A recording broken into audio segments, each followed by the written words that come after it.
We're using the Turk stream because I'm an idiot. Yeah, all that love for the Turks there. Yeah, I'm dumb. Oh, no wonder. All right, cool. Let me make a post about that. Yeah, I mean, it should, I guess, fix itself now or something. We should be current. Yep, there we go. Yeah, we're back, boys.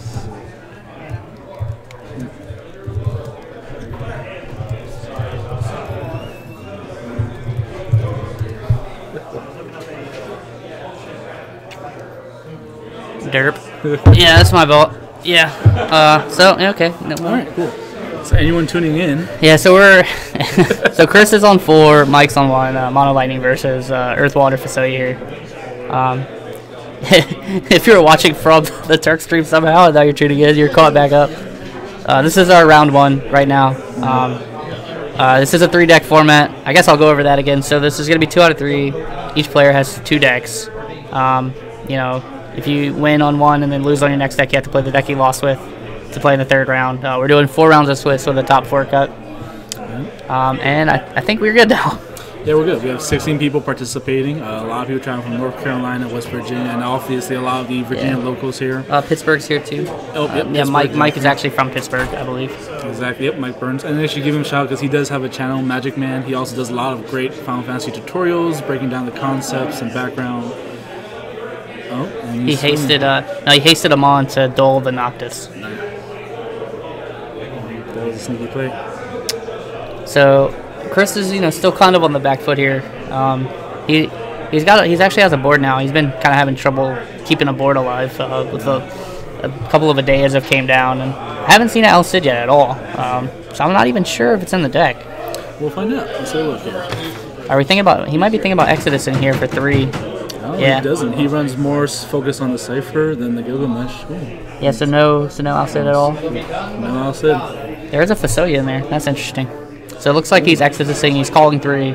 He's trying to see if Chris wants to say 4. Looks like Chris wants to keep his wool. Yeah, the Illustrated Fasolia is becoming the flavor card of the month. Oh, it's in a really good spot right now. Oh, sure. You need it. It's RVA Chronos. Yours is. Yeah. Did you put it on the Nova? I didn't post on. If you want to post on the Nova, you can. I posted on the US and the fans page. Ooh. So if you want. Looks like the chat room is rooting for Chris. Well, my name is Michael, so I got to root for the other Mike.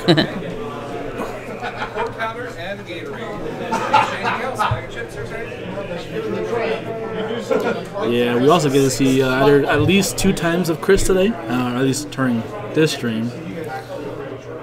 Yeah, Chris getting his chance to play today. I'm trying to handle streaming and commentary, and then Mike's helping me out. What's up?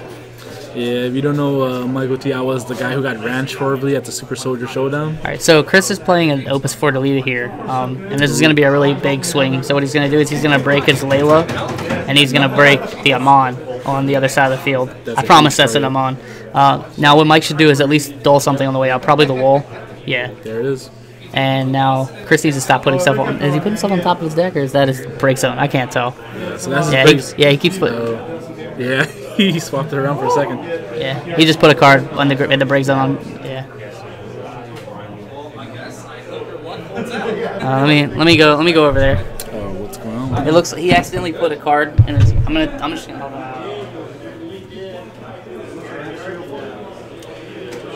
All right, temporary tuned out. Teaser plays. We gotta check in.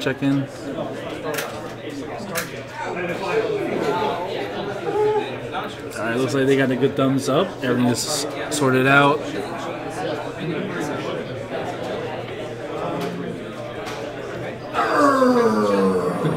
And he decided to switch it around so he doesn't mix up the break zone and the deck zone.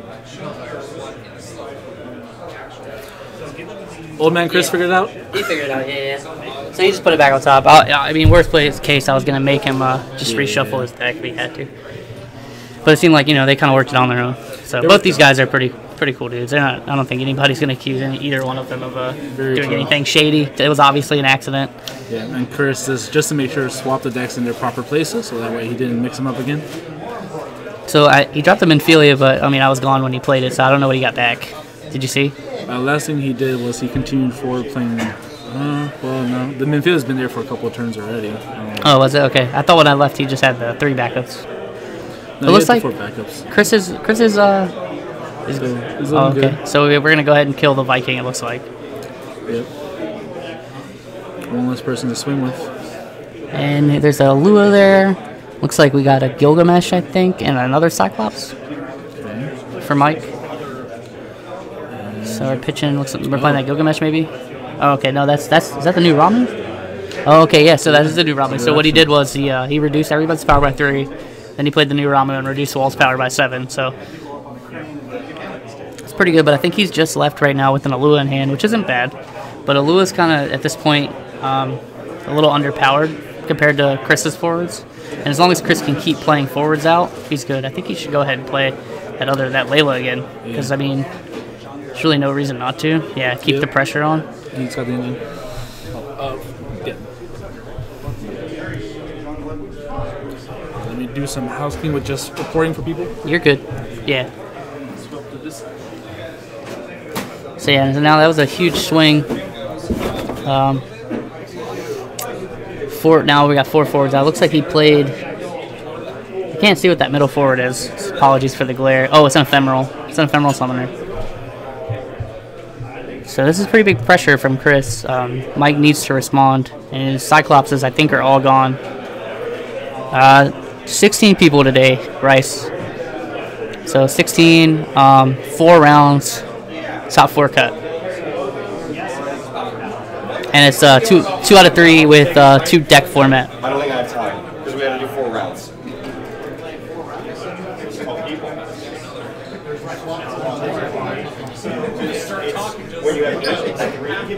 Yeah, it's going to be a good event. It's a relatively not a lot of people are super experienced on this format, but it's really cool to see all the decks. Looks like Mike's breaking his Scholar to go ahead and deal with the Layla and the Viking. I'm not sure how close Chris is to deck out here, but I think that was another Golbez coming down.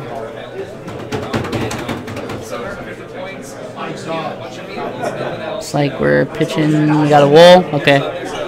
So Cloud of Darkness. We're gonna get rid of that. We're gonna probably call no burst and give something brave. So I think Chris is gonna put him at 4, and it's gonna even the game up.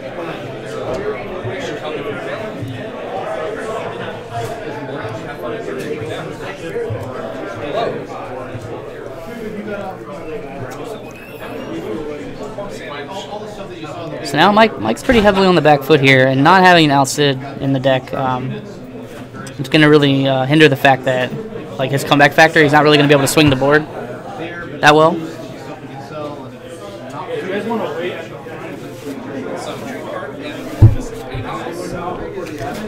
Looks like most of his Gilgameshes, I think, are gone. Let's see, 1 in damage, and he's got a ton in his break zone. No Adam Duncan today. I don't think he made the trek up. So that is the new Spaghetti Gilgamesh. Looks like we got 5 Gilgamesh in the yard and a Lulu, so that Gilgamesh is 10k. He has the opportunity to haste here.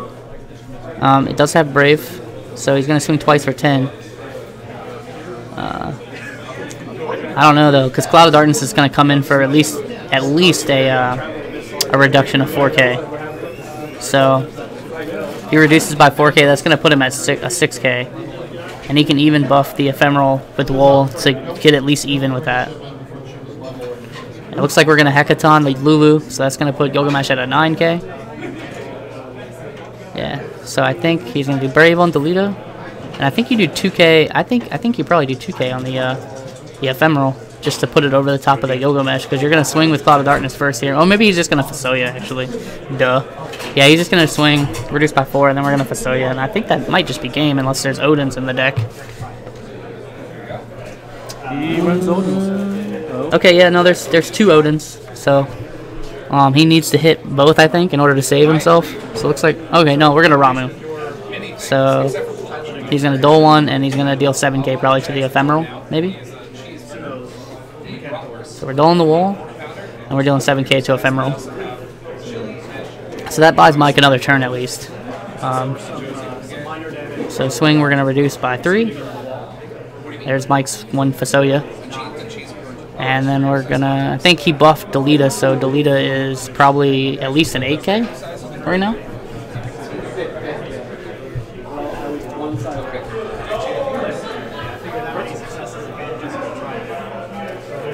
I think we should still Fasolia that Gilgamesh. He needs to get rid of it, I think. Looks like he's thinking about passing here. Yep, there's the chop for the pass.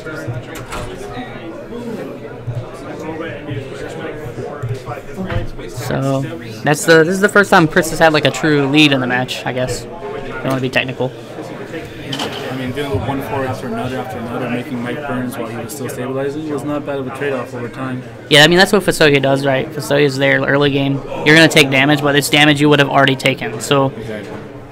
But you're killing your opponent's fours while taking damage, which is, you know, a great trade-off for you. And the Hecaton, like earlier, definitely reduces board state, so now he's even in a better state.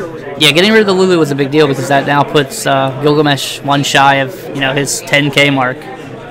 So Mike needs to somehow either get him raise his power by 1K, which I don't think he can. Looks like he's just going to pass right back. Yeah, so Chris was just playing it safe there. Gilgamesh is a 9K right now. He's going to combat, so it looks like we're going to do 2K to Cloud.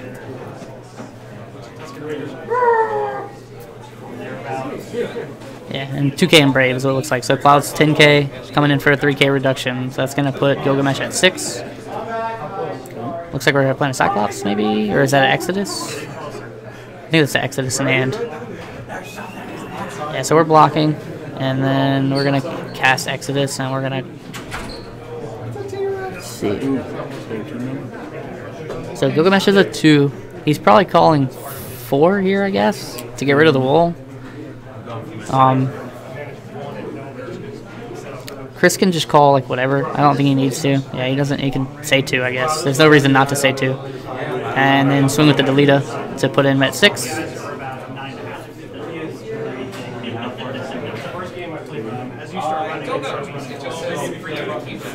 Oh yeah.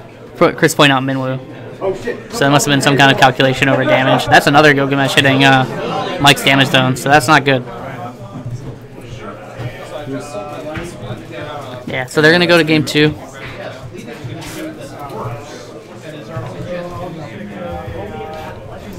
ahead and reset the life totals really quick. That was a good match of Mono Lightning versus Water Earth. The second one is so I'm going to use asterisks to see who's won the game. So Chris is up 1. So now they're going to second deck. So Chris's second deck is actually my deck. He's borrowing my deck today. And it's a Gilgamesh like Godot deck. It's pretty fun. He seems to like it. He doesn't have a ton of reps on it, but I think he kind of gets the idea of what it should be doing. Mike's second deck, I believe, is Mono Water. Oh, no, it's Wind Water. Excuse me. Yeah. No, Chris won. Mike scooped. Yeah, Chris took the first game. Mike scooped.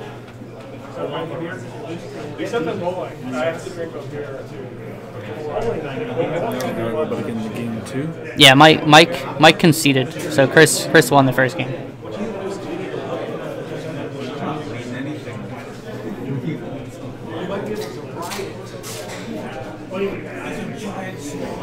I still can't believe I streamed to the Turks channel for like. The Turks love. You guys are so close to each other. It's almost the same team. Just make sure. I'm just checking my settings really quick to make sure I didn't biff anything else. Because I'll be kind of sad if I did. Yeah, double check that save. We better get these recordings.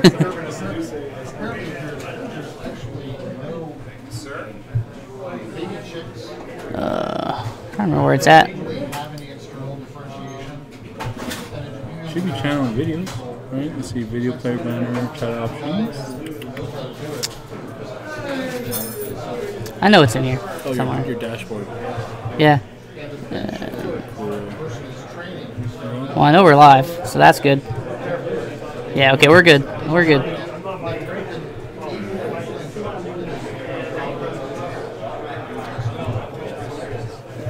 pause that really quick. And we're back. Alright, deck 2s, we are seeing Wind Water versus Fire Lightning.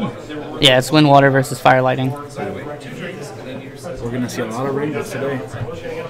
Yeah, it's interesting. The 2-deck format kind of makes you play differently. And we got turn 1 Godot, so the follow-up to this could be pretty bad if Mike doesn't have an immediate answer. But I see a Fanford in hand. And I actually, the Fanford might be, if he has like a Una and a Fanford, I think is he running the rare Una?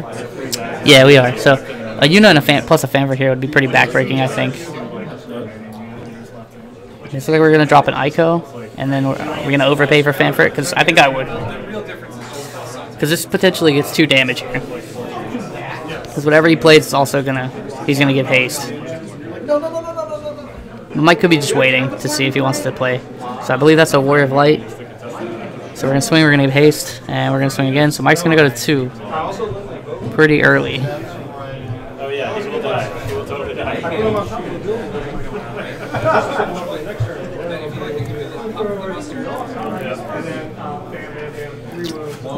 So I see an Alarian hand, so we're running Yuri in here. Yeah, so we got Yuri. We have Chelinka. Yeah, so okay, so it's Wind Water, kind of Crystal Chronicle style deck with Vikings. Pretty solid. So it's like YRP, Vikings, and Crystal Chronicles is the packages I'm looking at here. So Mike kind of needs to do something about this board though, because every turn that Godot lives, he's gonna haste something, and that's why I was saying I think he should have went ahead and did the old personal pan Fanfrit, I think is what Chris likes to call it, and forced him to sack his Godot. Because now if he plays a Fanfrit, he's just gonna sack his Warrior of Light. I couldn't tell what Mike played there. Layer is pretty strong on that card. So this is going to give the opportunity for Chris to drop another forward. And he's going to haste it. Like this might be a pretty quick match, depending on if Mike needs to recover pretty quick, because we're hasting something every turn at this point.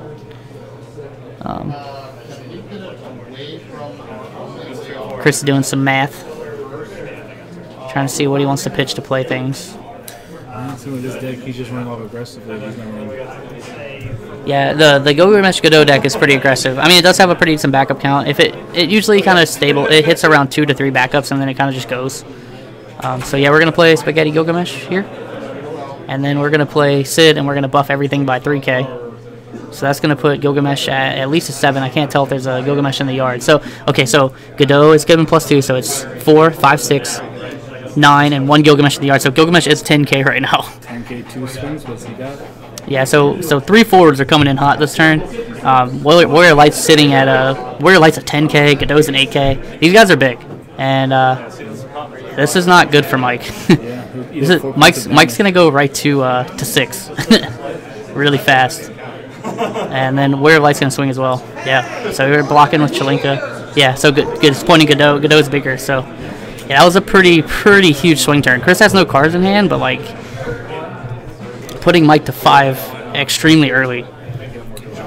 Turbo forward. Yeah, we're planning on selling the playmats, I promise. Right now, only select people have it, but we are planning on selling it.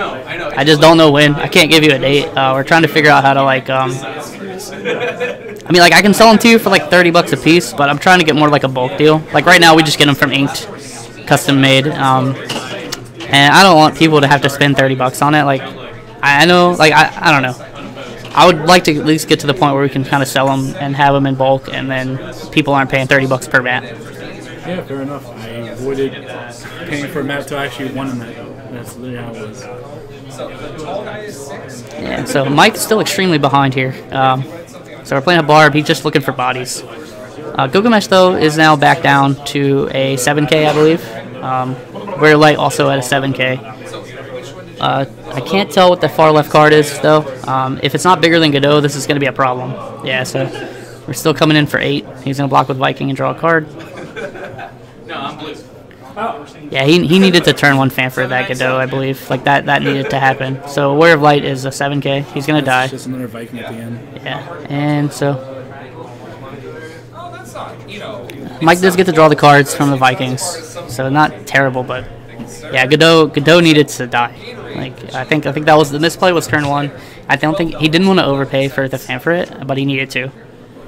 Yeah, because when he had no backups, he paid for the Godot. If you just crush it. Yeah, trust me, I play Godot enough now. Like if you see turn 1 Godot and you have a way to answer him, you need to answer him, because if you don't, the game just gets out of control. He's gonna give haste to something for free, pretty much every turn. So I think that was definitely a mistake here. I mean, Mike's not totally out of it yet, but it's still pretty rough. So like that was a Cloud of Darkness. I believe that's in the deck. Double check. Yeah, so that was a Cloud for basically no value. Mike's still at 5 though, but if Chris can play a forward here, like that's gonna be trouble for Mike.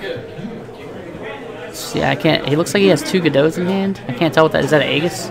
Oh, he's gonna Phoenix. Yep, and Mike's gonna go ahead and scoop. So let me see. I can probably try to turn this game. Well, I'll scoot over and switch the names. How about that? That's way easier since I'm running in and out. Yeah, let me. Ooh. Hi, my name is. Oh, my last name. You butchered it. Did I spell it wrong? It's TIEA, but that's okay. I thought I double checked. At least you spelled my first name part correctly. A lot of people don't get that.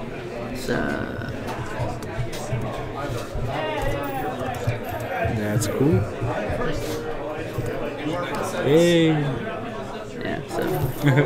I see how it's really off with the titles.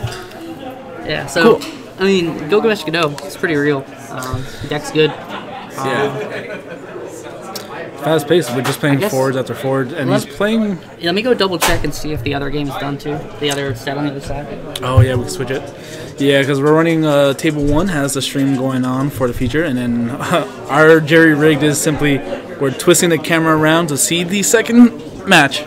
So we'll see. But it's a best of 2 of 3 format again, and it'll be a lot of fun to actually see what's going to be happening, because now we don't have to deal with just one deck. Last week, Turbo Ice kind of moved up quickly, but also was filled with a lot of Fusoyas, and kind of either you get that Fusoya magic going, or if you don't have that Fusoya happening to you, it can be a bit rough for you for most of these decks last week. I think like last week had top 8, where like 6 decks were already Fusoya based. But anyways, yeah, my name is Michael. I'm just checking in with everyone. I'm running the event today along with Mohammed. We're just hosting out of SuperNova, and hopefully we'll get the second table going. I wish we had a mobile camera so we can just kind of show what's going on here.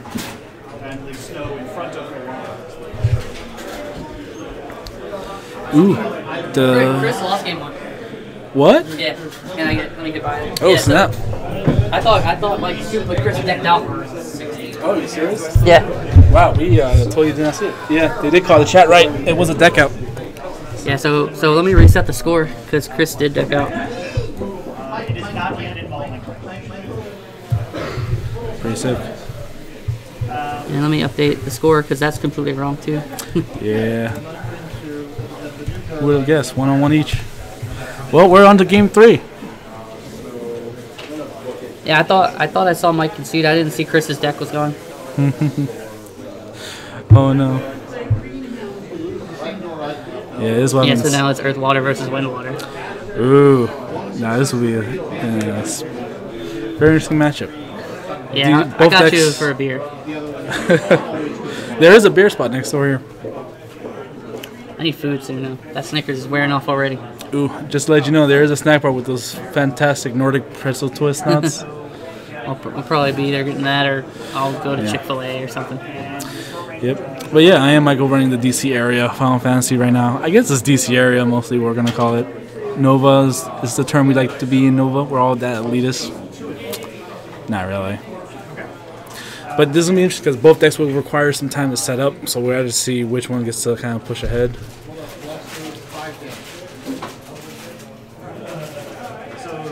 It's like, I can't tell what we're thinking about playing here. The Ingus maybe?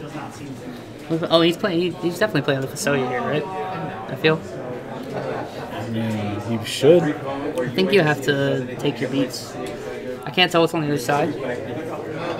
Does Mike want to run Maria? Let's see.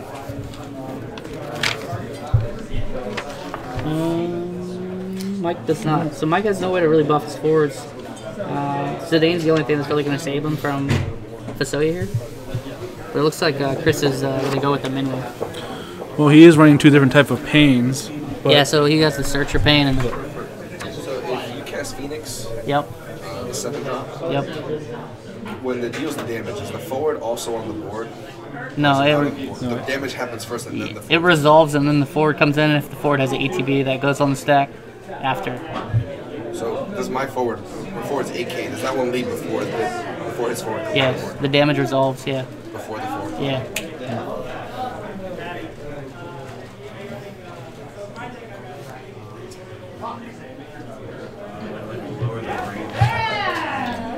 Yeah, sorry, Steven had a judge question.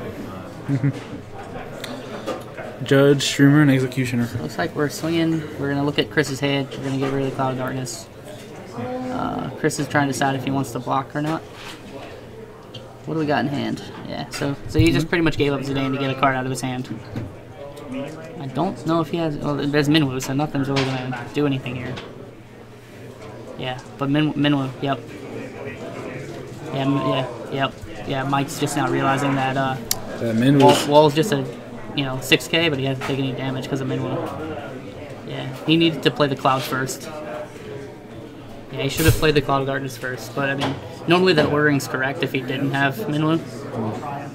Yeah, now it's important to actually really inspect your opponent's board state. I have fallen for that many a times. So, Rice, what happened was Chris actually lost the first game to Deck, and I didn't realize it. I thought Chris won. I thought Mike scooped the first game, so Chris did win the second game. So this is last game. So just kind of exchanging blows. Yeah, but I mean, Wall having Brave and not being able to hit burst. I mean, a Famfrit though would be pretty decent if Mike flipped it. But yeah, so now the pressure's coming. But Cloud of Darkness is still able to get all up over the Noctis though. Chris just has one card in hand, so nothing's probably gonna happen. He's probably just gonna take the damage. Because I mean, Wall's just gonna keep swinging here. Yeah, he has the Viking, the Kuchu, and a Ramu, I think, in his hand right now. Yeah, TCG Lane's not really gonna do much for him here. Maybe he plays the Viking just to draw himself a card. Get that engine going, at least. Is that a Brawn? Is that the other card? I can't tell. I can't tell what the last card is hit. So we're swinging. We're gonna reduce Pulse Power by 1. Yeah, Chris is gonna eat that. That's the Toto. I believe there's only one Toto in the deck for Chris.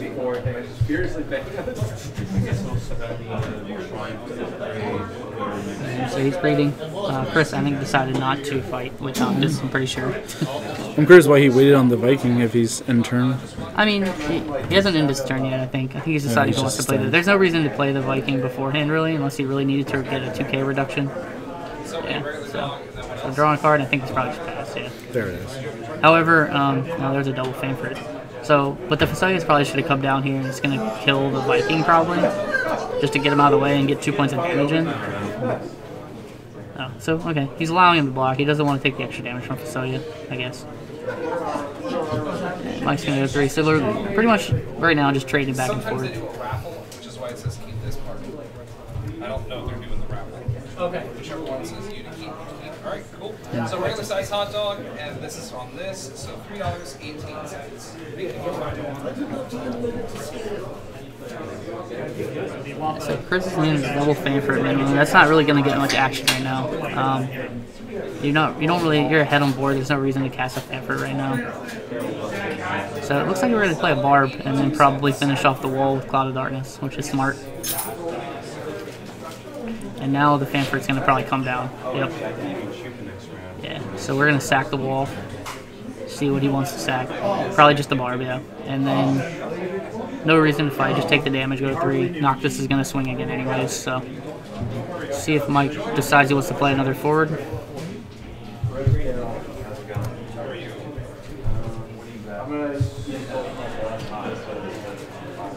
Sandwich, chili, pretzels. Just gonna pass it back. So pretty much yeah, exchanging blows back and forth. There's another Noctis on the Yojimbo though. So he has to be careful though, because we know Cho-Chu Lane's in the deck. So if he goes for the Yojimbo here, Cho-Chu Lane is gonna come back to bite him. As long as Mike sees it. So he has to be careful about that.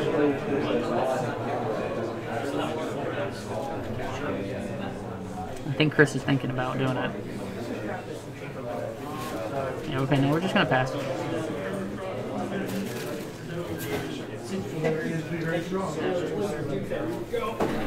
He also has the option to just fight Cloud of Darkness, prevent the damage, and Facilio. Then he's gonna take 2 damage from Cloud of Darkness if he does that. Mike's, see what Mike decides to do. Layla, the Viking, is pretty strong. Yeah, that's enough. But now that he's, I think he should have probably attacked first, because now this is gonna allow Chris to pick off Layla and Viking if Cloud of Darkness decides to swing. So I think the correct ordering actually would have been to attack first, but he might be trying to bait him in. Like I see a Diabolus in hand. I don't think Mike needs to overcommit here. Looks like we're gonna cast Diabolus. I'm assuming we're gonna make him a 1K, and we're gonna activate backups. But he probably could have done this in combat. I think the smarter thing would have been to do this in combat. Because now you're giving Chris the opportunity to Facilio on the stack. So he's going to stack, he's going to Facilio, he's going to deal damage to himself, he's going to fight. You compare it to Devin. Yeah, so that was a bit of misordering for Mike. Mike could have came way more on top. I mean, Chris is going to lose the Noctis, but... Yeah, so Noctis is dead. Now, Noctis should already be dead.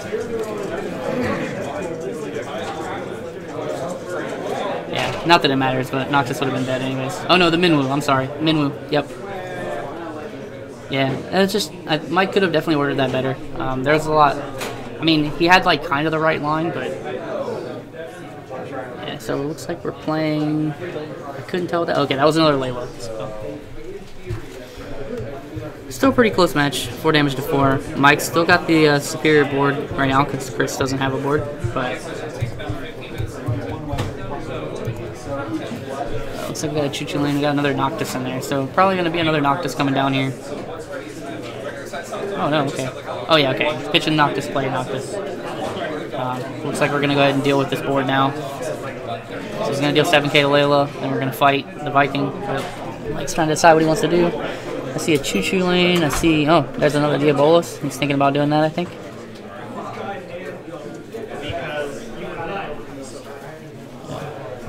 He's gonna fight. Now is Mike gonna Diabolus? No, he's not. Mike's still sitting on a lot of cards though. Might have been worth it to Diabolus. That's Chris's last Noctis, I believe. So, as long as what I saw was a Diabolus, it's really hard to tell. It was in the far right of his hand. It looks like a Dorian. Or Does he have Dorgan in there? Nope, it's not Dorian. Okay, good. Yeah, I don't think Dorgan's a very good card, to be honest. Really? It's just, he needs too much protection. You're better off just playing other wind cards, I think.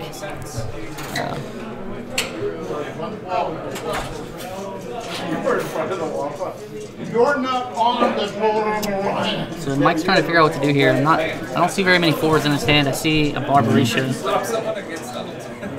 And it looks like we're playing Zidane. So Zidane does at least let him defend. Well, not now that the wall's coming down.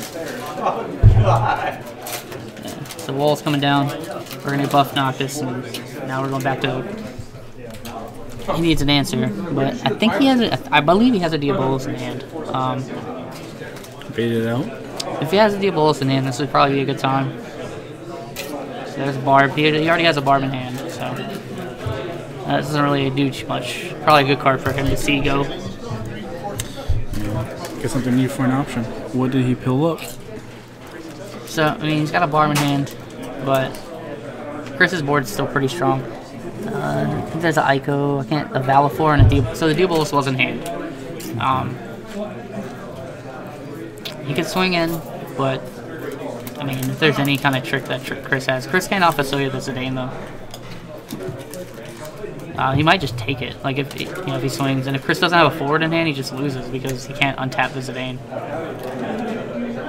And I don't think he has a forward. And he's going to go ahead and block the wall. I think Chris should just take this damage because now the Diabolus is coming. Oh, wait, why did he already? He discarded it, did he? No. No? It's Braun and Choo-Choo. Oh. Shouldn't ready. Yeah, I would let him know that. Hold on, well, it might not matter. We'll see. But I mean, he should. Zidane should be dull. So he's foul. Okay, he's Diabolusing. He's reducing to 1. Yeah, Zidane should be dull, unless I missed something. Yeah, no, he didn't discard for anything, so he should ask be him dull. if he discarded. I didn't see a discard. You should ask him. But make sure you tell him to pause the game.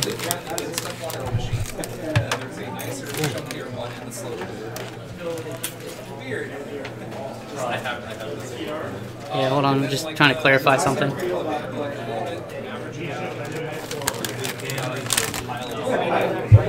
Okay, cool, yeah. So there was no discard. Just making sure.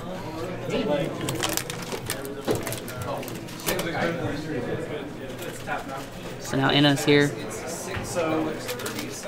He did not discard, so therefore Zidane stays tapped. Yeah, that's what I thought. I'm just making sure. Yeah, I really think that Chris should have taken that damage, and then Wall doesn't die. We'll see what happens here, though. So there's a Fanford in hand, Barb in hand. I don't think Chris. Yeah, Chris still doesn't have forward. I think we've seen all the Diabolos now. So looking at the hand again, same stuff. So we're blocking with Noctis. Noctis is an 8K, and I think are we Fanfording now? Is that what's happening? He has a Cooch. We're gonna Fanford it. So yeah, there's no point. Chris has no real response to that. Chris is at 5, so I think we're both at 5 here. It's a pretty close game. There's a Cecil, but he might just have to play for no value here. I think he has to. I think he needs to pressure. No, okay, we're going to get a Viking. I guess he just wants to play a Viking then. What is he on? Yeah, he definitely overpaid for Fanfrit because he has a unit back there. He paid 3. I mean, technically that's illegal play. You can overpay by 1, so I can't really stop that.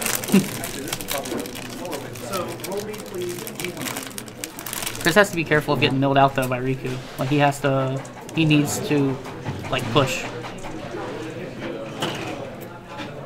98. Doing a special search? Yeah, some Mog special. Ooh. That's a Layla. Yeah, I mean, so Mike's gonna win the deck out war because Riku. So Mike can draw cards. Chris has to be careful drawing cards. Maybe like that guy in Ghost in the Shell where he lists his eyes. Oh, he ran it. They're gonna go Layla Viking. That's gonna kind of basically put Mike back in the lead on the board. Chris does have a Choo-Choo, or did he pitch? He pitched the Choo-Choo, so we don't need Choo-Choo anymore. He's got a Cecil. He's got a Heka. Heka's not doing anything in this matchup.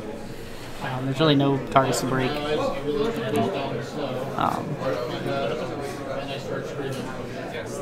Yeah, he needs to draw something. He's probably just gonna have to play the Cecil for no value. He's got to go Jimbo. Oh, there's a Wall. Wall's good. Wall's good. Yeah, he has to play the Wall. Yeah, 100%.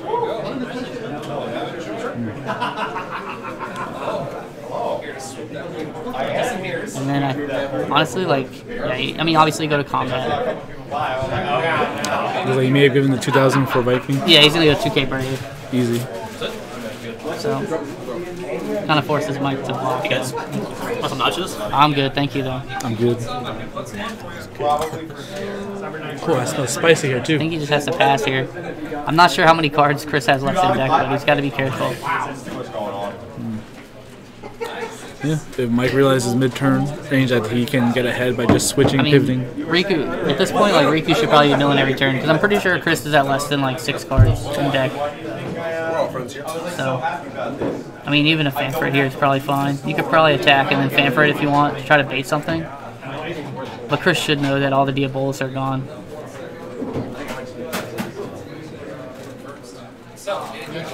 Oh, I got another Mog special.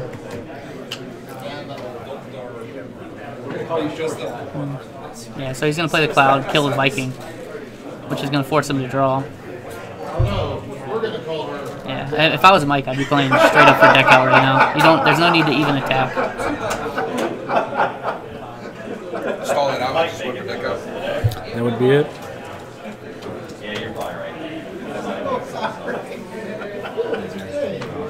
has enough answers, I think. I mean, you might as well play the Cloud now. We'll just force him to draw. No reason not to. I think waiting a turn is kind of greedy, honestly. I mean, sure, you're not going to kill the wall, but like killing the Viking stops enough pressure. Yeah. And you get an AK. Yeah. Drop the Viking, draw a card. His deck is running low. I mean, he's. Chris does have a Yojimbo though, so he can kind of blow up trying to hit the Viking if he clouds here and targets the Viking. He can Yojimbo the wall to kill the Layla, and then that will only be a 1k reduction. And I think Chris actually needs to do that here. I think he has to. He chooses not to. Because now he's behind. Because now the Layla is just a block arrow. He doesn't care. Yep, and there's the Fanfrit. There's a Fanfrit on top. So I think he's going to go ahead and Yojimbo now. Yeah, so that resets the board, but that's still in favor of Mike, though. Because, like I said, Chris is going to deck out before Mike does. He has to play Cecil now. Well, yeah, because he can't break anything, so he has to play Cecil.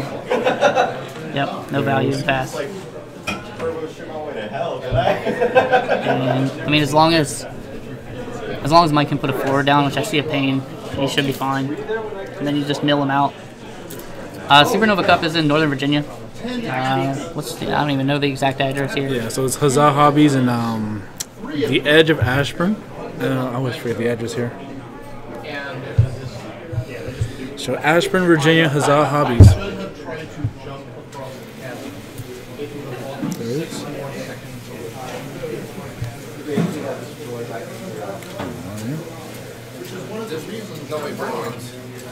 There's no way burn. Chris has too many cards in the deck. Oh, he does? It looks like he doesn't have a lot. I can't tell. He has more. But the deck is like, he's got at least 4, he's got at least 2 or 3 turns more than Burns does. Okay. Okay. Sorry. Yeah, but Burns should be able to mill him every turn, but he's not doing it. One. I mean, that's Every two turns is a turn. He loses. And if Chris keeps Chris is drawing cards though. With Yeah. Viking. Yeah, Viking engine. He keeps drawing more and more. And if he Fasoyas, I mean, that's going to be more damage that he takes. Fusoya, take a damage or a Riki Mill. That's just going to put him even closer to danger. Yeah. He has to swing. Burns going to go 6. That's a choo-choo.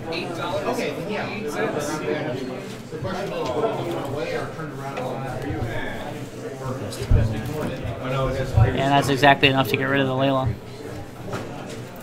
Oh, there's another Layla, so Chris is going to draw more cards. Oh. It's hard for me to tell if he has that many cards left, he probably just is going to win here.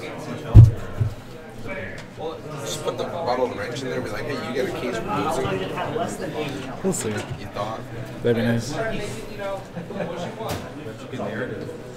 It'd be a case of ranch.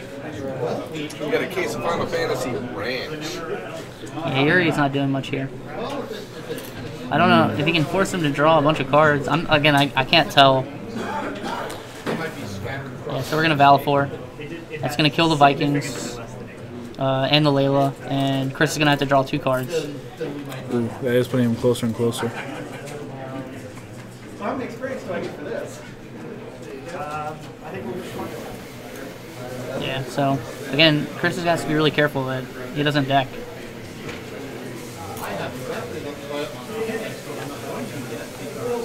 And then he's going to take a point of damage. That's going to put Chris to 6. Let's wait to find out.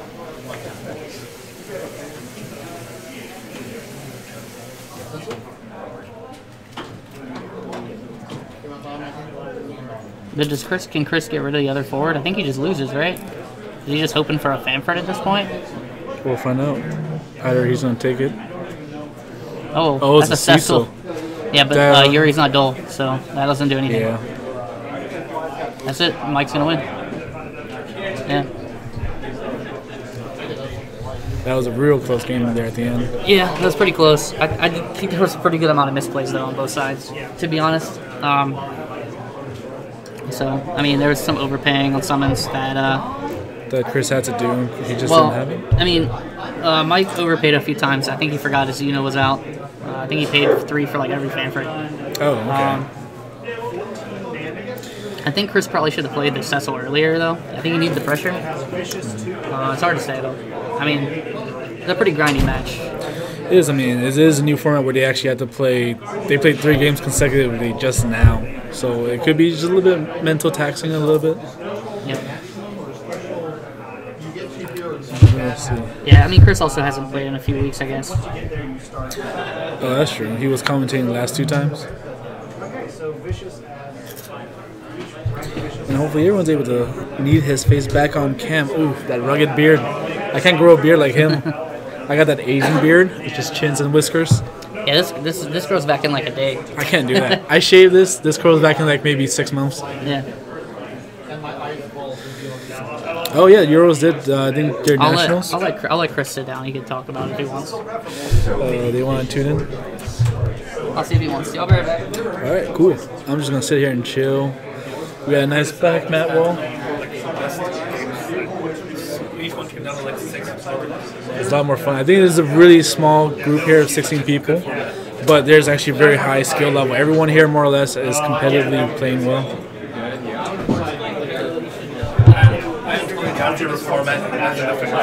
Is that?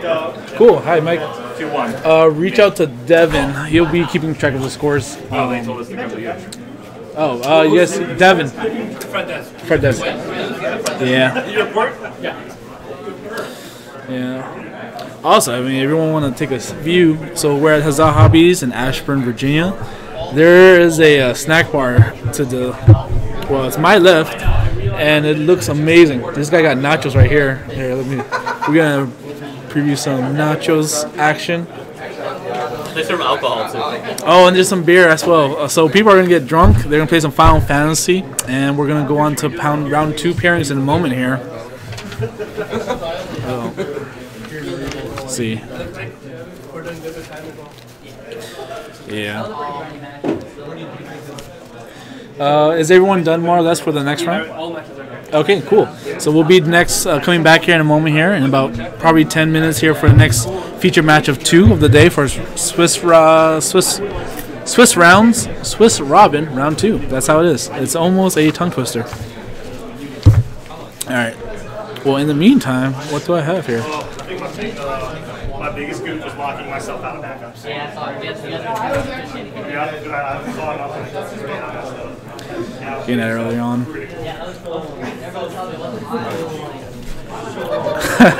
He may have had a brewskis. We'll find out if they're actually playing under the influence. Let's see. Well, there is just a game. Follow us. Tournaments upcoming. Ooh, I am trying to figure out this guy's Twitch setup. Alright, so we're going to do some house cleaning. We will have this keg sitting in for us, so feel free to wash the keg, and we'll get back to you. Alright, here we go. What is this right here? There we go. Alright, Mr. Keg, we'll be back.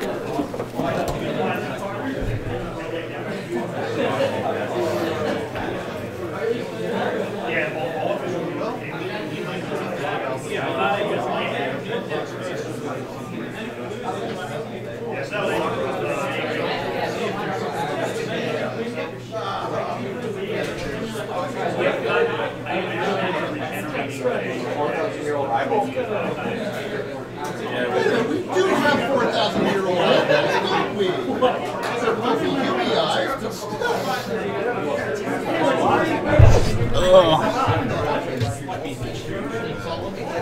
Let me mute the stream for a little bit. I'm just gonna put it on the follow stream, and yeah, we'll be back in a minute.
Alright guys, so round 2 I think is about to start. I believe on stream we have Curtis and Jimmy, right? Let me go ahead and update the names. And reset the damage.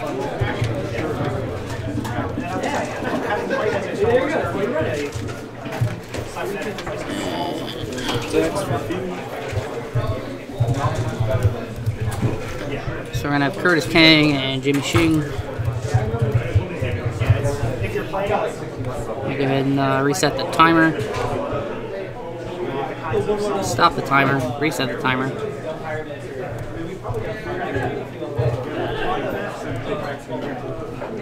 And then I gotta make sure that they're good to start before we start.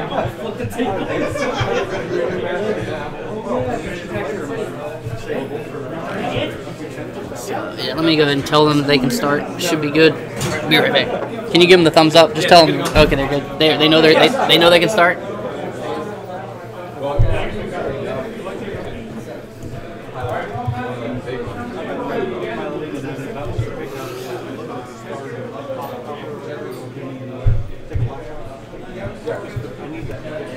Alright, yeah, so I just gave them thumbs up, so they're starting. Alright,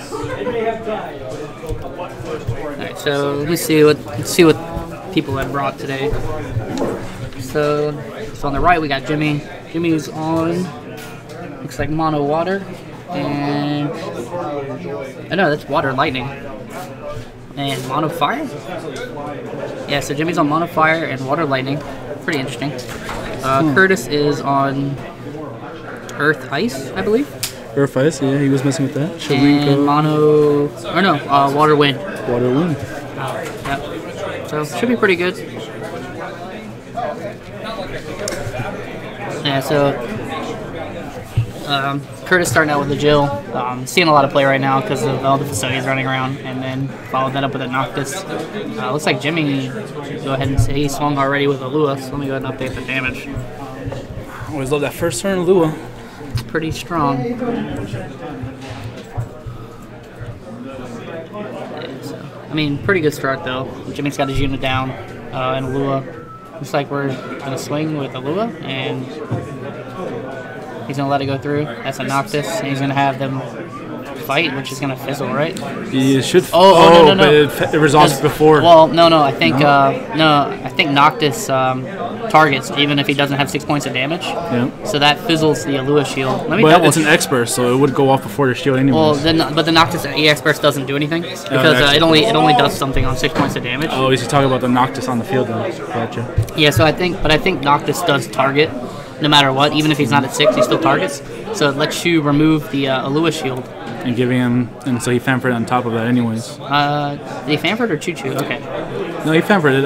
Curtis decided to fanfred. If he was going to lose anyways, make him lose his other one. So now Curtis has a few options in hand. I think I see another Noctis in there. I see a Shantoto. I think that's a Sephiroth. Okay, it's hard for me to tell. I love that card though. New Sephiroth is very good. Probably not going to play that right now though. It's a bit expensive. But oh, it looks like they did Kuchu, lowering the power, and then they both die. Yeah. Okay. That's what I thought I saw. Yeah, don't listen to me so much. Just listen to Adam more. I mean, oh, Galdus. Okay. Ooh, yeah, Galdus seeing another play new today. card. Galdus is very good. I think every light and dark card in this set is super playable, or just retardedly strong. Una obviously takes a little bit more work than the others. Kind of Galdus and Una, or Galdus you can kind of just throw in there. Looks like we're gonna go ahead and get a Fanfrit. Go ahead and get rid of the Galdus, but Curtis should get to pick an option here. Did Curtis not pick an option? Galdus did go to the break zone. Maybe I missed something. I mean, what are his options when he breaks? I would give a power. He can make him discard randomly. Curtis can get a monster back, or and buff. Or he can reduce by 5,000. But there was no forward on field when he played the Fanfrit. And then Jimmy dropped his second Alua, so that's pretty good. Let me go ahead and update the damage. Maybe I missed it, but I thought I don't think he did anything with the Galdus. Oh, did he discard? Okay, I must have missed it then. So now he's gonna play Sephiroth, make him get rid of his the rest of his hand. Sephiroth can break Alua's shield every turn because he also gets to choose no matter what. Looks like we're playing the Lulu, so if Curtis can break the shield on the Alua, he's gonna get to dull and freeze it. So I see a Genesis, but he'd have to kind of pay from hand. I see a Devout, which might be the play here. I can't tell what the other cards are, but if he does have a way to get Alua at least like delay her by a turn, like because right now, if he's able to break her shield and Sephiroth attacks, he's gonna get the dull and freezer. So let's see what happens. Yeah, what's up, Lockwood? Yeah. Oh yeah, let me update the round. I'm stupid. Yeah, he did mention that he didn't discard randomly, but he did play Sephiroth after the fact, so more or less, I don't know if that would have made a difference in terms of choice.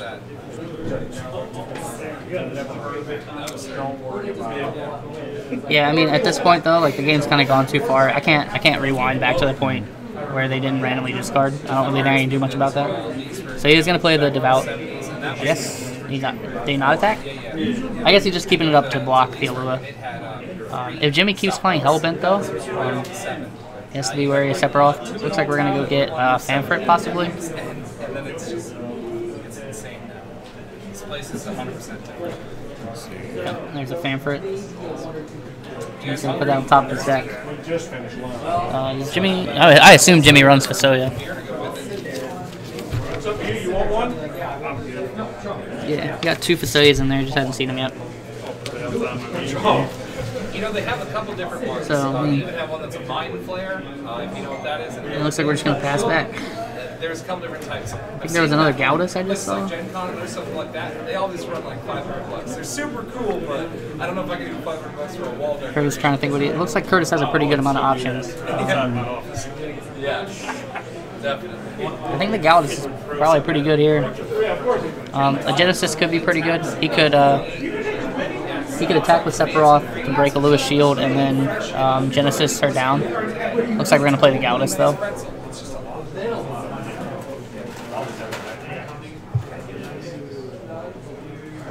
And Sephiroth's gonna come in.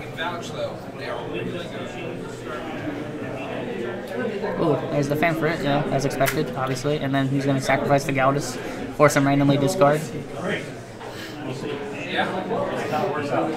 So far, it's a lot of blood. Jimmy is also now no cards again. And Curtis looks like he's left with a Shantoto and a Genesis, I think. Yep, swing with Alua.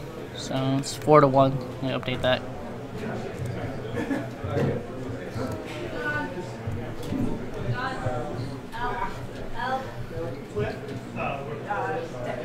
See what else he's got. So we got a Viking. That Viking's gonna get dull and froze though. Looks like the draw was Mog and something else. I couldn't tell. Looks like the other Shantoto. So you can attack with Sephiroth, dull and freeze the Viking. See what we're doing. Genesis possibly. Oh no, my bad. Viking drew a card. So yeah, I forgot. He has to get the extra card out of his hand. So that's not gonna work. I said yes prematurely, but I completely forgot that Viking drew a card. So that's no good. So Jimmy now on 3. You can't really tell what's in his hand currently. Swing with Lua. There must be another Lua there, maybe? Or no, a Cyclops. Choo Choo. One of those cards. He's got options. Probably a Choo Choo. Which is going to be a 2k reduction. Yeah, so that's going to be a 2k reduction.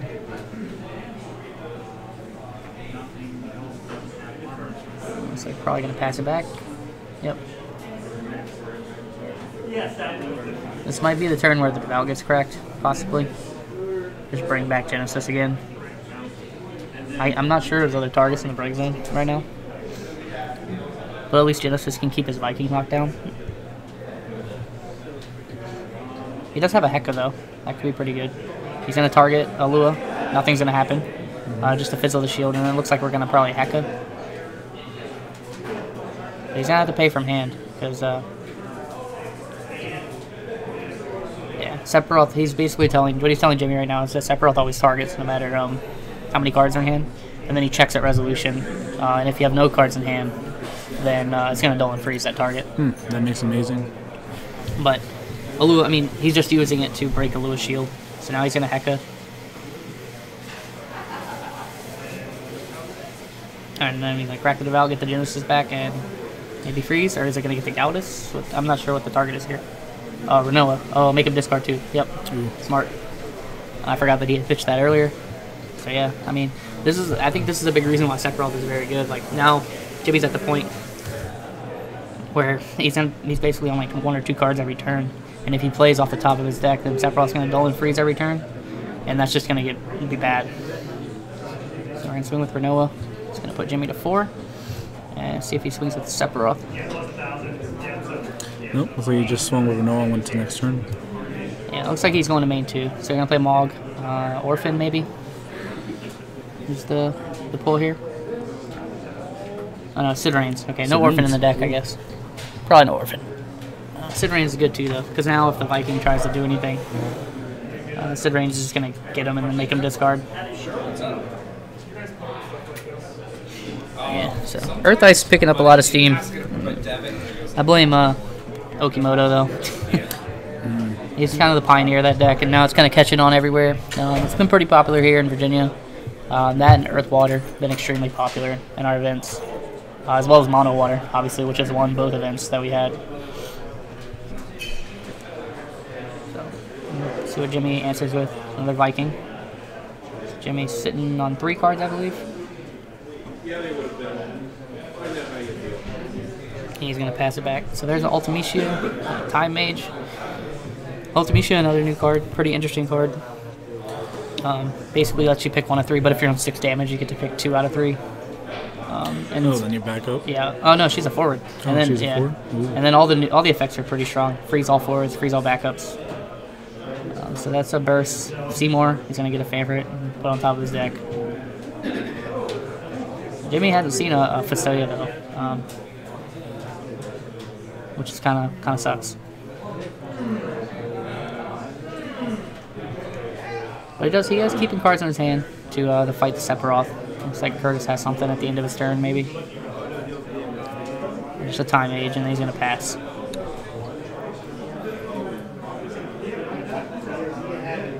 So, I mean, Jimmy has these Vikings, but they're not really threatening right now.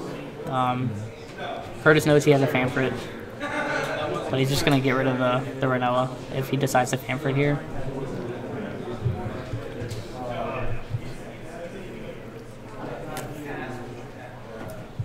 Jimmy's sitting on a lot of cards, though. He probably has a lot of options. You can see I see the 3rd Alua in his hand. Is Jimmy on 5? Jimmy's on 5.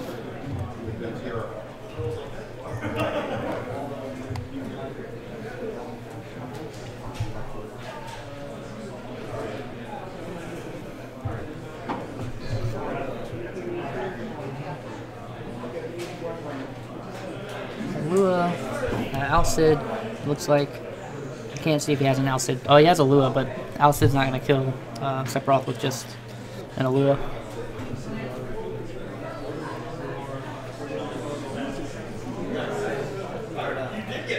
So let's see what Jimmy's deciding. I can't. It's hard for me to tell. So he's pitching fan 5 or something. Oh, it's a Thornton. It's Thornton. Is he going to search for the Fustoya now? He's in Black Wolves. Black Wolves. Oh, okay. I guess he's setting up for Alcid. He's basically trying to get his Alcid target now. I mean, I feel like this is kind of obvious, though, that he needs an Alcid target. I think, at least from... I mean, I can see that he has it, like, from my position, so... I think if Jimmy doesn't play it here, yeah, then he's just not going to get to play it, because Curtis is going to keep playing around it. Curtis is debating what he wants to do. I think he's trying to debate if he wants to heck on the way out. I don't think he should, as I think Shantoto is probably coming down.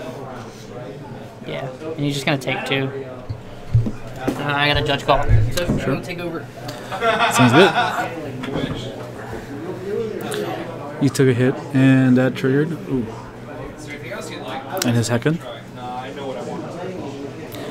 Oh, now I wish I had the knowledge of Adam so I can commentate on this. But Jimmy is sitting on a strong 4 fields. Let's see. Looking on Jimmy's deck, does he have a couple answers for? Because he did play a Shantoto earlier for the Hecaton. So 636. Now I'm not sure if Curtis can actually search. Oh, there's that search.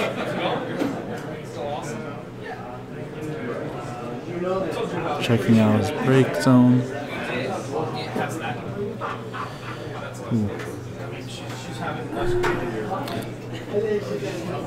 Sorry, judge question. Gotcha. Not much has happened so far. He's swinging with the Renoa. Yeah, because I mean the Shantoto's coming down now. Absolutely. I think all the Aluas are gone though, so I'm not sure if Jimmy has any other haste outs. Yep, there's the other Shantoto. But I mean, it's an extremely close game. It's a 6-on-6. I don't think that Curtis has any haste in his deck. I mean, unless he's running Squall. But Jimmy would have haste here for the win if he has it. But I believe we've seen all the Aluas. I'm not sure what other hastes he runs. So we're just gonna Layla Viking. Yep. That's still gonna put There's the pressure. Fasolia. A little bit too late though. And Ephemeral. Does he have a target? He has a. Oh no, you can't get that. That's not a water summon. Hold on. I'm gonna put a pause on them.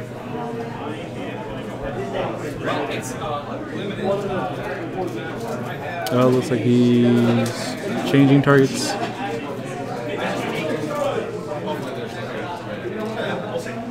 man, thank you. Yep.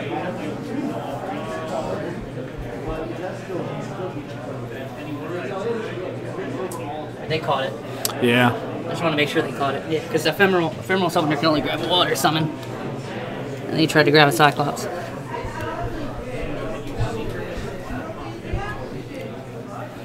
Still pretty firmly in control. I think Jimmy is in control right now. So I see he's got another Sephiroth, and he's got an Ultimecia. Ultimecia to freeze backups here might be something. But the problem is he's got to worry about this party attack or something that's coming through. So it's a pretty tough position.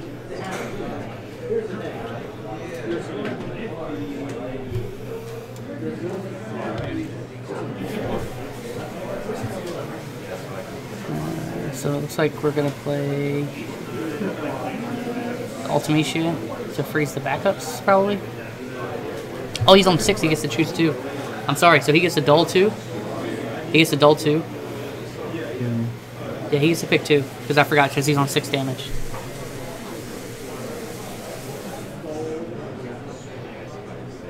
Yeah, he's going to dull. And then... I'm not sure. Oh, he's going to Sid Reigns. Right? Yeah. Get rid of the Layla. And make it discard a card. Oh, he's gonna get rid of the ephemeral. Yeah, that makes sense. Yeah, and then obviously Fasolia, because that's a dead card now. No backups though for Jimmy this turn, so he has to play all out of hand. That's pretty tough.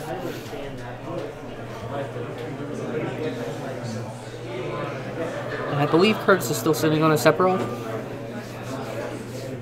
I think.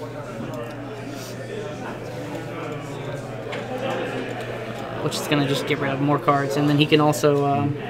Now, Ultimecia, what's the 3 base was freeze backups, freeze forwards, and discard a card? I mean, he's probably going to Time Mage. Oh, that's a Ramza. He had to play from hand, though, and Ramza isn't a 10k, so... Ramza right now is an 9k? He's a 9k, so he's 1k off. So I think what you do here probably is you attack with the Ultimecia, maybe? But the problem is the Ramza is bigger right now. He can Time Mage to dull 2 and freeze 2. He can dull 2 and then freeze those 2 forwards with Ultimecia. And then he could force him to block with probably Layla, I would assume, with Sid Reigns. Since they're both on 6, he has to block.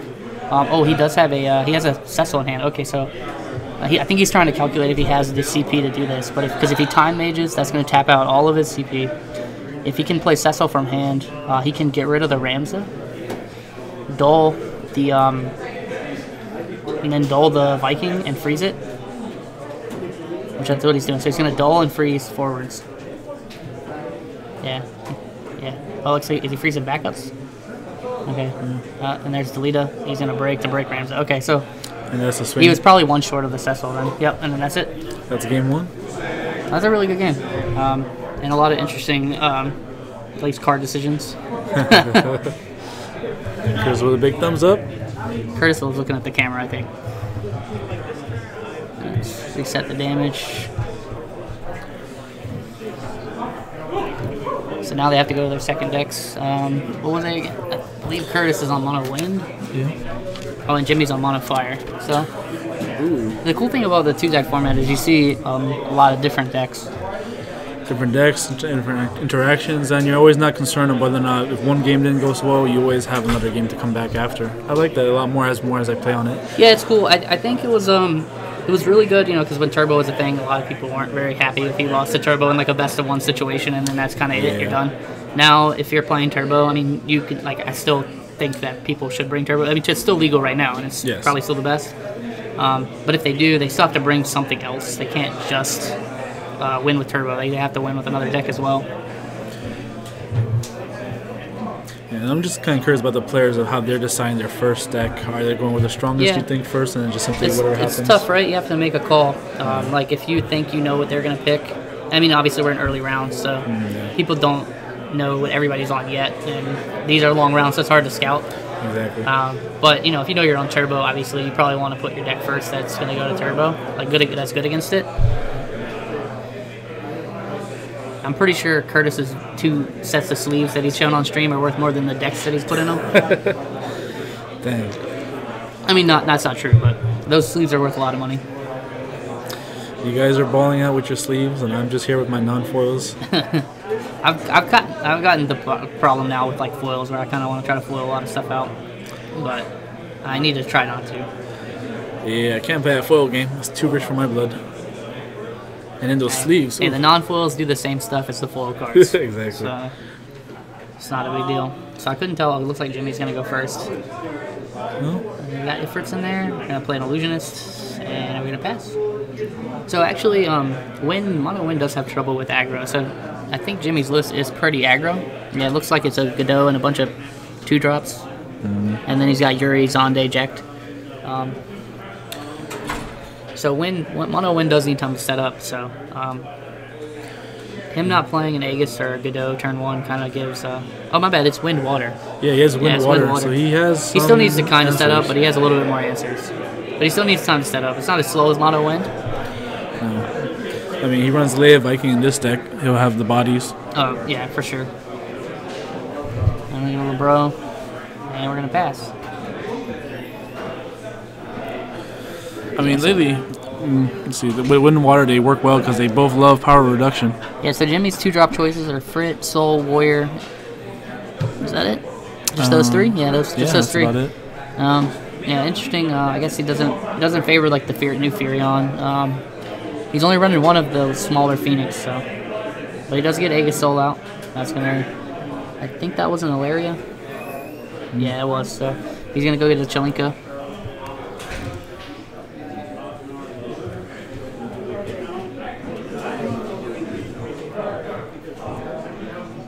What's up? I think, is that Matt? Matt Sheldon, I think. Matt Sheldon, he doesn't know how to play this game. Oh, okay. Good to know. He's a fighting game player. At least he was. I'm not sure if he still does play. Which flavor? Super Smash, Dragon Ball? Oh, no. I think Tekken? he played a lot of Tekken, Street Fighter. He's pretty good. Never got into fighting. I'm just in here Final Fantasy. Yeah, I play both, so I haven't played as much fighting games lately, though. I mean, everyone's excited for that new Super Smash Ultimate. Yeah, I'll probably buy it, but I'm not going to play in tournaments. So, yeah, Pain coming down. Ooh, the Pain, Yuna. Yeah, he gets to draw a card. Curtis does have 7 cards in hand, so he's got to play something. I can't tell. Maybe he's thinking about playing the Chelinka. Looks like he's really trying to figure out. Soul has Braid. He should not be dull. Let me fix that.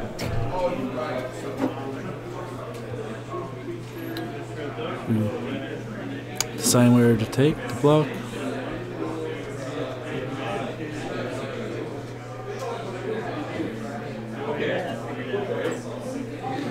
Oh, Adam's doing the running sprint across the store. It's a good 50 feet.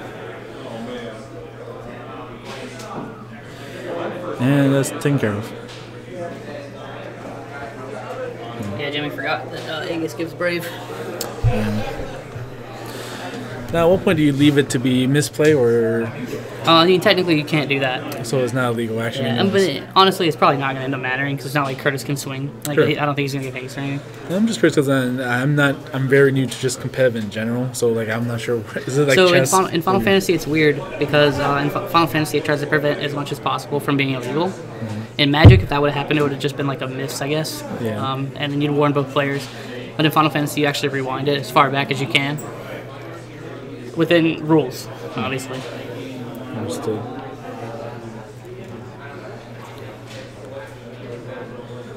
Oof, so many cards in hand. Yeah, he's got to play something. I think he's just trying to figure out what he wants to play.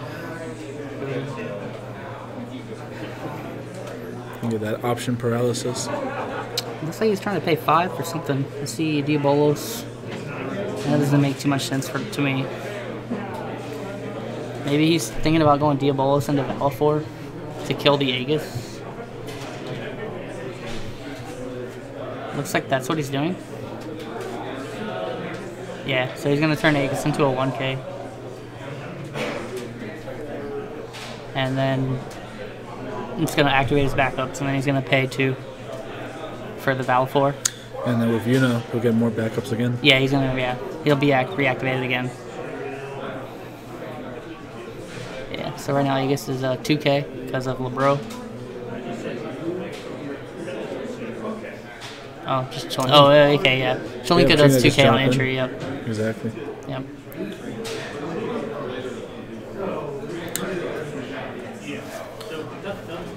Jimmy's drawing, back on 5 cards.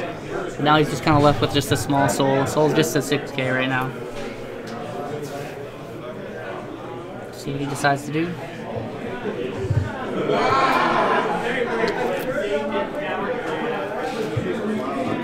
Godot. So now Soul is back to 8K.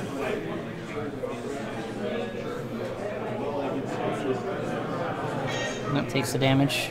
Puts him on 2. It's a pretty decent hit with a Viking though.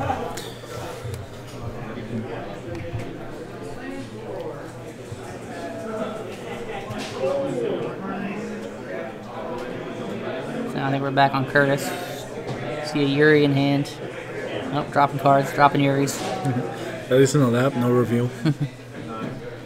So, I mean, Valafor's not really going to do much here. I think there's a Viking in hand. Potential draw another card. I think he's sitting on another pain that he can't play right now.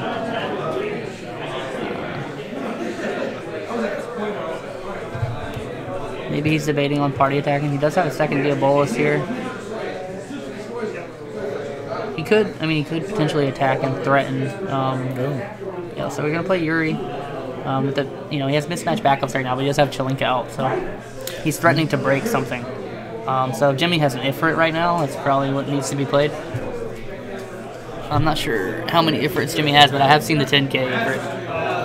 So it looks like we got the 6K Ifrit, the 10K Ifrit, and then Brynhildr's. So those are gonna kill Cholinka. Not the 6K, obviously, but the other ones, as long as he has the cards for it. So Brynhildr here, it's probably pretty good. Ifrit to discard an Ifrit to kill that Yuri is probably pretty good as well. See what he decides to do. So he's going to play his own Yuri. And then he's going to defeat. Drop that the word. So he's going to dull and freeze his Yuri, which is going to prevent the party attack for next turn. But Jimmy has no cards. And Soul's going to come in for 8K.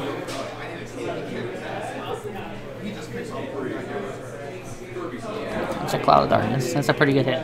And Godot's going to come in and give Warrior haste. And then Warrior's going to swing for a lot. So that's going to be 6, 7, 8, 9, 10. Warrior's going to swing for 10. It's going to be rough. Yeah, fire aggro was pretty good. I played it as soldier, kind of similar to this build, what Jimmy's running, a little bit different. But it is nice to see actually red being splashed in nowadays in tournaments. Yeah, for sure. So now he needs to answer. Yeah, Yuri, he can constantly Dolan freeze, and with 3 forwards always ahead. I think he kind of has to get rid of the warrior, to be honest. The warrior is going to just make everything too big to be able to block favorably. The problem is, I don't really know if he has an effective way to get rid of them.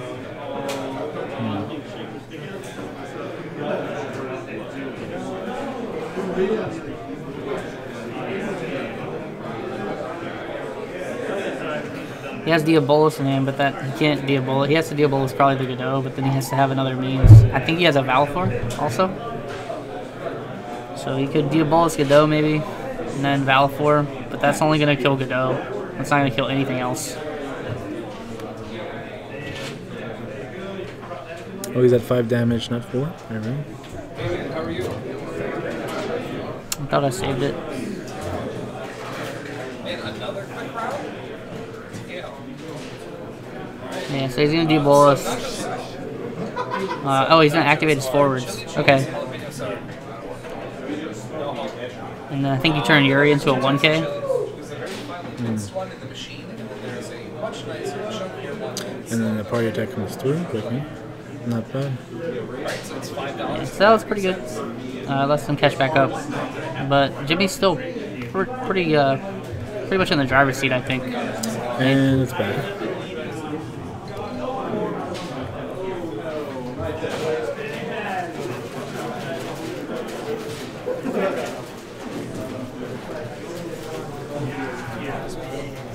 Two?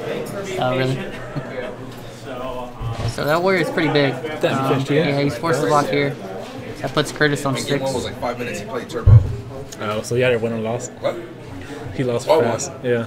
I won because I had Vice King, so like he played turbo. I played Vice King. So there's another pain in hand. That gets him another card. So the game was quick. And then the other game.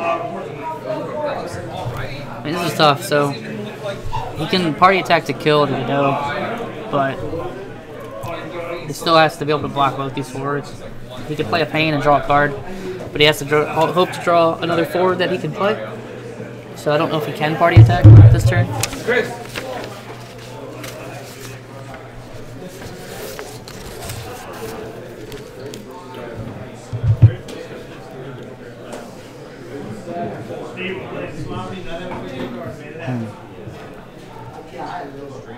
Yeah, this is tough because I mean he could play the odds and see and hope that pain draws him a forward.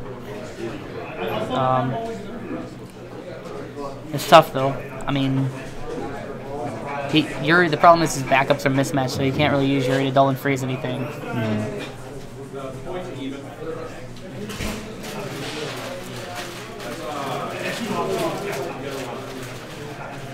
I mean, honestly, I think the only way he wins is if he kills Godot and hopes that he draws a forward off of Pain.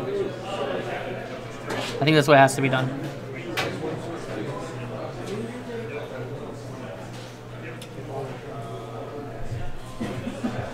I don't think he comes back off of another play. I really don't. Like if Godot lives this turn, they're just too big. Warrior's gonna swing in for 10K, and then that's gonna make Soul. It's gonna make Soul pretty big too. Yeah, I mean, I don't really see another play here unless I'm missing what that other card is. I think it's a Valfor though.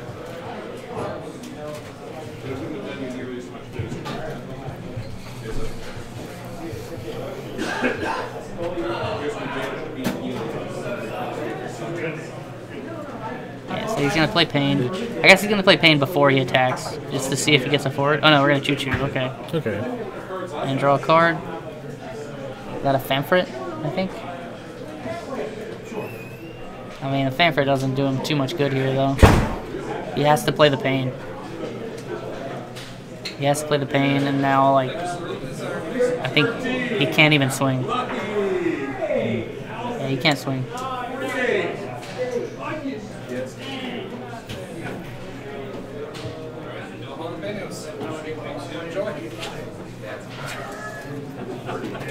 Yeah, I think this game's over.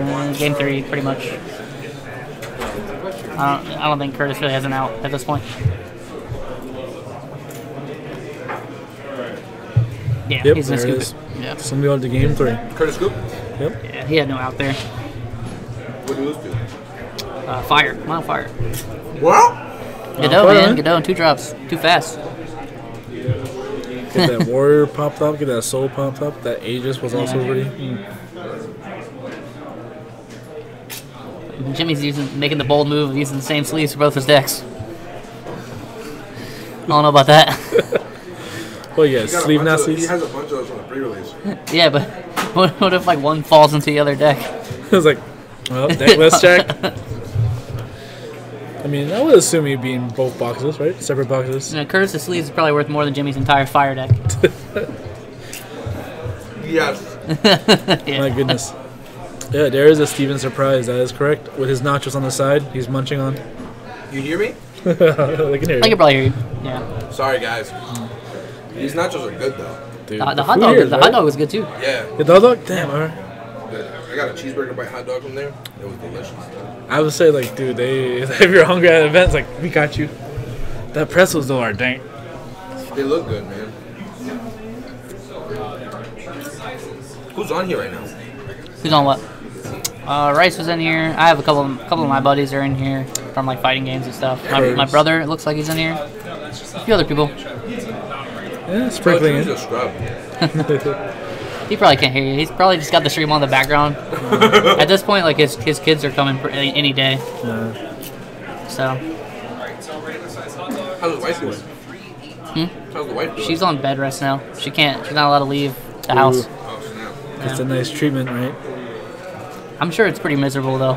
Yeah, it's in bed all day and just... Yeah, so now it's gonna be wind water versus water lightning, I believe, right? Yeah, Water Lightning was So up. Will he be able to get a scene early Fusoya? playing Lulu early. Interesting. Pitched a Seymour to that though. I guess he really wants to favor the Anthem. Yeah, I wonder why. It's an interesting play. Early Stola coming back from Curtis. Yeah, I'm curious why he overpaid for the Lulu. Maybe he just feels like he needs to get the Anthem out like now. See what his follow-ups are. Maybe that kind of like gives us an idea why he did it. So we're playing a Femfrit. Pretty easy way to get rid of Stola there. I see a Layla, but I don't know if Kurtz has seen a Viking. I haven't seen him pitch a Viking, so... So that's not really going to do much here. Looks like we're going to play a Pain, maybe? Oh, no, we're playing a Riku. Okay. He's going to pass over. Pain's probably coming down next turn for the full value.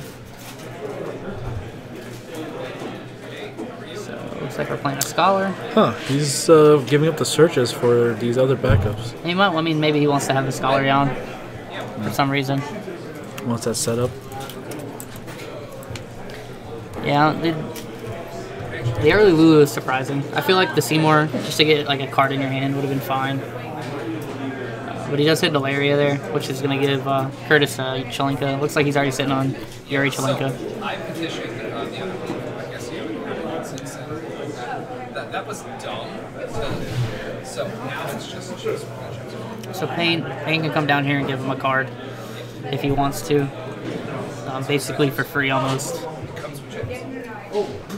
You break good, right? I still don't think he has a Viking yet. He could play... Yeah, Yuri's really not a good play from hand here because his backups are mismatched. Like, that's not really going to do too much unless he plays both.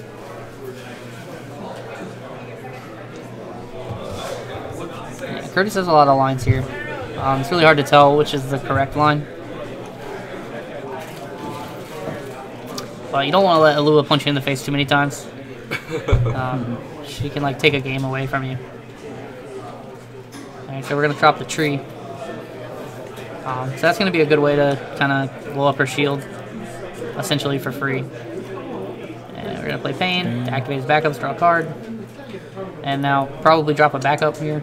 Oh, well, he already pitched the Layla. Sucks, he drew the Brawn off the Pain. So now he has no, like he doesn't, unless he draws another Layla, he's not going to have access to Layla Viking. Let's think about playing Chelinka. No, we're just going to play Braun. Go get the Viking. So but Alua is a 7K. However, I doubt Jimmy wants to trade Alua for Pain. Yeah, with only 2 cards in hand and no other 4s that he may have the top off. He does. I believe he runs Cyclops. He does. Though. He does. He has at least 2, I think. But he just pitched one earlier. There's 2. There's also, the cheap Alua special, which could threaten. But I mean, Curtis might call the bluff there if he doesn't have it. It's probably worth getting rid of a second copy of Alua just to lose your Pain. Because I mean, Curtis basically paid that Pain for free. Oh, someone bumped the camera. That's okay. Colin's killing my camera. Oh, alright. Let me fix it. I'll fix it. No, I'll get rid of it. Do it. Just turn it to, when you're facing it, turn it to the left.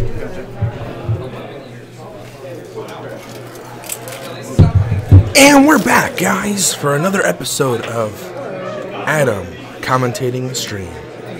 Yeah, it's been kind of solo. Oh, did he give him haste? Oh, no. This is bad. I couldn't tell. He Lewis special, right? So they all have haste? Yeah. Okay, good, okay. That's what I thought. Oh, that's not good. Yeah, that's not good at all. Curtis is going to go to 4, I think. That's a lot of pressure that's just been applied. Yeah, I mean, a Lewis special is fair, Yeah, well, actually, wait a minute. There's 2 Valid 4s off the top. Oh, but they're all 7K. They're all 7Ks because of Lula. Wow, that's so fortunate. Yeah, so that didn't kill anything, and Curtis is extremely far behind. Did he draw onto a Layla at all? Looked like he drew double Viking. He pitched the 1 Layla, so I think we've seen... Oh, no, that was Fanfrit.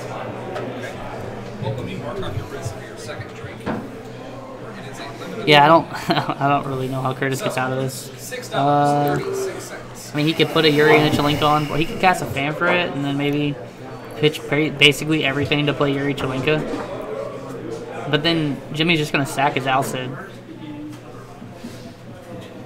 Jimmy doesn't have any cards in hand, though, right? No, I think he's held it, yeah. I think he that's Is that out. a cloud? Is that a cloud? I can't tell if it's a cloud of darkness or not.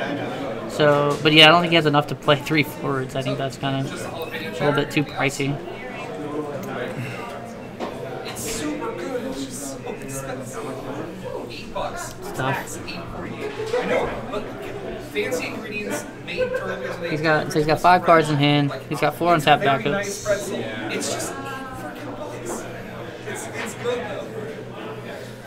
Alright, pretzel and not the mini. Hey, girlfriend's away. Buy $8 pretzels, right?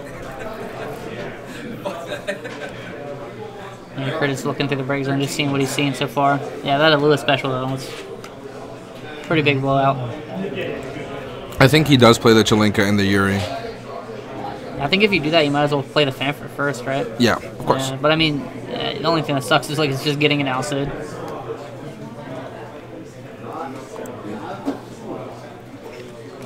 Yeah, it's tough. I mean, he could opt to play just the Yuri from hand, block something, and then Dolan Freeze on block declaration, and then just go to 6 or 5. That's also an option, but that doesn't feel very good either.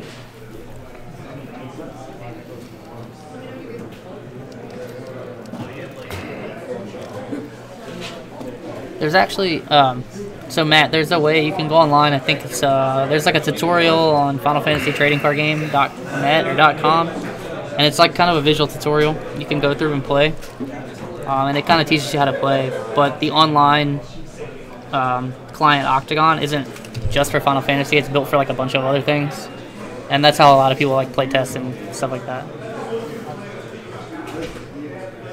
But yeah, it's a lot of fun. It's extremely balanced, I think, and it's easy to pick up, but yeah, hard to mess, for sure.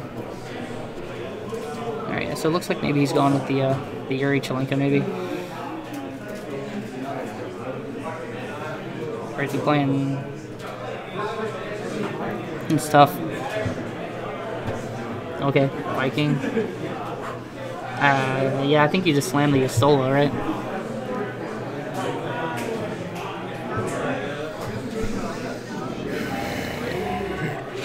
This is tough. I almost say you want to pitch the Chalinka, but that's tough. He's going to pitch the Cloud. Yep.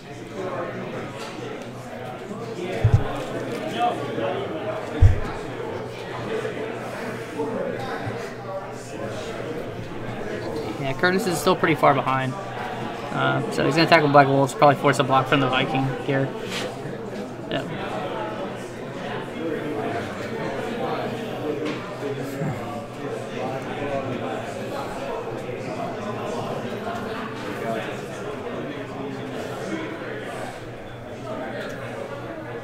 What did Jimmy play? Oh, he played Seymour. Okay. So we're in main 2 then. He's going to poo-poo. He just wants to see more cards.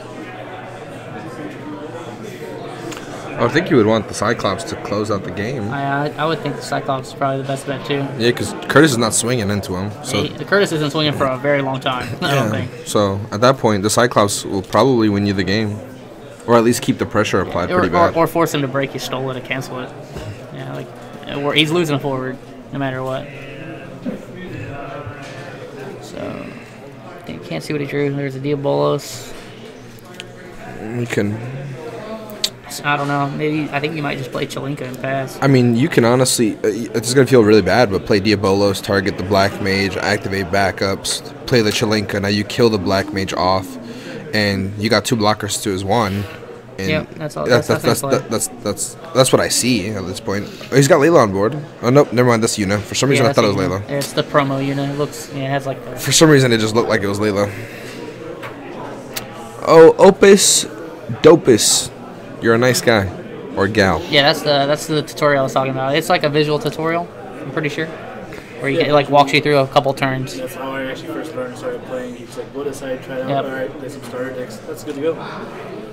Yeah, Good. It's pretty fun. I mean, if you've ever played Magic, Matt, I don't know if you've played Magic or not, but if you have, you'll pick it up pretty fast. If not, it'll take a little bit, but you'll pick it up. And not only that, you get the new starter deck.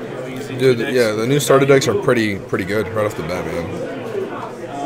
Is he playing Diabolos? What is he doing? He got 3 cards on his hand to pitch.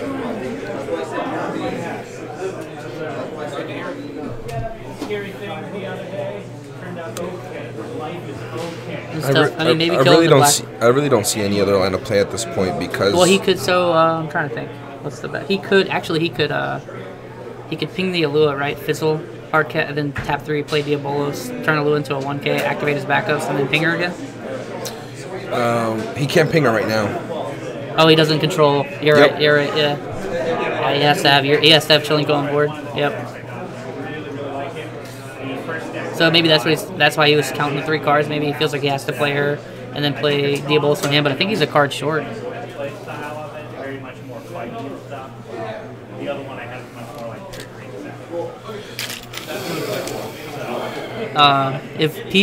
I think PTCG is Pokemon, right? So if that's Pokemon, we have a fair amount of people that came from Pokemon that play this game, actually. And yeah, like, your friends will be on Facebook, so if you have questions, you can always hit me up.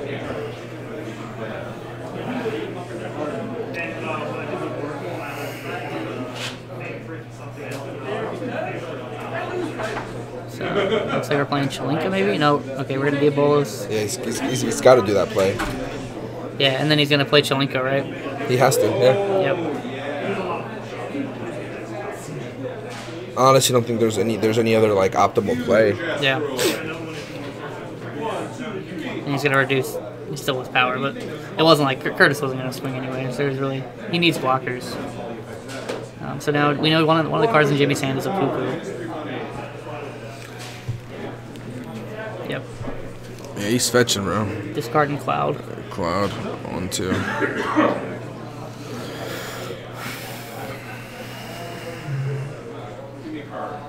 No, Alcid. He's gonna cancel it. Yeah. So Jimmy already showed his hand basically. Yeah, he's got to block this, and that's a trade. Yep. Actually, no, I'll take that. Puts him at 6, but like, I'll take that. No, it puts him at 5, right? He's at 4. Oh yeah. It just puts him at 5. Yeah. So there's a bar. Actually, well, no, the barb's gonna fizzle. So no, the barb. Why the barb is gonna target the Alcid? Yeah, you could kill the Alcid. Yeah. I was trying to think of like he could ping and kill, but the barb would just fizzle anyway. So like Alua's kind of untouchable right now, unless he has like a Valakor in hand.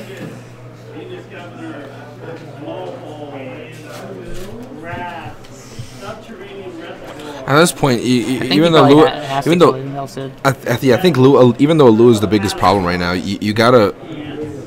have more bodies on the board, so Alua kind of just isn't doing too much for him. Alua's not a very fair card.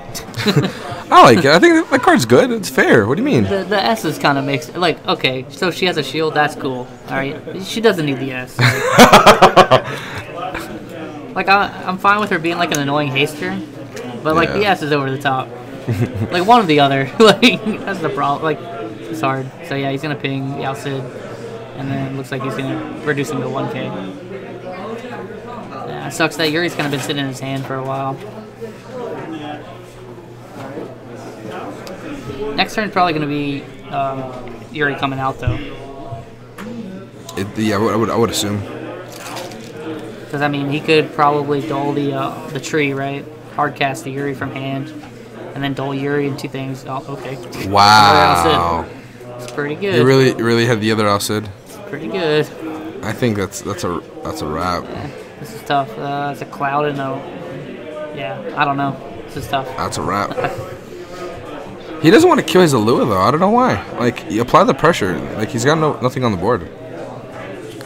I guess Jimmy feels like he's not in a rush, but yeah, I mean, if you have the pressure, you probably should just pressure.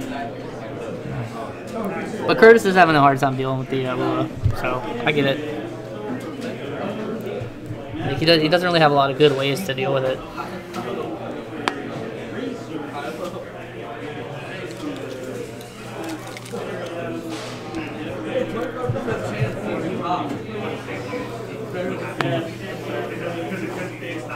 I think you just have to play the Yuri, right?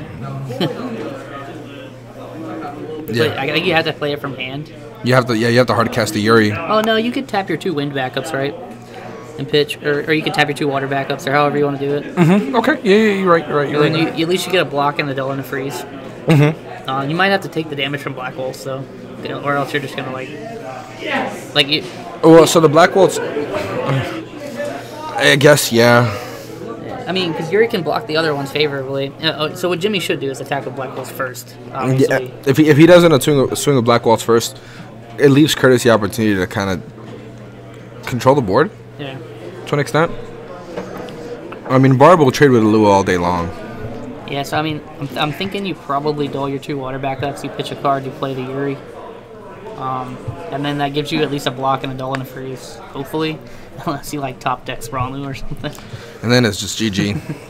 Thanks for playing. Well, I assume he runs ramen. I don't know if he does or not. I can't. You got the list, Michael? Does Jimmy run ramen?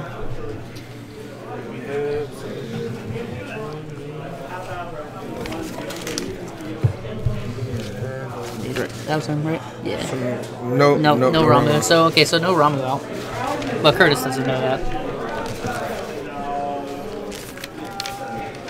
He's gonna play the Yuri from hand, it looks like. Yeah. Where's my name? Oh, there it is.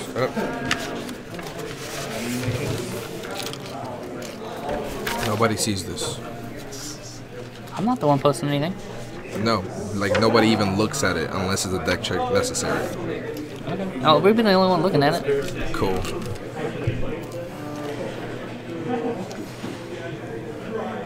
So, yeah, it looks like it's Jimmy's turn now. It's sacred. Alright. I think Curtis has done a pretty good job of at least causing, like, a stalemate. But he's still, like, on the back foot for sure. Honestly, he's fine here. I would honestly pass at this point. Well, Jimmy's turn, I think, right now. I think it is Jimmy's turn, because he drew his 2 cards. So he's going to swing with the black. I'll take that damage all day long. Yeah, I think you have to take that. Oh, that's tough, though. That's a rough hit. That's his last Diabolos.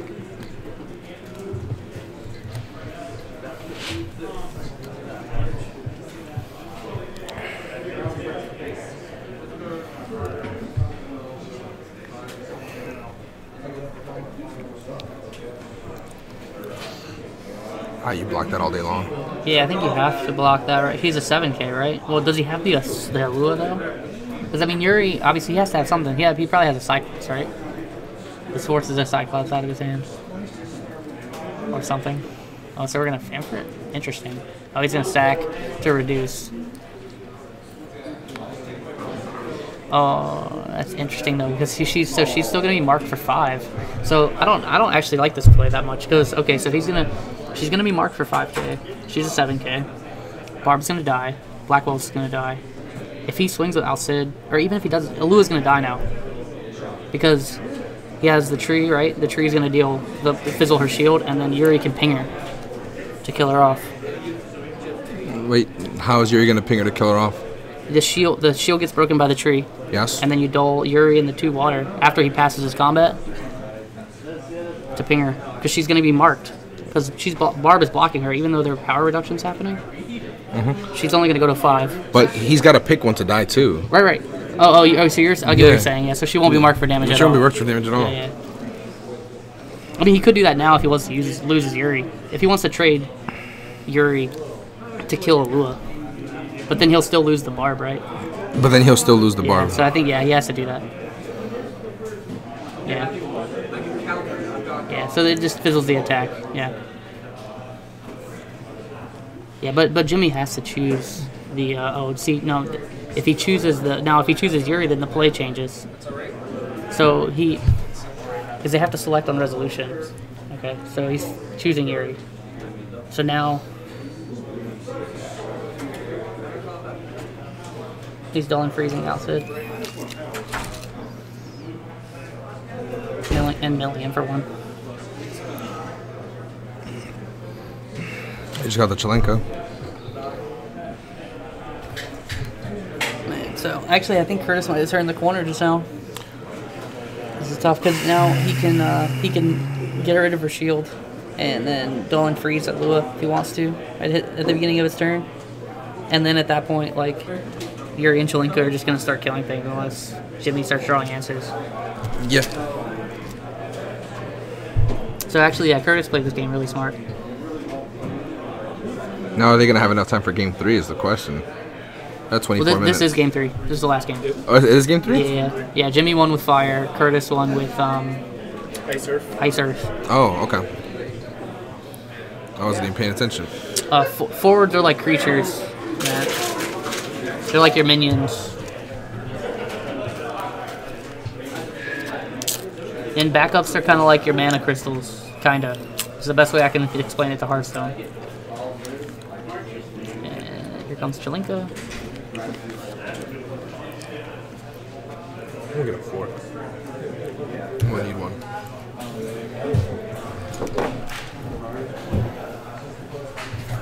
Yeah, so actually I think Curtis might have turned the corner here. Yeah.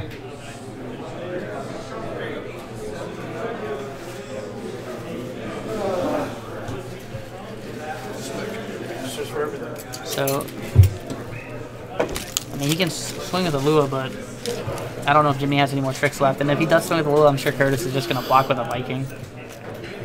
I mean, he can't afford to not block at that point. So it's really just going to depend on, like, what Jimmy has. Honestly, if Jimmy has the Cyclops, I'd probably just play it before combat. So he can't block with a Viking. He's forced to block with Yuri or Chalenka if he wants to prevent the damage. But even then, I don't know. Feels like Curtis is ahead now.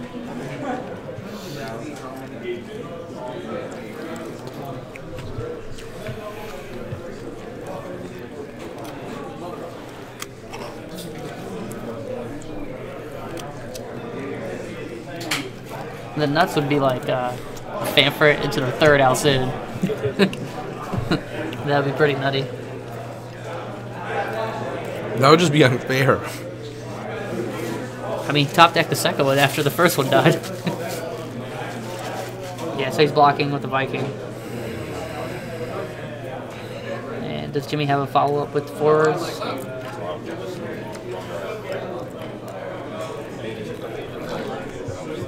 Can't tell what's encouraged. I think it's a Yuri and a Pain. And it's gonna pass. Okay. Now, I think he has an Alua special. Another one. The thing is, though, like, Yuri and Chalenka are gonna party attack this turn.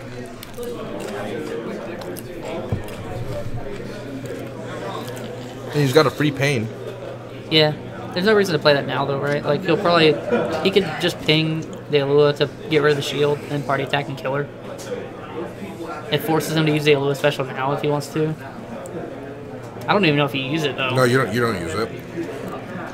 But that is his last Alua is in hand. End of round 3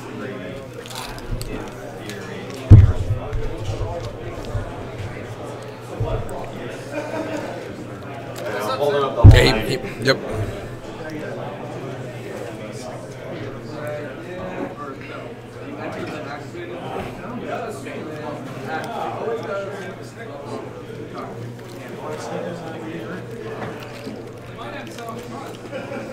I'm confused the way he has a dull backup.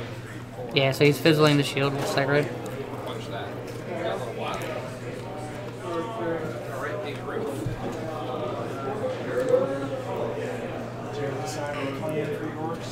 Oh, he returned it back to his hand with Scholar.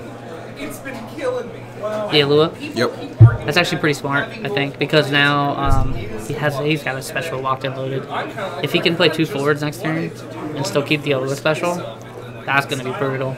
I have one that I like the most, but I'm hesitant to do I can't see what's in his hand, though. that. Playing what I own and how I want to use them would be stronger in this, or could be good like that. And so I kind of just want to do jet skis. They're like, you know, the mechanics and the thieves and the like. So I see. Stuff and the blue. God, I can't even see what's in his hand. Just like war with them, and then they're I know 2 Aluas are in there. each unit gets a reroll, exactly. And so I'm thinking like, okay, so I just want that dragster, telephone dragster. That's a 2-shot gun. That's really important to get those hits. But it's now I can reroll that. Like it makes all those couple of shot weapons so much better.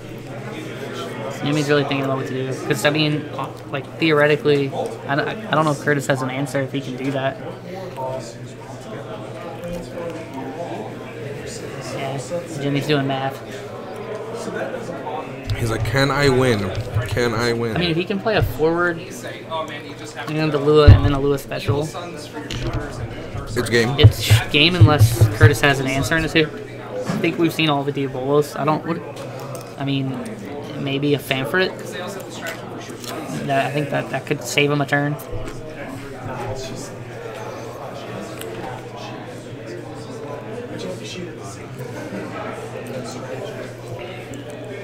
Yep. It's tough.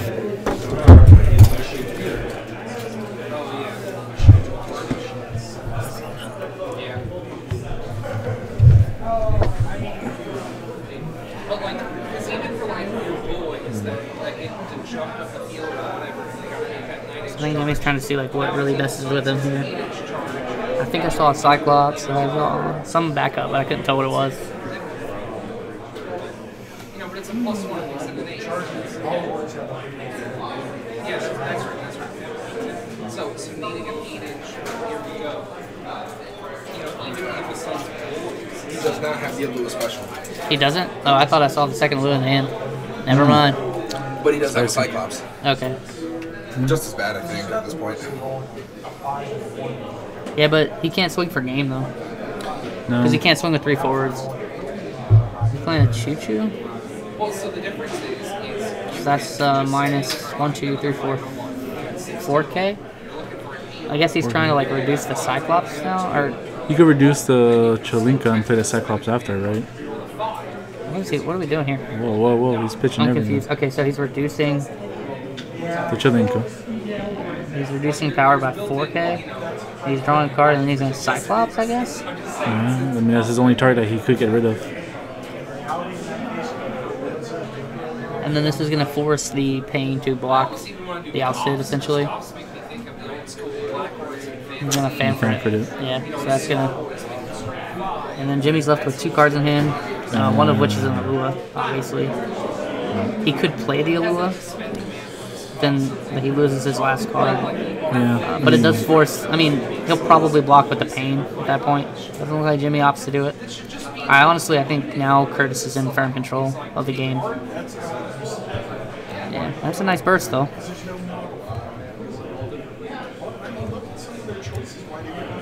Yeah, I think Curtis is in firm control, though. Like, I think it's going to be hard for Jimmy to come back from this position. As long as Curtis can consistently keep dropping bodies back on the board, it's going to be really tough.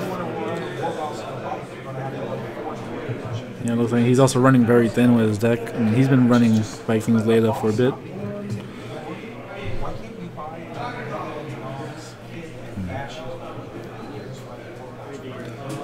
So it looks like he's debating on. Oh, he just has another Chalinka in hand. Yeah, he can just slam that. Yep.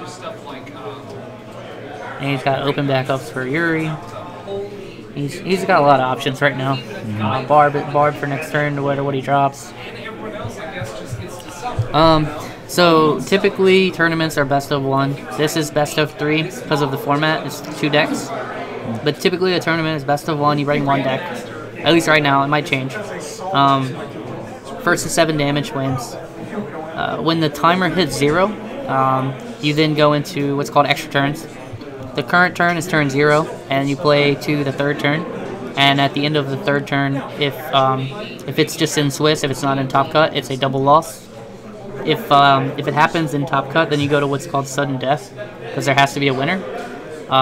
If it enters sudden death, whoever's taken the least damage just wins outright right there. If it's in the 2nd game, whoever won the 1st game wins. And if both players are tied and it's tied on damage, then whoever does the next point of damage wins. So honestly, sudden death's kind of not cool. It's not the most fun thing. A lot of people want Top Cut to be untimed, and then if it happens in Swiss, you just count it as a double loss. Nice 1 for 1. He's considering another swing. I mean, you could probably just swing with Chalinka here. Just safe bet, yeah. Keep the Yuri up, just prevent any shenanigans, basically. Keeping the Yuri up is just safe.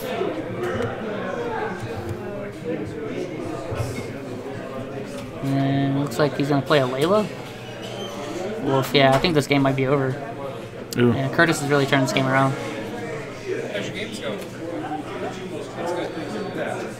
Yeah, I don't think this is gonna go to time. I think Curtis is probably gonna win this. Yeah, is that our next turn, or unless he has something to wipe? And it doesn't matter. I mean, there's no board wipe in Water Lightning unless he's playing Sin. Like if he drops Sin from like the top rope or something, that'd be pretty amazing. But I don't think Sin's in this deck, so.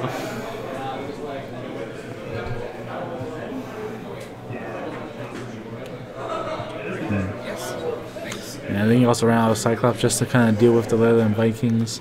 Well, I think most of the Cyclops are gone now. Yep. I think he only had 2, and I think they're both gone.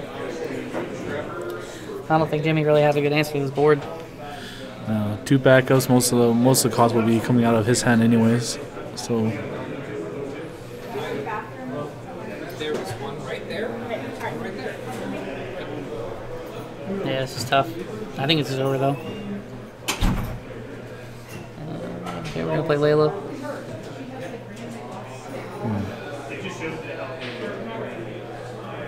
And then not too much decision here. The Vikings got to come out.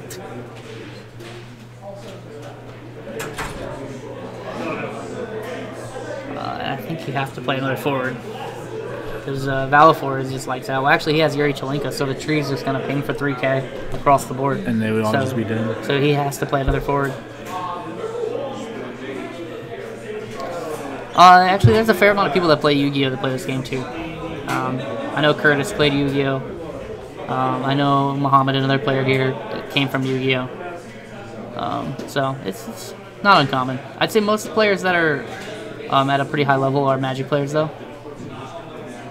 Just because of how similarly the game plays. I think this game's over though. The tree's just going to kill Layla and Viking. I don't think Alua can stop all this. Not at all. Well, yeah, the tree just kills his board. Yep. Basically. Just cleave it. That's it. Yeah, because it's 3K. Because he has Chalinka out. He's got a barb in hand. Yeah.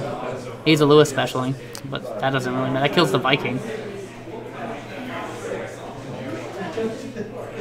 Yeah, the Viking dies. He draws a card.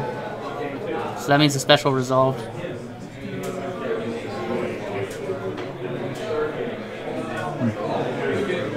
Thank you, sir. Oh, cool. Thank you. Yep, and then he's going to do 3K to the board. Yep. Here goes a cleave. And he's going to fan for it. Yep. And that's his game. That's game. Unless Jimmy has... Oh, okay, there's an ephemeral. So I guess he can get another fem for it. No, he doesn't have it. He's just going to scoop. That's it. That's game. That was a good set, though. That was a close game. For sure. All right. Well, I'm gonna see where everyone's at, and I'm gonna go to the bathroom. Good restroom. And then should be. I don't think many games are left, so we'll probably start round 3 pretty fast. Pretty much. Yeah, we'll have our substitute, Mr. Wrench Keg, set in for us while we take care of some housework. All right.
What's up, guys? So we're back.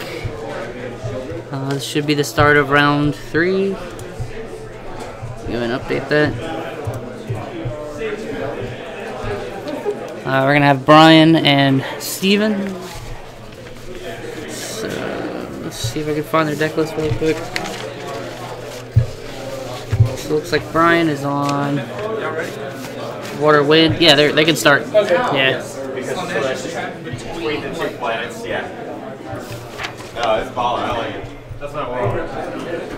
I was thinking of making my army for them. I'm like, nah. So we're gonna have Brian on the right. He's gonna be on Water Wind, and looks like Earth, Mono Earth Priest. It looks like. And then we got Steven, who is on Water Ice. Is that Water Ice? Water Ice? Yeah, Water Ice. Okay, Black Mage threw me off for a second. And Mono Wind. So yeah. Well, it looks like Brian is running like a Sid 2 version of Water Wind. Kind of similar to Jordan Dank's build. See if that package will come off. So it looks like it's starting off with Water Ice and the Water Wind. So getting a Riku down for no value early, that doesn't feel the best. But I mean, it's a backup, so. And then Steven's getting down the Oracle and then going to get Viking. So he's going to be in firm position. If he's got a Layla in hand, Brian's going to have to answer that pretty quickly. But Valor, it's generally in these decks. Let me see if he's running it.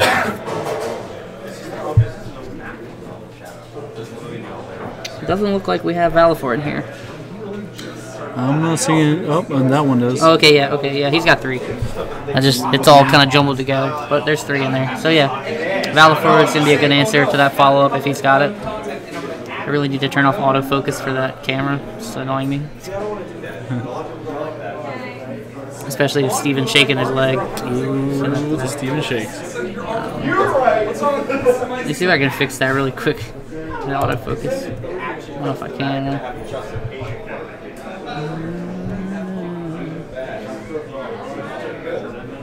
Yeah, let me turn that off. Alright, we should be good. I shouldn't do that anymore. Yep, now I need to zoom in and out. So it looks like we're going to get the Layla to come down. Oh no, we're just going to Merle Whip. We're going to draw 2, discard 1. Did he get the Layla? He's got 6 cards in hand. Pitching 1, playing Yule. Ooh, that's ballsy. Is there archers in that list? Ooh. There is not. He's pretty safe then. Yeah, so no punish. Yeah, usually you're kind of scared to play that card if your opponent's playing Wind, because if they do have archers, that's 10 cards off the top of your deck. So it looks like I see a lot of play since what Fusoya has been on the rise of late, and yeah. So there's the Layla Viking from Brian.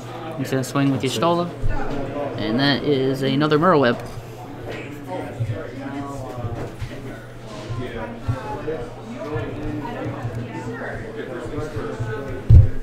Steven with a lot of cards in hand going into his turn.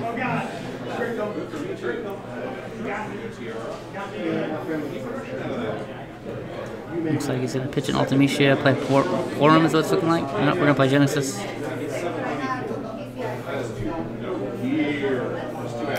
And then we're going to play a Porum. I guess to pick one of those, put the other 2 on the bottom.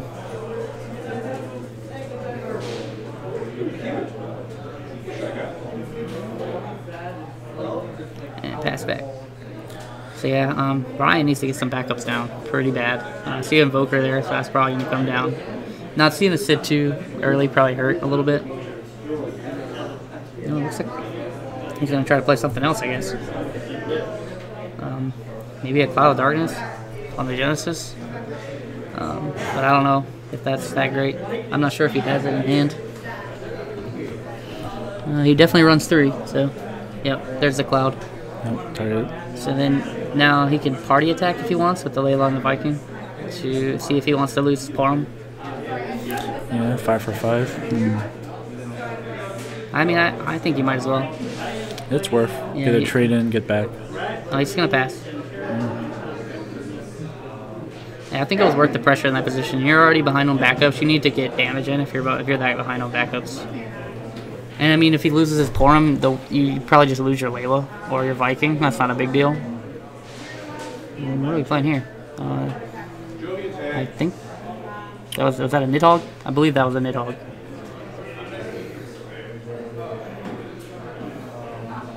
Oh no, it was a Sephiroth. That was a Sephiroth. That's what that was.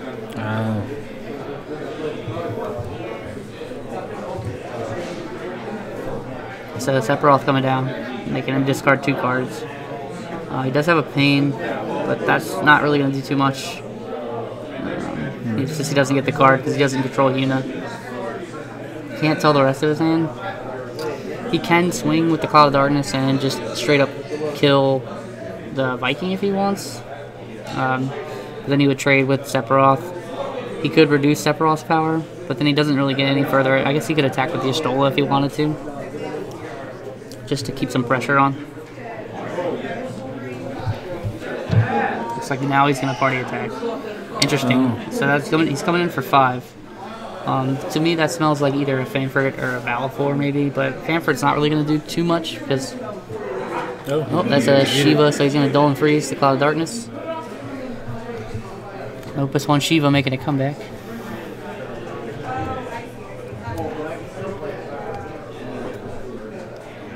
And then I believe Brian passed. So. Interesting not to block the Layla Viking, though. I mean, he could block with Porum. I guess he just didn't want to. He's afraid there was some trick. Yeah. Surprised he didn't just trade the Viking. Yeah, he has another Porum in hand now, but I think he drew into that.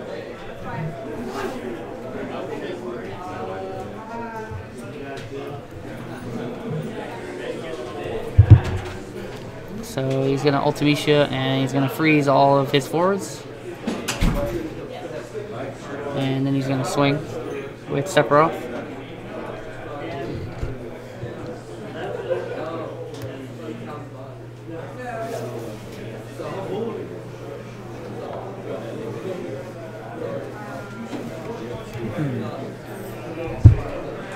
So he's going to Choo-Choo Lane to reduce Sephiroth's power by 5k. And I assume he's blocking with Y'shtola, so that's going to go ahead and kill him off. Yeah. He still needs backups really bad. He's just sitting on 1 backup, and a deck like this is you're gonna eventually fall behind.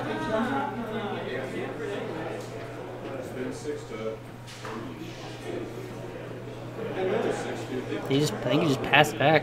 Rough stuff. Maybe Brian's just not seeing a lot of backups. Yeah, Brian is reading Ultimecia. She has a new card. So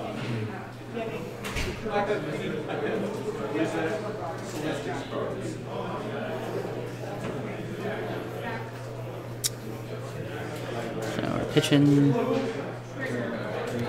5. Can't tell. I think that was a Cloud of Darkness.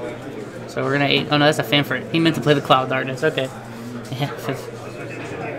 So now he's gonna target the opponent's Cloud, I believe. You might. I don't know. It's hard. I don't know if he sacked Y'shtola to that or not. Looks like he is. I think I would have probably tried to remove something. Rough stuff. This is a Dane and another Viking. So no backups for Brian.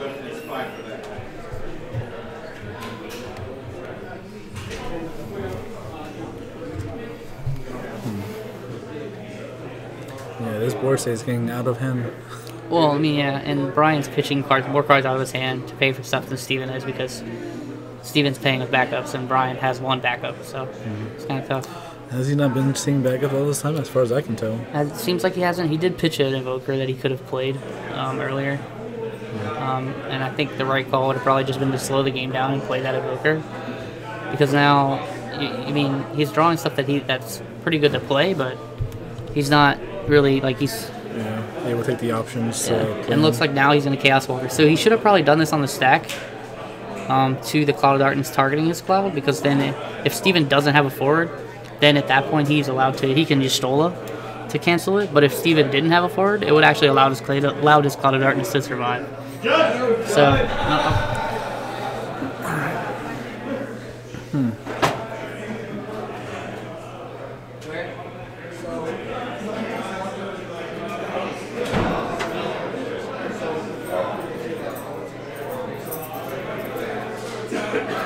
Oh yeah, it's Judge calling their game.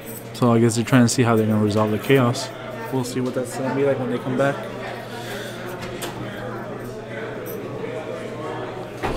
Yeah, oof, Aerith, man. Maybe I'll trade my ranch keg for some Final Fantasy sleeves. That should be worth it, about the right value. Okay.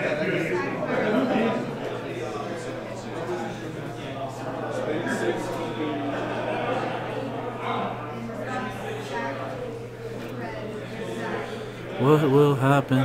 Alright, sounds like things are moving forward.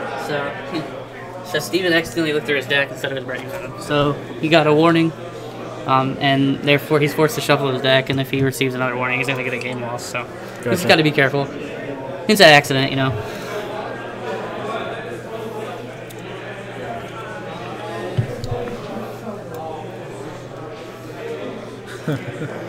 People keep switching their decks from their break zone. Yeah, I mean, it's weird. You know, I think putting your break zone in front of your deck is very good and courteous to your opponent. Yep. But you got to get used to it, you know. Yeah. Here we're doing that. We're enforcing a second warning as a game loss. Yep. And it's fine because since it's a best of 3, it's not like they lose the entire series. Yeah. I mean, it can if they happen to, you know, worst timing. Oh, 4 backups, 5 forwards.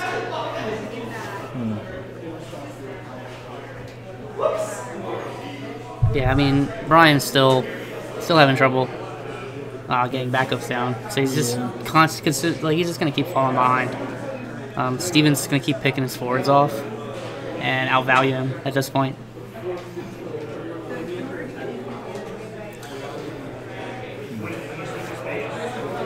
What's up, Eric?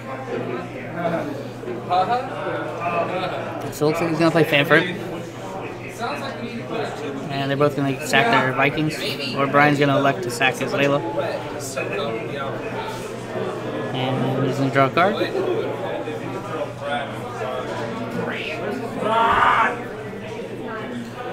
Pitch 2. We'll play Renoa, he's going to flash Ultimecia, and he's going to dull both his forwards.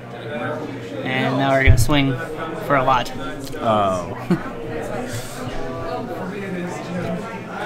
That's 1. That's 2. And then should be a 3rd. 3. Ooh. Fish out all his backups that he would need. I thought you were going to say something much more severe. Those were his backups were. Yeah. I think he has pitched a couple though, but at this point he's kind of just committed to the game that he's playing. But I don't think he wins this game. I mean, his deck requires setup and the backups. And then, I mean, it's supposed to be a value deck where it just sets up, plays a lot, then gets them all back. Exactly, yeah. Wind Water is supposed to play a value game, but if you don't have backups down, you can't play that value game. I don't think he has much forwards that are even big enough that would be good to just play off hand, yeah.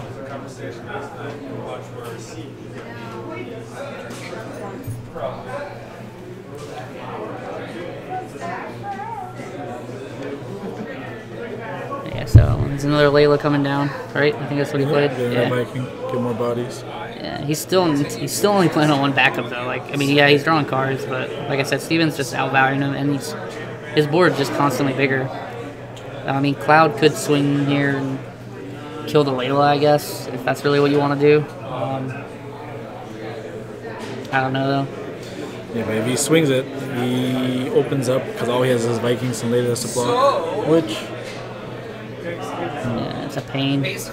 No card draw though. I think you have to swing with the Cloud, right? So he's gonna try to kill the Porum, I think. That would be a good choice. Yep, and then Steve's gonna take that, go to 3. Oop, not. Wrong one. So I'm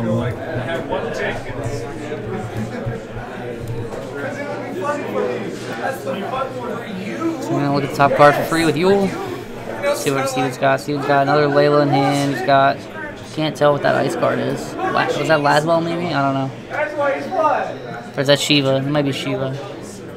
Yeah, so he's gonna count the Shivas in his break zone.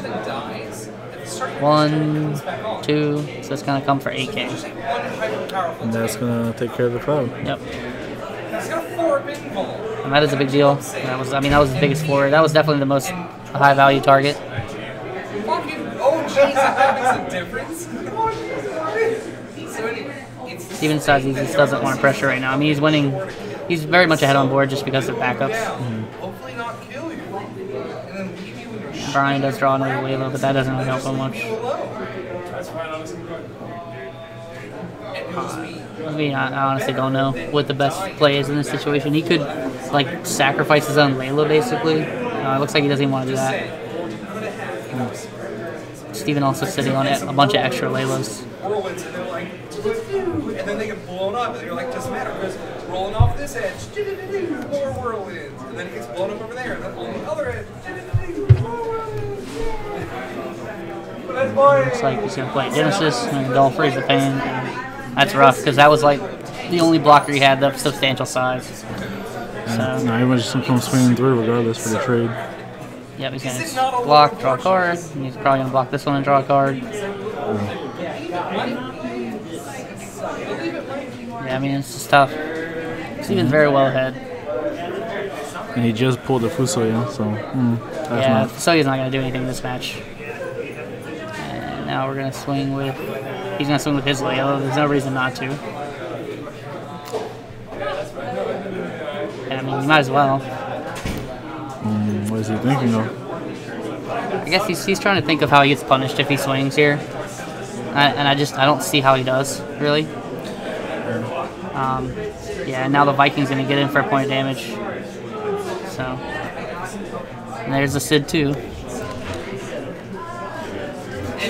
Yeah, I don't see how Brian really comes back from this, to be honest. No cards. I mean, yeah, no he's going to scoop it up. Scoop. That's game one.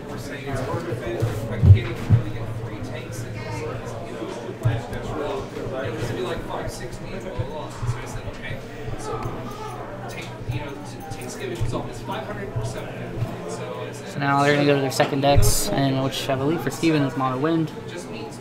And then for Brian is going to be Earth, Mono Earth. Yeah. So it's going to be Mono Wind versus Mono Earth. I feel like Wind is probably slightly favored here, especially since they're running Yuri Chalenka and they can get rid of those big beefy forwards. That's true. But if Brian can get started and build up, like the Precious can do work. You know, so both players have Yuri in their deck. That Black Mage is going to be pretty key to stop his opponent's Yuri as well. Now the Black Mage, what does that do specifically? It's 1 Earth and Dole, and you can target your own forward, and it can't be Dole for this turn. Oh, makes undullable. Can't be Dole by your opponent's effects. So, for instance, if they try to Yuri, you can do that in response. No, even then he does run. Well, that's Titans.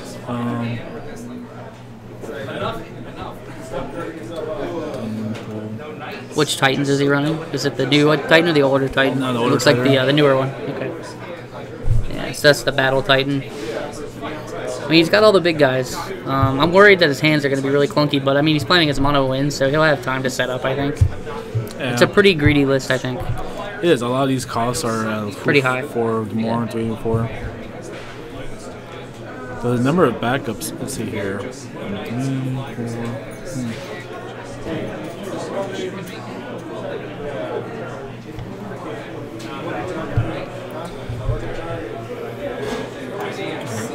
Deciding. So I think they're trying to figure out who's going first. Oh, I guess he tried to play the same deck, I think, and you can't do that. Yeah, you have to play the other deck.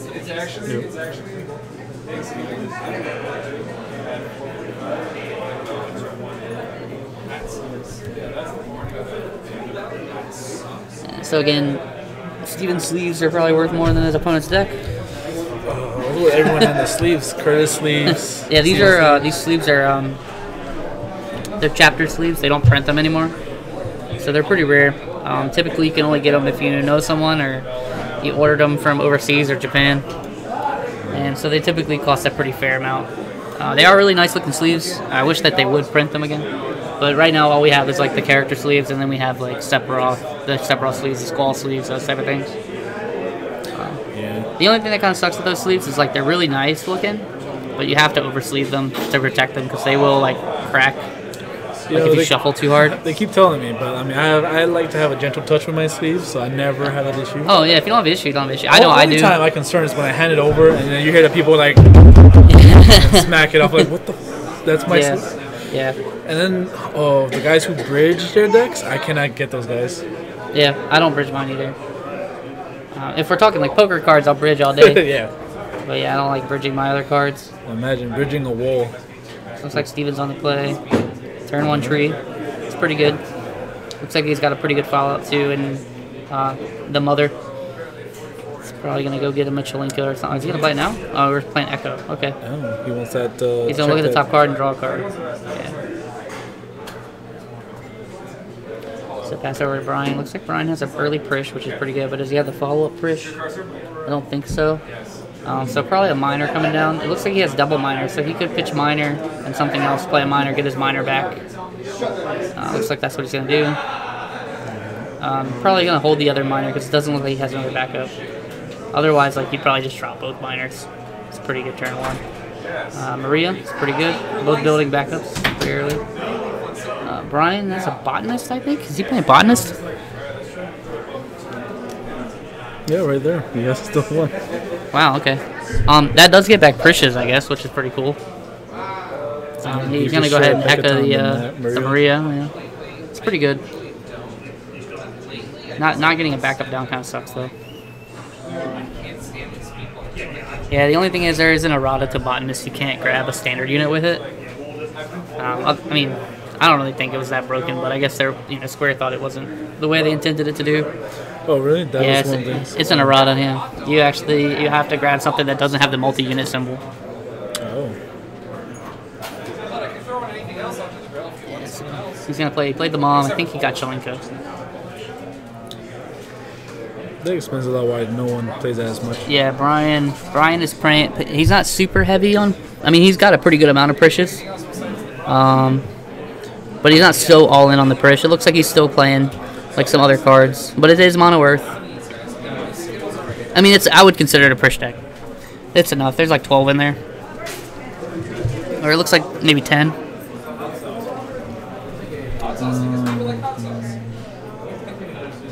Yeah, just about 10. 1/5 of his deck is a Prish. Yeah, I guess if you're playing like Mystic, but like. Yeah, and he just did the botanist to get back Prish. This one he's kind of doing pretty well with value.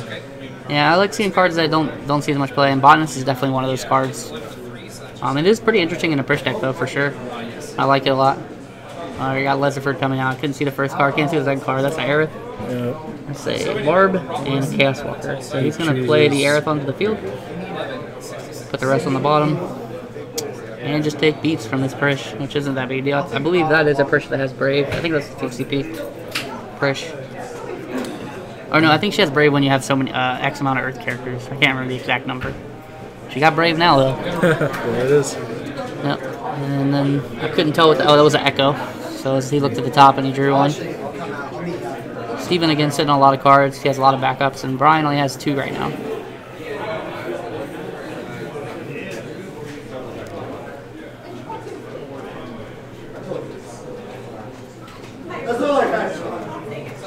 Playing Chalinka.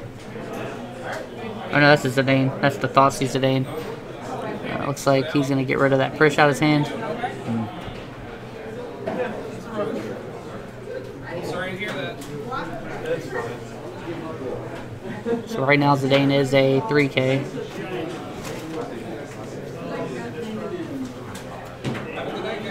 It's a star symbol.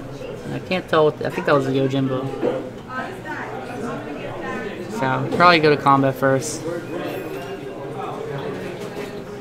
mean, there's no reason not to. Just give. Yeah, he only gets buffed when he has cards. I mean, he could even. Well, Bull doesn't ping. He has to worry about a Diabolus here, but Steven does have to play pretty heavily from hand if he Diabolus here. I think you swing the Prish first at least. He has 4 cards in. Yeah. So I mean, Diabolus is the worry, but. I mean, if he uses that on a Prish, that's probably not the greatest. the real decision is whether or not he wants to risk swinging with the wall. And is it worth 3 cards out of Steven's hand? Now Steven has to decide. He decides not to, or he just doesn't have it.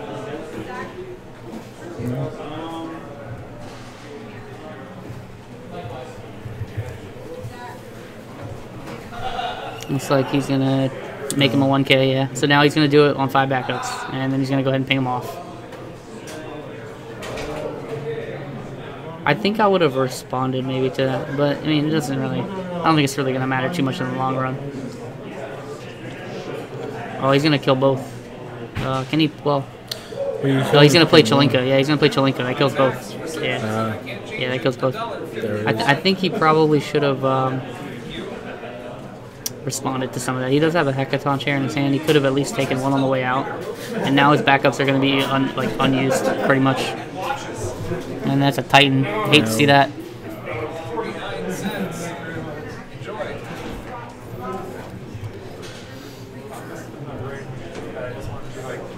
Shantoto would be pretty good here. Does he have? He runs that, I'm assuming, right? I would hope so. Yeah. Do you see? I don't think he does. Ooh. I don't see the name. Ooh. Yeah, this deck is all forwards. Yeah, no Shantoto. Rough. I don't know about that. Yeah, that's. I'm not sure if I like that. So there's no Shantoto in the deck. I feel like if you're running 3 Sybils, why not just run like 1? I think 1 makes a lot of sense. I mean, even then, I prefer 2.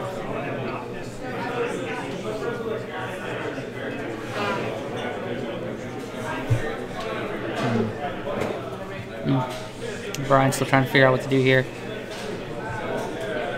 He's got a big Prish in his hand, but you don't want to ever really hard cast that Prish.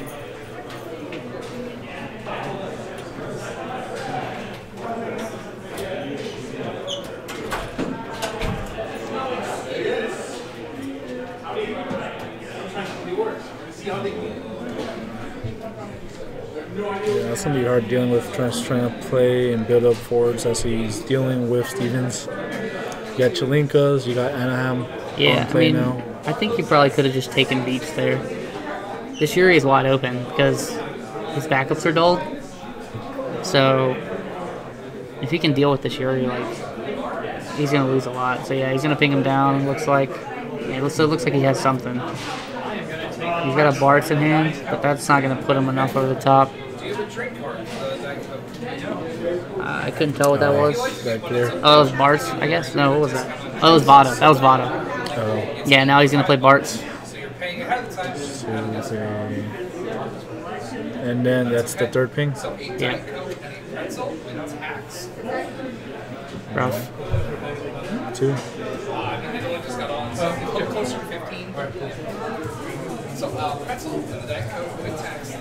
Yeah. Yeah, no Toto. Not having a Toto here is not good. What do you mean? Just keep the cheap. Oh, okay. So the change is $10.77. So if you don't want it, it goes right there. So do you have a preference for the pretzel? More salty, less salty? Does one stand out to you? Less salty. So, yeah, I'm not really sure how Brian comes back from this without having a Shantoto. Prish is only going to do so much. I think it'd have to be like the 6 CP Prish here. That's the one that blocks and gets buffed. So he can't really play the 9 cost off that. So yeah, I believe she's a base 9K, and when she blocks, she gets like +4, something like that. Well, he's swinging with all backups open. I think he forgot. Oh, did he forget how much? I think he forgot that she gets buffed when she blocks, because, I mean, maybe he has, I don't know what he has in his hand. It looks like Brian's going to take it. I'm pretty sure that's what Prish that is. Unless that's the big Prish. But he didn't deal any damage on entry, so I don't think that's the big one. Looks like he's going to party up, maybe. Vada and Barb.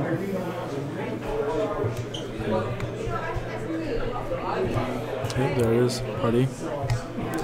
He's gonna let that swing go through.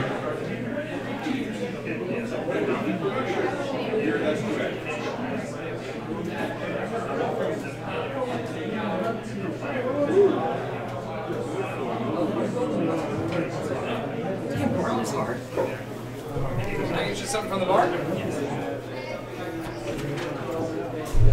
Yeah, so yeah, I mean that's a good point. He could have just pinged it. And this is the first one, right? Yeah, I'm pretty sure that's the 5-drop Frisch though, right? I can't. It's hard for me to tell, but I think that's what that is. Right, so a bit Judging by it. $6.36. Yeah. So, yeah, I mean, he didn't. I guess he just didn't want to lose there. Oh wow, no attack, really? No reason not to get brave. I feel like. I'm not sure what he's afraid of there.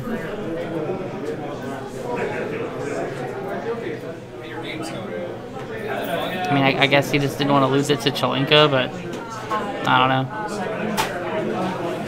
This is gonna be rough. Yeah, there's Yuri. He's gonna dull and freeze 2 things, and that's probably just gonna be game. Dull and freeze. Yep, he needs a burst. Titan's really it. Maybe. Titan, I don't even think your Titan Jimbos. saves him. That's it. That's game. GG. So Steven takes that 2-0. I think the other match is over. So I'm gonna let's see. So probably gonna put it back on break a little bit. See what everybody's doing. I think this round's still going. I'm not sure how much time is left in the round. What are you running? Right now they're running about 46 minutes left. So In a long time. Okay. we got. We can swivel this for another table. Let me see. I think the other game's over though. But let me go check. I'll be right back. Sounds good. Chris is 0-2 going into round 3. He hasn't been doing so hot. Ooh, really? Yeah. I think he lost the first one on stream when he decked out, and then he won with the Gilgamesh, and then he lost with Earth Water, and then the second round he said the Gilgamesh deck didn't perform very well. So that magic consistency is what we're looking for. So I think in both rounds he's lost twice with each deck. So yeah, so I'm gonna see what the other match looks like, but I think it's done. We'll take a look. Yeah. I don't want to scoot this side up. What's up? I was like, as soon as I played the 4th forward, I was like, all right, play Shen Toto. Like, because I had a bottle just recover. You're lying. Ooh. No! As soon as I saw that when you played like the 4th forward, I was like, he's done. He has no way to come back. That was it. Yeah, I mean, like, the only reason why I committed, I was like, I got Cecil, I got Bards, I got Mata, like, I'll just recover. And I had a lot in hands, so I was like, that's a pretty card and something else. Yeah, Steven. Alright, I'm gonna leave Ranchman, do some housework, try and find someone else. So this is my friend Ranch. Hopefully we get a sponsorship from Hidden Valley. Though I'm not sure, do they make anything else besides salad dressing? That's what I'm trying to figure it out. In the meantime, right now we're trying to decide if there's anyone else we can feature, as we have a single camera on swivel around 3 tables. Let's see, what does, we got any magic hands ongoing so far? Yeah, it's over. No, we got nothing else going on, so we're entertaining for the next 40 minutes. Yeah, I'll put it on break for a little bit, and then we can come back. I mean, we could do a skit. We could do... I want to talk to Steven about something, then I'll talk to him. Yeah, we could, you want to talk about? Oh, thanks, Axiom Games. Yeah, they kind of gave me a little bit teaching after that last final match of I should really know my cards a little bit better. I believe Muhammad even talked about abandoning me and making me walk back like 100-something miles. Ooh, nice. If that's the case, we'll get an option to that, but generally... Few people are streaming. Yeah, we have no one else, so we are trying to occupy time. I am very... Final Fantasy is such a great game. Burn these 3 rounds. Yeah, a little bit of my background. I've been playing only since like Opus 6 a little bit. Actually in July I started. And so I've been playing. It's kind of funny because the last 3 weeks were kind of crazy. I lost in Soldier Showdown with last place. Second place I skyrocketed. And then... Ooh, I was just talking about people who are interested in Final Fantasy. Second place, I got the second weekend, and now I'm actually running a tournament. So it's a fast going up through all the rankings here. Yeah, people keep saying I'm going into a hyperbolic time chamber, just leveling up through every week. Dude, I love the community. You get so much bulk cards. They have cards for you. In fact, we have a community library where if you need cards to build a deck, we offer you to just take in as much as you want. And since like Final Fantasy doesn't run too crazy on needing too many boxes to catch up, a couple boxes will get you almost like everything you kind of need to get going. And then the community will just definitely take care of you in terms of prizes, cards, support. It's real fast to catch back up online. And also, there's nothing wrong. It's Final Fantasy. You can talk about Final Fantasy. You got 15 years plus or 15 games to choose from. I love it. It works out because I play a lot of Magic at home, though I've shifted a lot to mostly just Final Fantasy my entire life now. I mean, you guys haven't seen the next big event that we're looking to go out to is the Final Fantasy community reunion that's actually happening in January 12th. In Florida. So I think a lot of us from Fredericksburg, Turks, myself, Mohammed, and some guys from Richmond will also be heading all the way down there as well.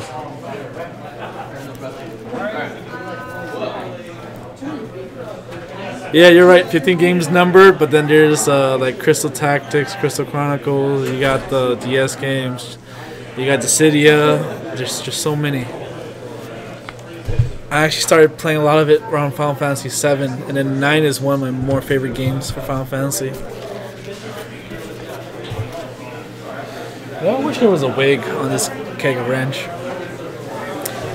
Yeah, also, this is the #1 prize, honestly, for Soldier Showdown.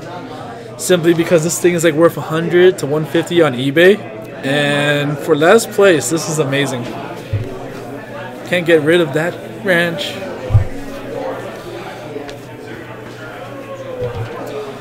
Oh man, and I am talking my head off. Yeah, exactly. 150. I think it was donated to the Fredericksburg Turks. Someone had a random steel keg of Hidden Valley Ranch and just says, "Here, you can have it," and then they just paid it forward, and then here I am with it. So it worked out very well.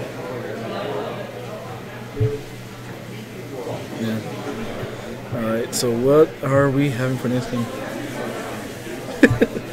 Exactly. Pretty much just my lucky charm now. I'm going to go everywhere with this keg and see what happens.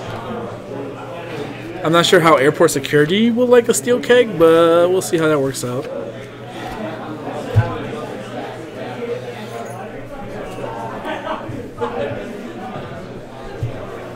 It's a fun way to debut in. What's up? Yeah, I'm just entertaining with my ranch and myself. First with the walk by. I wonder if I could just flip this all around. See this? What's up? My favorite. I'm gonna bring everywhere with it. Yeah. I'm just reading all the chat and shit like that. Yeah, we were talking a little bit about the Final Fantasy reunion. A lot of us plan to go there. But seriously, they have like a Keebler elf kind of building over here. I'm gonna show that off. I'm so tired. You must be exhausted, man. 3 weeks of playing and then... Well, I mean, not that. Like, I went to sleep at like 4 o'clock in the morning last night, and I was drinking like 5 or 6 beers. So. Oh, okay. Yeah, no, I think a few players here are recovering from a hangover. Yeah. So, you know. Well, I mean, I wouldn't say I'm hungover, but I just had a good amount. A good amount? Oh, okay. So you're not lightweight. You don't get the Asian red? No, I don't get the Asian red. I don't get it too much either. That's actually fortunate. As long as I eat something, I'm fine. But like if I do it on empty stomach, at that point it gets bad. Ooh. Because I don't drink when I'm hungry. That makes sense. Yeah, I actually only started drinking the last 2 years and found out I'm a heavyweight. So it's like I took an 8 shots like first time drinking. I'm like, you don't say. Hey, what's up? This is why I'm full of reg. But it's pretty fun. I think they're about to pull the next standings, so we're going to go into round 4, and then we'll be able to actually talk about the top 16, which is everyone, and then we're going to break out prizes, and then we're going to go into the top 4 right after that. So far, everyone's doing pretty good. I mean, how you been doing so far? We watch you. Yeah. I don't want to jinx myself, but I'm doing pretty well right now. Liking the decks, dude. They've been really fun to watch. Yeah, I mean, I just started playing them like yesterday though. So last minute brew. Not really. This is like someone told me to play it like last minute, so it's like okay, I'll play it. And that's pretty much what I was doing last night, just playing really late, drinking while learning how to play the decks. So it's just whatever. How are you liking the 2 decks format so far? I like it. Adds a lot of strategy, I guess, to the game already because it's already pretty strategic. But at this point, it's just like picking your decks, like which combinations would go well against like certain matchups, and you know, is it better for me to just scoop right now or like to just let the game go and then play this deck against the other deck because I know it's a better matchup, you know, things like that. So I don't think many people think that far ahead. They're more like, is this gonna win? Is this gonna win? If not, all right, whatever happens, happens. I mean, it depends. Like if it's against like Minwoo or something like that, and I'm playing like I don't know, Ice Earth or something, and I want my Hekkas, I might just. Well, actually, that's probably not the best example because they have to play the deck that they lose with. But you get the point. Like you can try to like determine the matchup beforehand. Now, could you think this would have been a good answer? Because I know the ban list is going to happen on December 1st with Thaumaturg and Gesper being gone. Now, has this been a better resolution where changing all format to be 2 decks or 3 decks? That way, even if you have Turbo Ice, it's not like a big threat. Either it would be more played or people more likely to play 2 decks with just answers to Turbo Ice. Just because now you're just thinking more of multiple decks and you get more chances to play.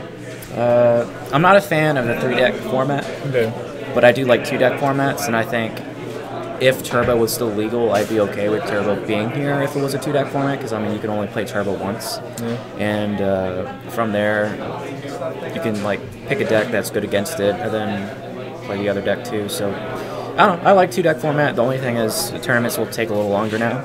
Oh yeah, absolutely. I'm kind of spoiled from just 1-deck format where it's just like, you know, the day's over by like 6 o'clock. That's true. Yeah, last week you had 52 people at the Cauldron Cup, and then that was all day. Yeah, that was like all day, and that was 1-deck format, and we were there from like 2 to like 11:30, 11:45, something like that. That was rough.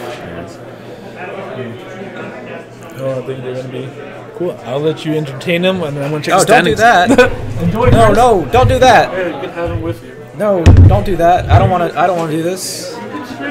No. What personality? No. Ah, damn it. All right, let me see what the chat was talking about before.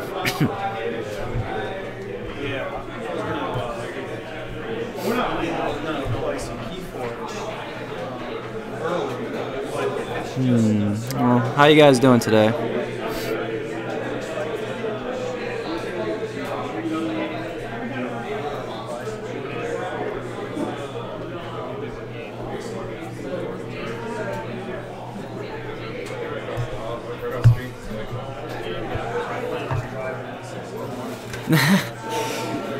At this point, I think I'm safe from being last, so we'll see. I just have to keep my record going and I'll be fine, but this is a pretty good container. We're about to announce next pairing, so we're going to have to take you away. All right. We'll be right back, and one of these switches to the be right back. We'll break. There we go.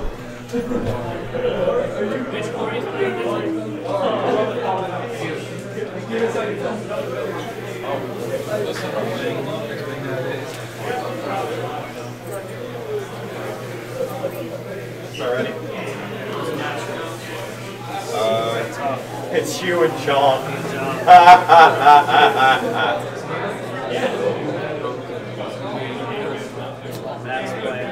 So does that mean we're the top 2? No, you're actually 3rd by your strength of schedule. But there's 3 people who are 2 victors. It's gonna be interesting.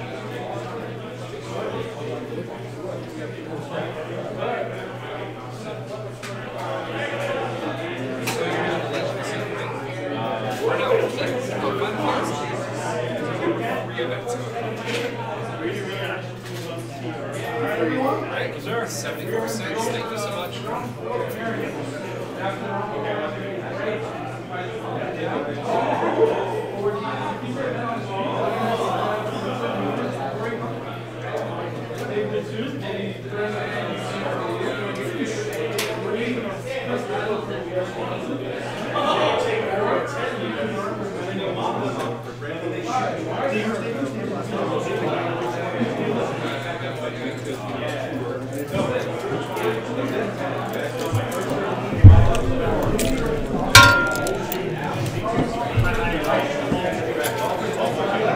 Oh, you put it on the Turks break screen.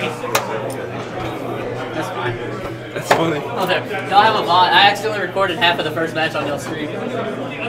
So Only, you didn't record the whole thing? I didn't realize people were messaging me like, you're not live, and then I realized because I never changed the stream key. So when I started the stream, the first half of the first match was streaming to y'all's stream. It's cool. Curtis is gonna send me the video, and I'll just combine them. Wait, so it was still recorded? On your stream. The Turk stream. Oh. Yeah. So. And yeah, he didn't mute the mic either. That's okay. He doesn't know. Tell him he needs to become a pro. Yeah, you know, it takes time. Chris doesn't know either. But he has you, so it works. I mean, I don't guess know this stuff, so he by default has to be the tech guy. Who, Chris? He's genetically like Chris or Curtis? Curtis. He has to because he's genetically. He's genetically inclined to do it. That's okay. Oh man. All right, so I think on feature we're gonna have Vincent and Corey, I believe. I need to update the names, but I need the names to update. Let me make sure that they don't start. And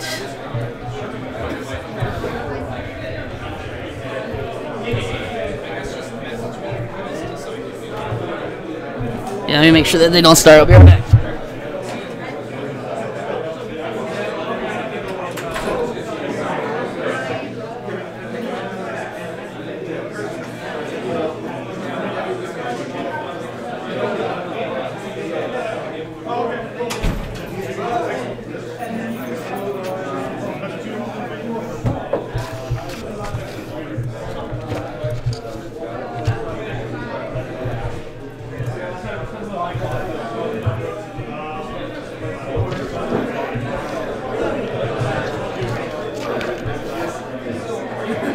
Let's get the names in really quick.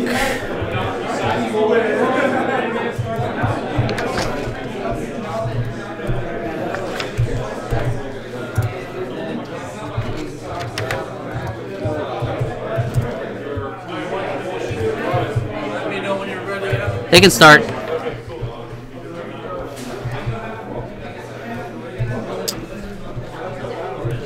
Alright, so this is the last round of Swiss. Top 4 cut after this. I believe Curtis is undefeated. I believe one of these two players is also undefeated. I'm not 100% sure. No, they're not. I'm sorry. So Curtis is undefeated and Steven's undefeated, I guess? I have right here the standings. Yeah. Current standing. Right now, Steve and Curtis are currently undefeated. Okay. Right now, these guys are actually on the Jimmy, bubble. Corey, Vincent, Brian, and Austin are on the bubble. Yep. And there's going to be, I think, 1x1 that doesn't make it in. So. Yeah, so we'll see who's going to make the top 4. But before that, we're going to do some prizes. So there'll be a nice little break there. Yeah. Do we know how long of a break we're taking? Like 40 minutes? Or? I would do 40 minutes since it is 4 o'clock. Yeah, we're pretty good on timing so far. Yeah, this match is starting out fast. So there's already a Genesis and a Mog and the Frozen a Wool. So it looks like it's going to be Earth Lightning versus Earth Ice, or this might be Vincent's like Moogle deck, which is kind of multicolor. It's a pretty cool deck. He was playing it at Cauldron Cup. Yeah, you got top 4. Yeah, it's a pretty dope deck. He has like a lot of off-color stuff that he can play through, like playing the new Moogle card, which lets your Moogles tap for any color. So he can play cards like Astenian. And just, yeah, stuff like that. I think Fang is also in the deck. So it looks like this is Scions, but no backup start for Corey. which is a little rough. But he does. It looks like he values the cards in his hand because he doesn't want to take that hit from Genesis.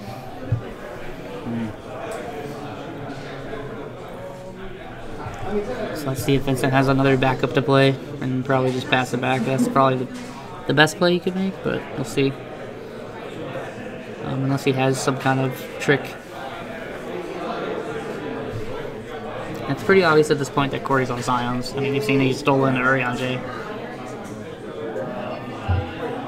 Looks like we're discarding a Flan, and we're playing a Sarah. And Zelaire is also going to the yard, so he's going to get another Moogle. Maybe a 2 cost that he could play. Oh no, he's going to go get the 4 cost to get his elements online. And then he's going to pass. This is interesting. He Scion deck with just 4s. I think he's just not seeing his backups. Yeah, that's probably most likely it. Yeah. But yeah, I mean, he's got Nalua in hand. He's got, I see a Thancred in hand. Yida in hand. I can't tell some of the other cards. Let me update the Swiss round. I need to consistently remember to do that. It'll be final Swiss round.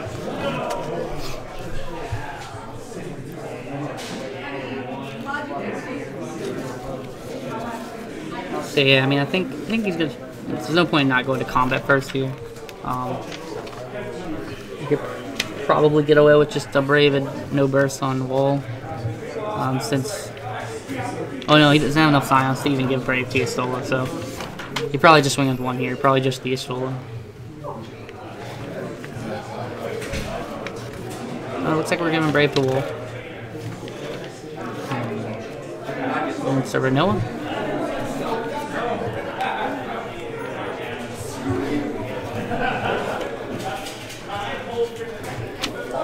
We are going to swing with the Estola. So it's going to be 2. That's a Kuja, so we're going to dull and freeze the wall, it looks like. Yeah, so it's rough stuff. Corey still hasn't seen a backup yet. It's kind of rough start.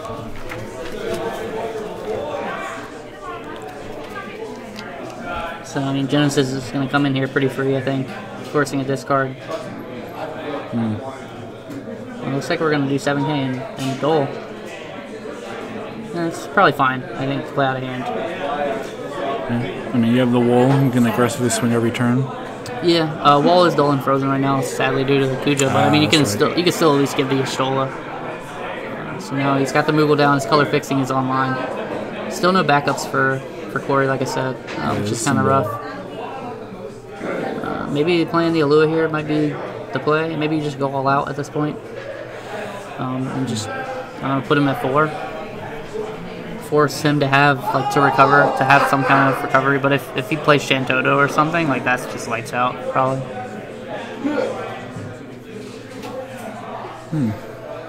Nope. Okay, we're just gonna play it safe. I think swing. That's legendary Sarah.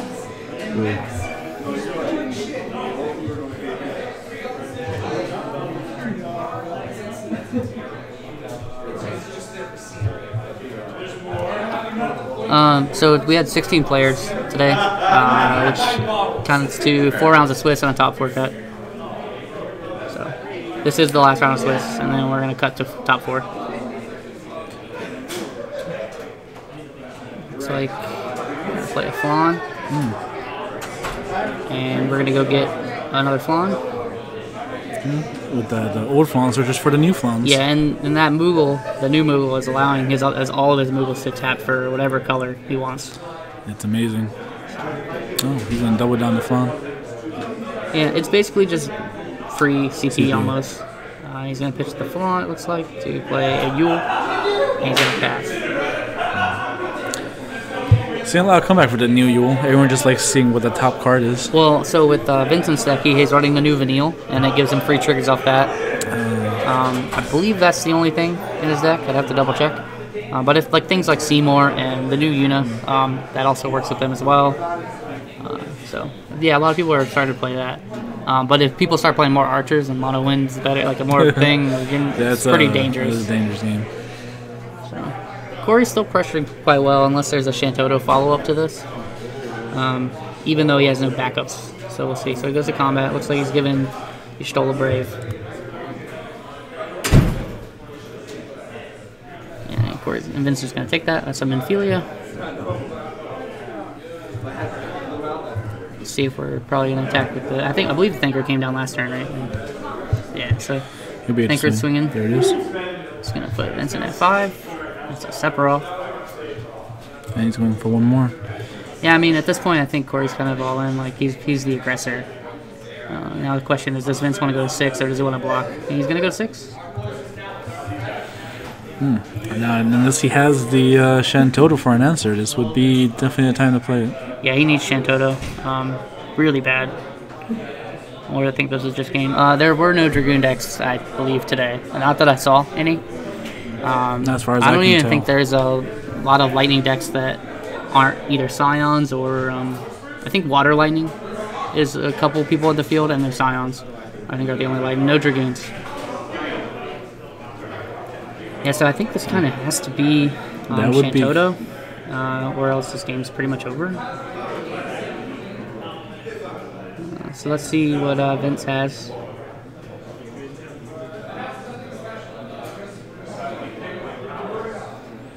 So we're going to go search for a Flan of the Earth variety. Oh, nope. Yeah, okay. I mean, all it would do is prevent. I think the Shantoto would have already come down if that was in the hand. So this tells me he doesn't have it.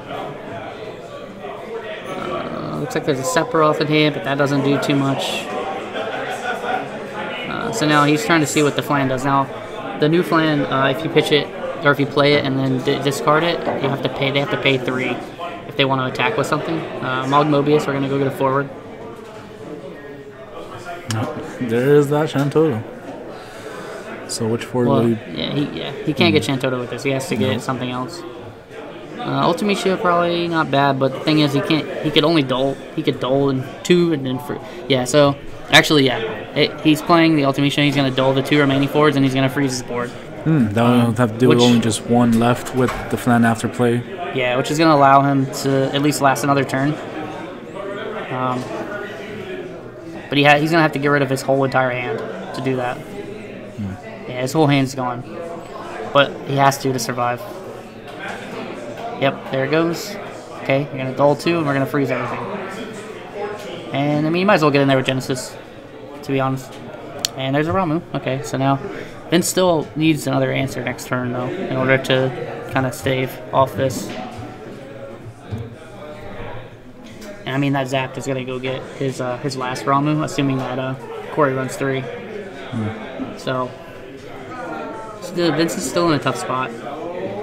Corey's just going to pass it back over. Vince really needs a good top deck here. And so that's not a good top deck. And that is also not a good top deck. I think this game's over. He could make him discard both cards out of his hand, but he's just going to die if he does that. So.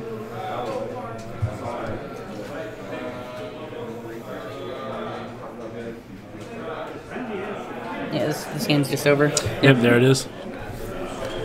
Ooh, that was an interesting round 1 for Scion. It's just going all hand with just forwards.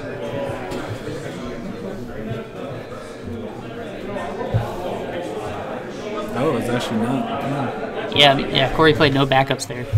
So.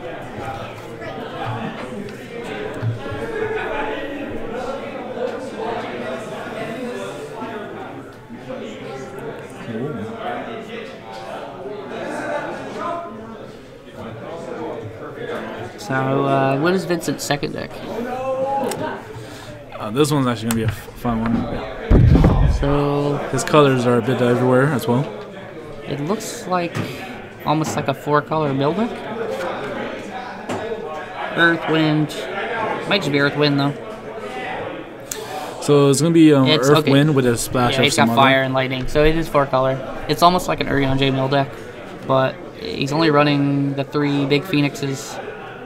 2 Urion J, and then the rest is Earth and Wind. Yeah. That one's, to its core, it's supposed to be Earth, Wind, and then with a splash of everything else. Yeah, it's like Earth, Wind, Urion J. It's a classic old one. Yeah, but I actually prefer like going more heavy. Like playing the new Seymour, I think is good. Asura's an interesting card here. He's playing the old Asura. But I mean, it's very similar to Urianger Mill, just a little bit more heavy on Earthwind. Now we're gonna see a Water Fire Wall against that deck, more or less, is what he dubs it. Yeah, I actually think Water Fire Warrior Light's a pretty good deck right now. Warrior Light with the extra attack and just. And I see an Aegis in his hand already. Let's see if he's got the follow up. Okay, we're just gonna play Gladiator turn 1. And then a semi-turn on the other side. So, I mean, if he's got the Sybil in his hand, that's probably one of the best starts you can have. See an Aegis, but I don't think he has the Soul, or else he probably would have played it.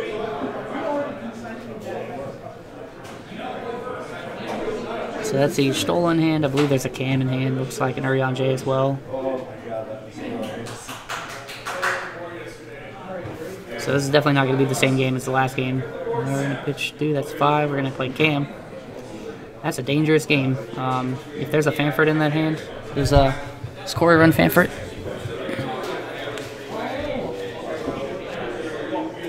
Yep, 3 favorites. That's going to be, if he has that, that's a pretty bad punish.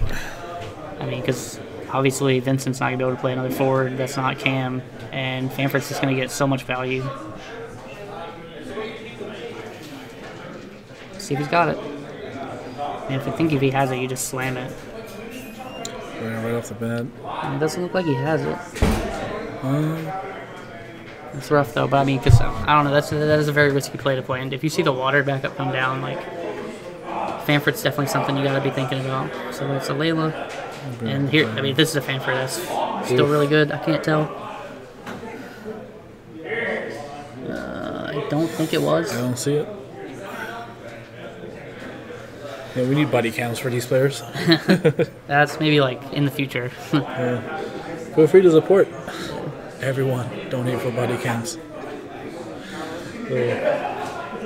Yeah, the glare has to be the next fix before the. Yeah, now I'm seeing what you're talking about. The glare's like, oh, yeah, he played that card. I don't know what it is, but yeah, it's tough. And I mean, the windows behind the players aren't helping.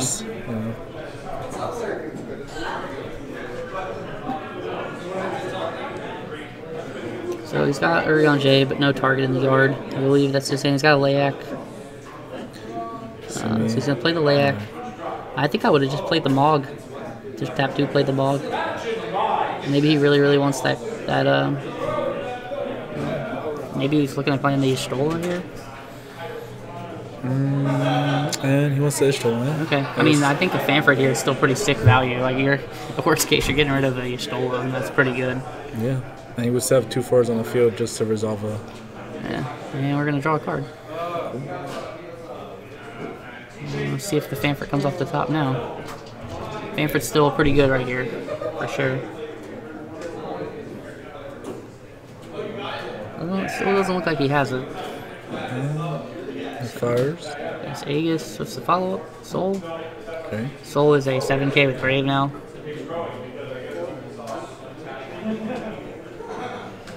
And you're probably not blocking him. He could play that Samurai in his hand. See if he decides to. I could put Soul even above. Oh, okay, we're gonna play Dusk and draw a card. And we're extremely wide again. Shantoto, I hope, is in this deck though. Yeah, running on one side he does. Yeah, looks like well, he only runs one Shantoto in here. Yeah. That's loose.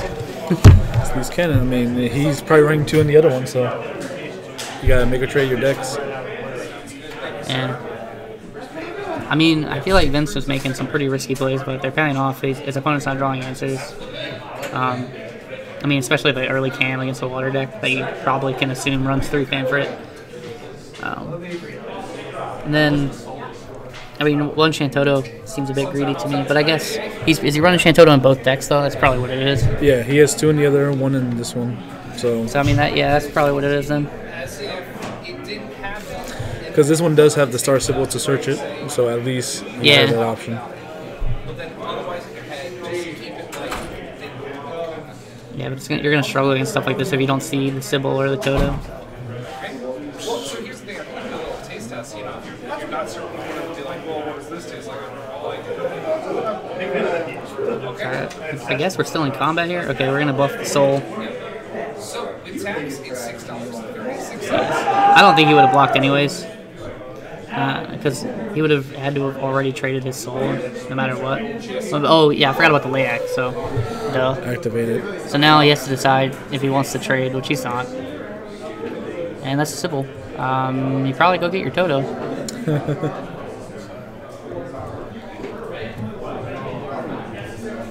I mean, I don't really see... I mean, I don't think there's a reason not to show Ten Toto this board. You done already? Oh yeah, my opponent dropped. So. Oh, why? I don't know. Yeah, we'll work with them. So I'm gonna drink beer and go watch them play. Okay. Did you want to do top 4 or no? Yeah, I'll join for top 4. Okay. Cool. Make for better commentary. That was Chris Adams with a beer stash. Yeah, so Chris is finished 2-2, but I don't think that's going to be good enough for top 4, sadly. So I mean, he's knocking some rust off.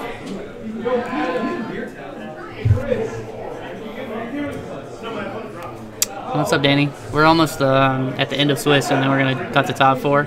So actually, you're just in time. We're probably going to take a break after the next couple of games. And this is the Shantoto. I assume that's what he got. I kind of stopped paying attention for a second. He just passed? He didn't. Did he not go for he's going to Shantoto? combat first. He blocked. You block. Okay. You 100% know he has the Shantoto, right? He searched it? Oh. Did he not read it? He searched it, right? Did I miss that? I see it. I think it's there. I mean, if he searched it, there's literally no reason to not block. Yeah. You just block with your Layla.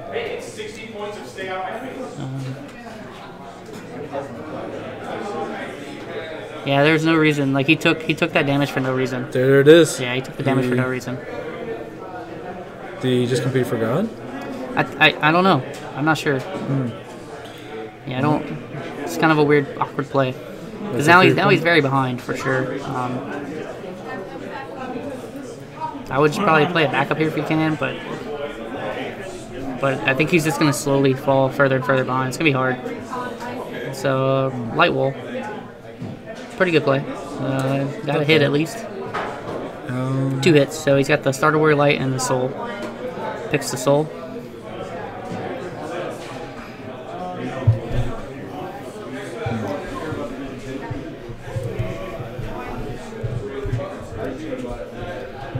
Soul's gonna come in hot for a second more damage.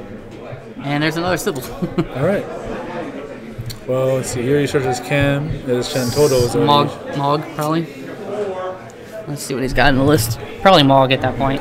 But he pitched a Mog to play the Shantoto. So we got Shantoto, we got Sybil, Vegito as a pick. Yep. Semi, but he already has Semi out. There's no reason to go get Semi. There's Mogs. Are we the Hito? I think that's it. I think that's it. He chooses the Mog. Yeah, I think the Mog is his only target. Oh, yeah, Mog or a Gito. I think that's it. Yeah.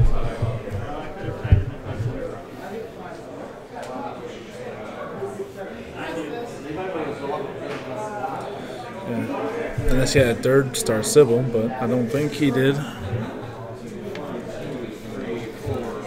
He has Sybil can't search herself though. That's the only thing. Oh, yeah, he definitely runs 3, but she can't search herself. You're correct. Yeah, if she could search herself, she'd be so good off burst. You just go get that, and then you go get another card. Get that back. Cecil's gonna come down and break soul.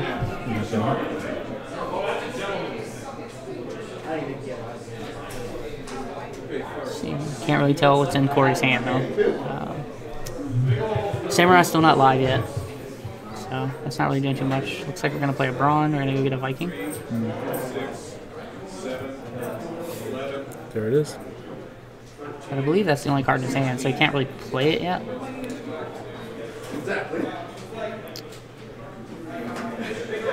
And he's going to just pass it back.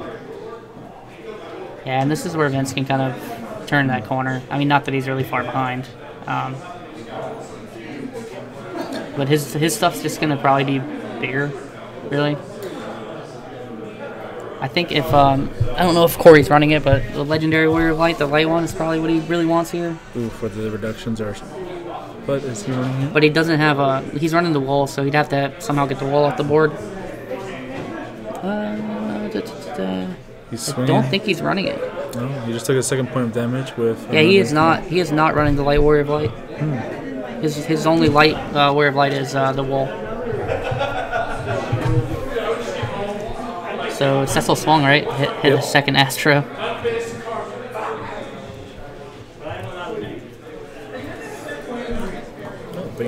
This is the these 2 boxes and 5 packs is enough to cover from your entry fees. Okay, I can definitely. That is your guys's. Cool.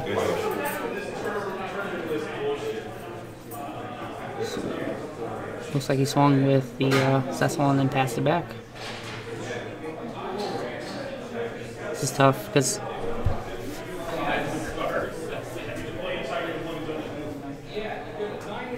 the wall's not really doing anything favorably, and if he gets a Cactuar down or 2, this game's probably lights out.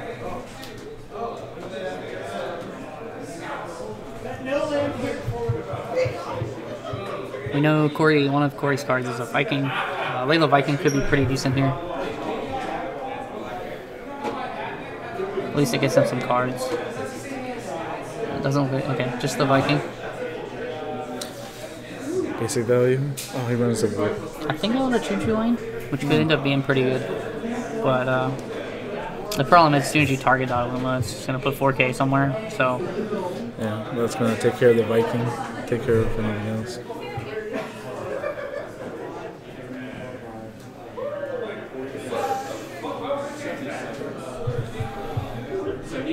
I mean, next turn you can easily ping off for the Viking.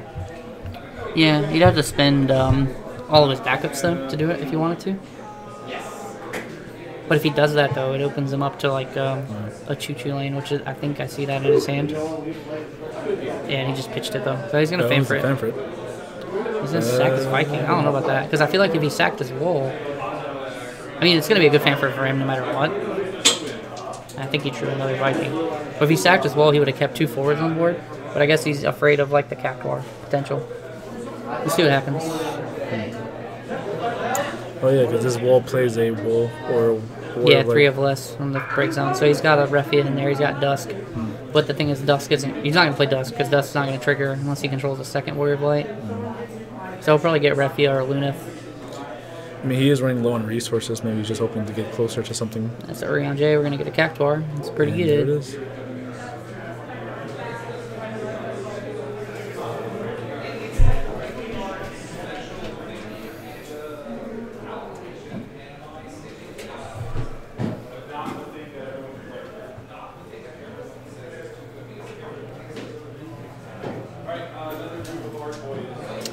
And coming in.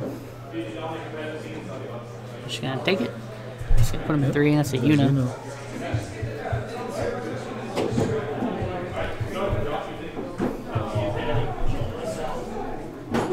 Looks like we're gonna play Mion, bump back Shantoto. Oh yeah, he's gonna bump back Urion J. Okay.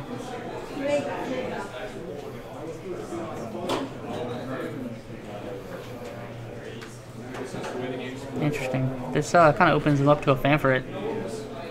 Again.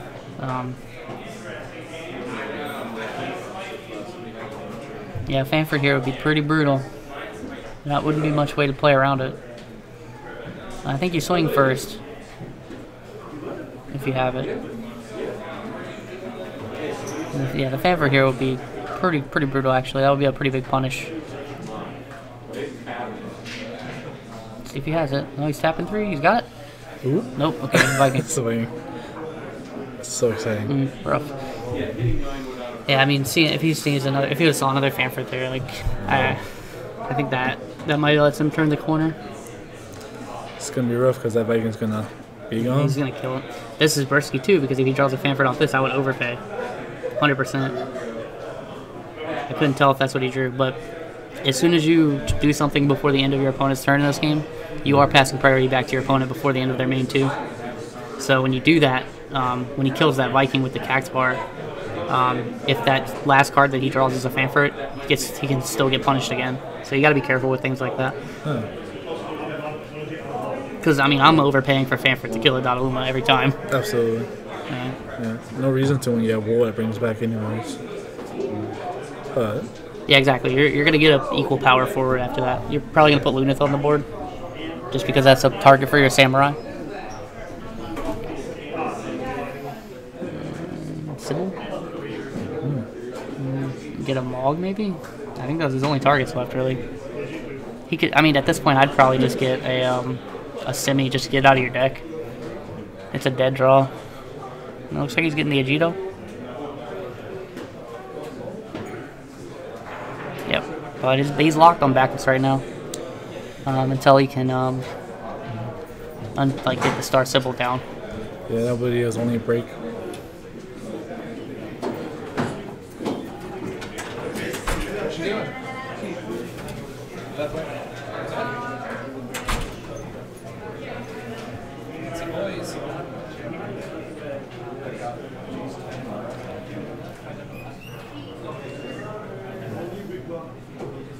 Swing, we're gonna get a 4. 3 point, that's 4, and... That's a Warrior of Light, that's a new Warrior of Light. I forgot to save. Diabolus, we're gonna activate the backups, I guess? Oh, he's... what? He's pitching to play Urianger. How? Chaos, he had 1 Chaos, and he just wanted to play... Oh, he overpaid, okay. Yeah. Okay. Interesting. He probably should have done that before, but it doesn't matter. Just because, like, he's not really playing around Fanfred at all, and I think that's kind of risky. Obviously, Corey doesn't have it. He probably would have played it. Yeah. But, like, he's left his Dodaluma open up to Fanfred, like, Many a times. couple times. Guess he's not too afraid of it.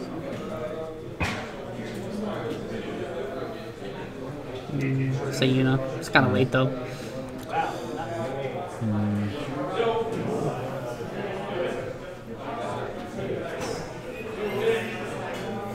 We're gonna play Refuse. Okay. There's no reason not to swing with the Wool here.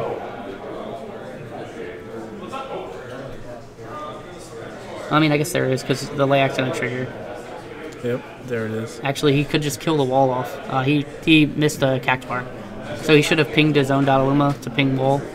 His Cactuar would have activated. Yeah, he would have stacked on top of the layak.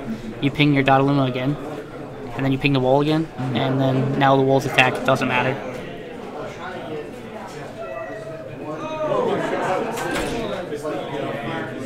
He could still do it with Semi right now, though, if he really wanted to.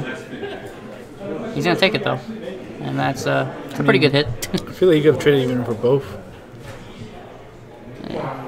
Because if Dada blocked, let's say, ping off, target the Refia, take the damage, they would trade, and then ping off the Refia again. Yeah, well, he would have lost his Dodaluma to that, though, because you're pinging your own Dodaluma, so you have to calculate that 1k in. But at least, like, the wall does nothing at that point, like, it just dies. But, I mean, he got it anyways off the burst. But he could have actually saved that.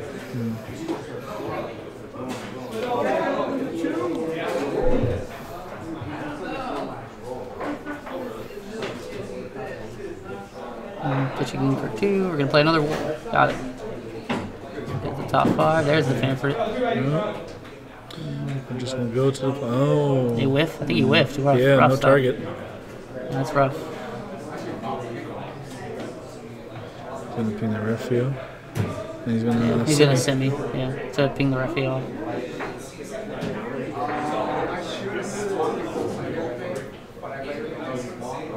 He should have actually killed the Lunith. Because Lunith is his only target for Samurai. Refia is not doing anything right now.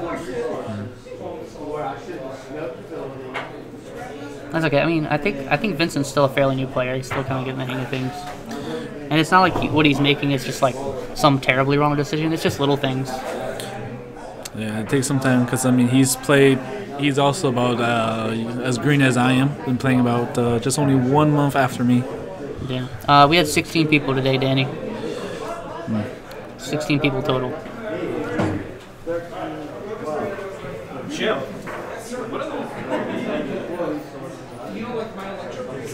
And that's an Estinian. And they got haste. Hey, doesn't he have a Estinian in the other deck too? What the heck? No, I thought he only had it in one deck. No, he's definitely got it in both decks. Are you serious? One.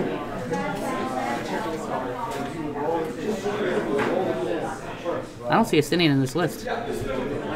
Oh, snap. You sure?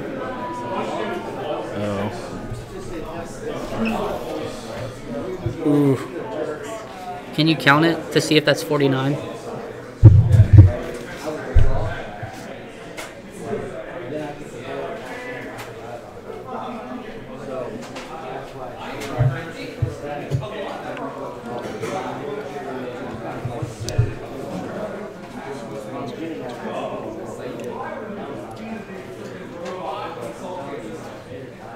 I think that does come with a 49. Is it 49? I think so. If it's 49, I would give him a warning and just tell him that he didn't put it on his deck. But if he gets another warning, he gets a game loss. Yeah, I have to do a deck check after this then, just in case he's sharing, but this is enough for a warning for a deck. Oh no, I believe we did mention deck checks where it would be a possible game loss. Yeah, it's up to y'all. I'll leave that to y'all. But I don't think that's in his list. It is not. So I want to do a quick pause. Just right. because of that. Yeah.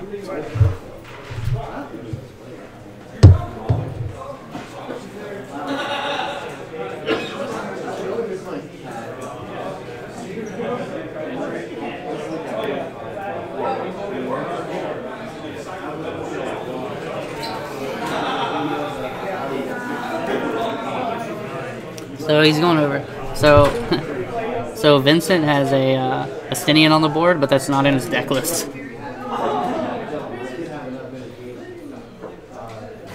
So he actually has an Astinian in each deck, but he did not put the Astinian in his Earthwind deck.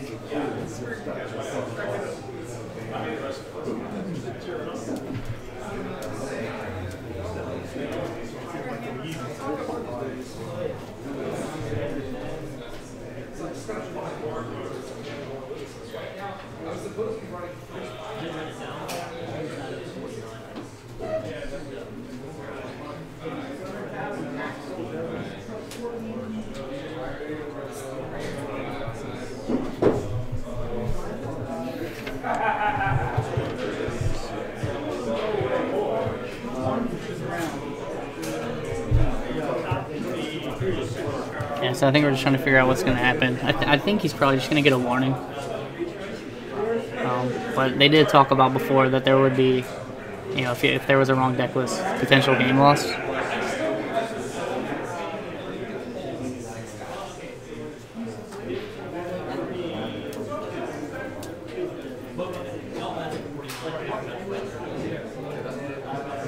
But I think because it's 49 cards, he just forgot a card. I think it's not intentional. So I think it's probably just going to be a warning. Valid as just a first time warning. Okay. He has 49, he just forgot to write this down. Okay. So that's good enough. Yeah, I would put it on the deck list in different ink if you can. I don't know if you have a pen.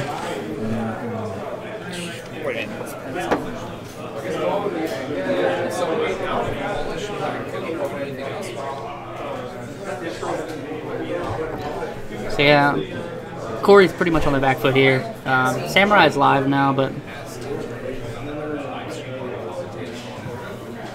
and so we're gonna reduce power by 8? No, yeah, 8. So that's gonna kill. Just be enough to kill a Sinian. Draw a card.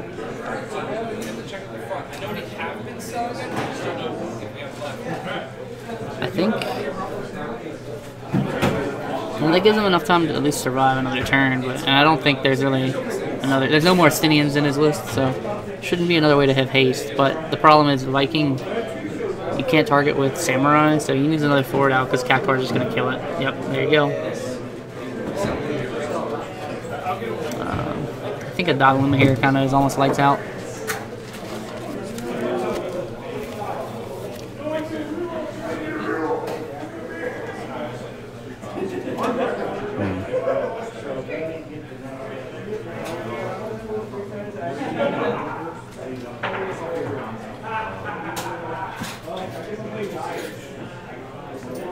Looks like he's paying 3 to break and deal 10k.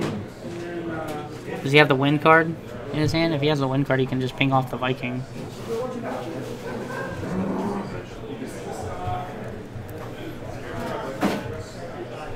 if he can double semi the Viking. Yeah, he does. He has it. That's it. That's the game. answer. Yeah, that's game. Arion J's gonna swing for the win. Yeah, that's it. There you go. So game 3. Oof.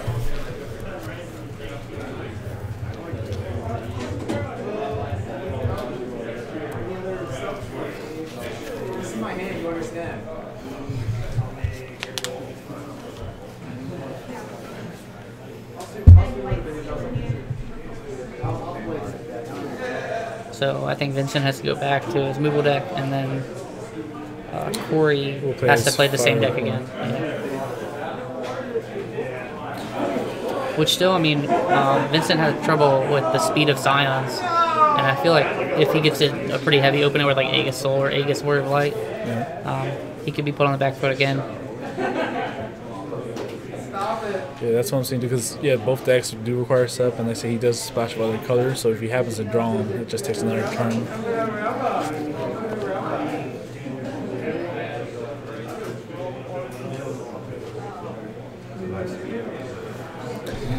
So Vincent deck does run a little bit trickery, but I mean, with straightforward, just play forward, swing forward. Yep. What can you do? Looking at Corey's hand, it looks pretty decent. He's going to push it. I guess there wasn't a backup, but I saw Vanford in there. Yeah. The hand looks a little bit better. Yeah, with the Brawn. Yeah, he's got a lot of early backups. So he's got a Gladiator, a Red Mage, and I think that was a Uno. Yep. Looks like he's going to opt to play 2 backups here. Yeah. Pitching the Layla. I don't know about that. Yeah, everyone of those valuing hold on to Layla. Yeah, because I mean, if he gets a Viking off the top, then it's going to be not good. Not a good look. We'll see. I mean,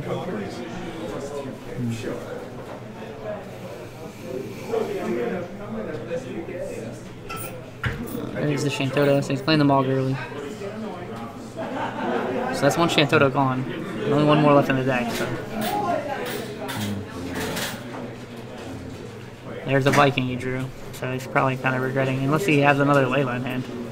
Yeah, that's a wall. Okay. Nope. Oh. With rough. That's rough. The wall does put on a little bit of pressure, though.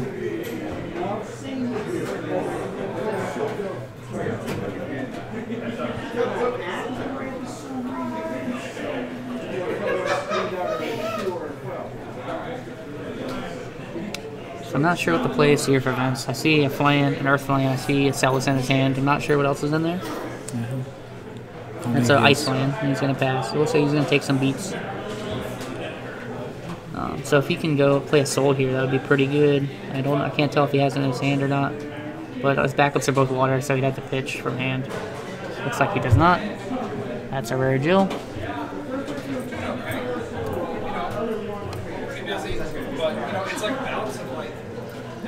So we're going to play Dusk, draw a card. That's a red mage, I think. I think that's what that is. It's hard for me to tell from here. I believe that's a red mage. I think you probably want to get that down if you can. Yeah. There it is. The only thing is he doesn't have another fire source for red mage. Oh, and drawing that Flan kind of sucks, because that means that when the next Flan he gets is... The next Ice Flan he gets is the last Ice Flan. Might as well get it now, though, I think. Yeah. Especially if he's going to play like Genesis or whatever from his hand.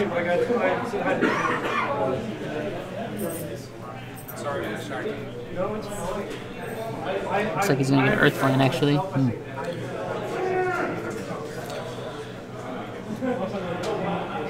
Maybe he's looking to play something Earth. Yeah, he's probably going to pitch it.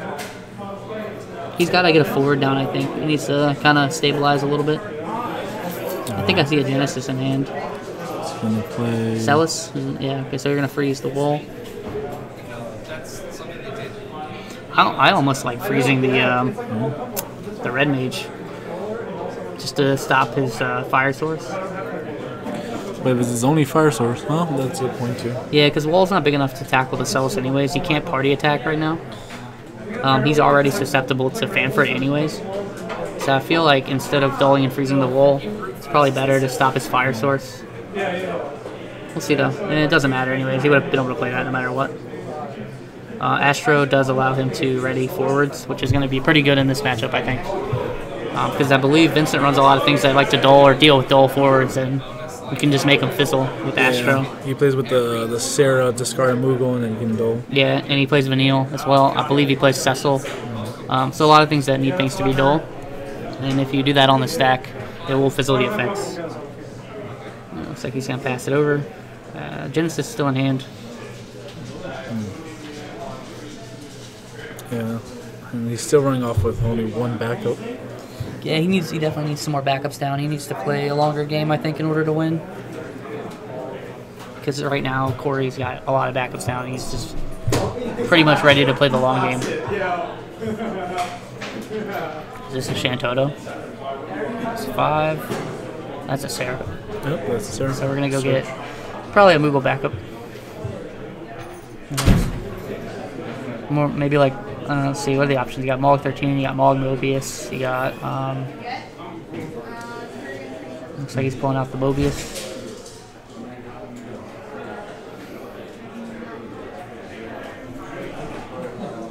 He still needs to be careful. I don't know if he wants to swing with Celis, because the Astro.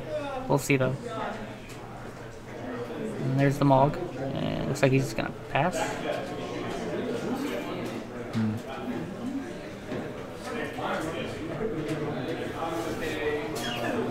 Maybe he's going to combat. It's hard for me to tell. Yeah, he could be deciding right now. Is he reducing the next cost that was talking about 1? I'm confused. What happened? Did he discard a card? I don't know what happened. Yeah. Maybe Leviathan's sell us back to his hand. I'm not sure how. Oh, he reduced. No, wait. Oh, okay. Yeah, he reduced the cost of his Leviathan, I guess. To tap it for, and then with. But that doesn't make sense because he still paid 3 for it. I don't know. I don't know what happened. I mean, let's see. He has a Yuna, and all right, well. Yeah, but he had to pitch a fire card for it, so yeah, I had to overpay. But he could have just tapped Dusk. Yeah, he could have just made Dusk make Leviathan cost 1. Yeah, but he pitched a card for it anyways. I don't think he needed to do that. I don't think, he realized that Yuna reduce it, because that's a 3-drop Leviathan. Yeah, that's tough though. He needs to get maybe like Refio down or something so that he can buff his Dusk to threaten this era. Oh, he's gonna just ping it. And he's hitting it for 7. That takes care of it. And still need 1.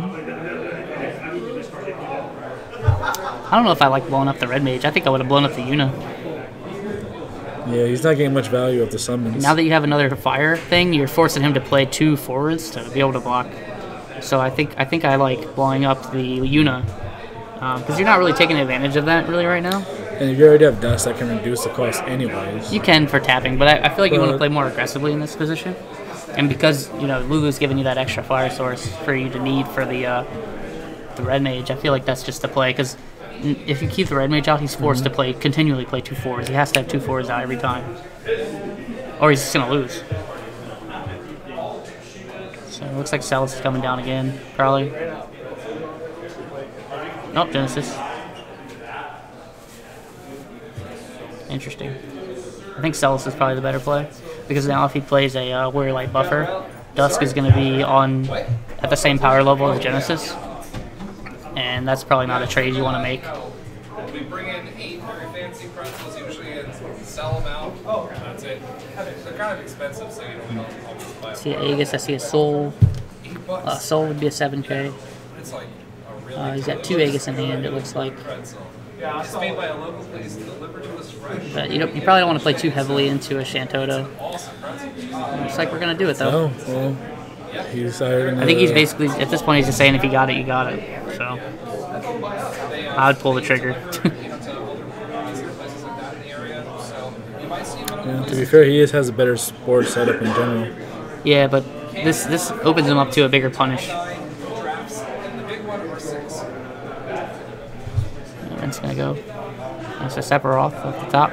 So these 4 are If he has a choo-choo in hand, the Dusk is probably coming in, but if he doesn't, there's really no point swinging with the Dusk. And if Vincent does top deck a Shantoto, it's not going to be good. I mean, you're going to pitch your whole hand for that. It doesn't matter. Like, I feel like Corey was already in control.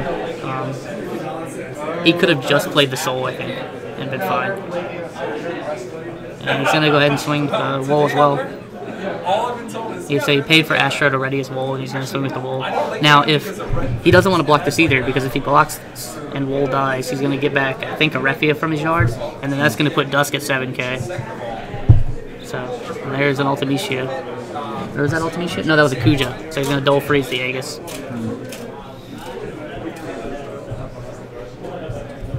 So we do a wristband here, proves I've checked your ID and marked off each stream. Interesting. So there's one Shantoto in the yard. I can't tell if he has. I don't think he has it. Let's see if we see it here. No, this is the I think that's the last Earth Plan. It's trying to reduce the odds for Shantoto, maybe. Well, he has to have it. If he doesn't have it this turn, it's going to be rough. I can't tell if he has it or not. Well, we're about to find out. This has to be Toto. If he swings now, we'll see. He's counting cards. It has to be. 2.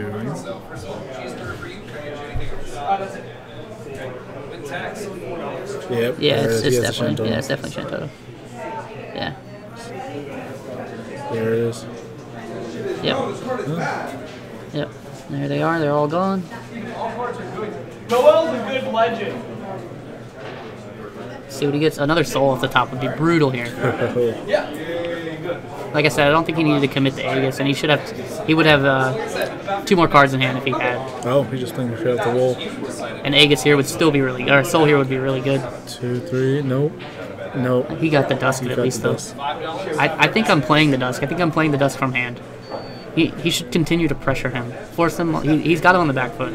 Yeah, get one more body out. What's he going to do? I'd pitch my hand to play the Dusk.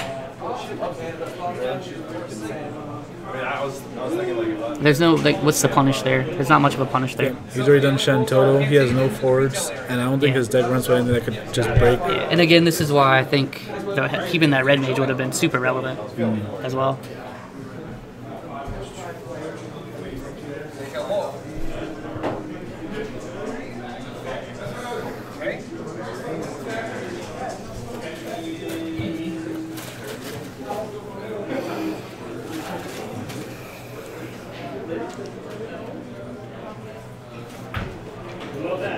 Pretty sure he's out of Flans. Yeah.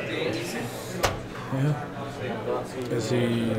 Okay, looks like maybe he has one more left. I mean, there's the Flan Militants, unless he plays them. I don't think he. Well, those don't count because those have a different job. That's right. Yeah. He had one more ice that he had. So that's his last Flan. I think he still has a Celis in hand, but like that's not doing too much here. He's passing. No, I don't think he's still assigned. Interesting. He's tapping. He's counting out for now. He's playing Sephiroth. Okay, so Sephiroth's gonna make him discard 2 cards. So again, this is another reason why he should have just played the Dusk.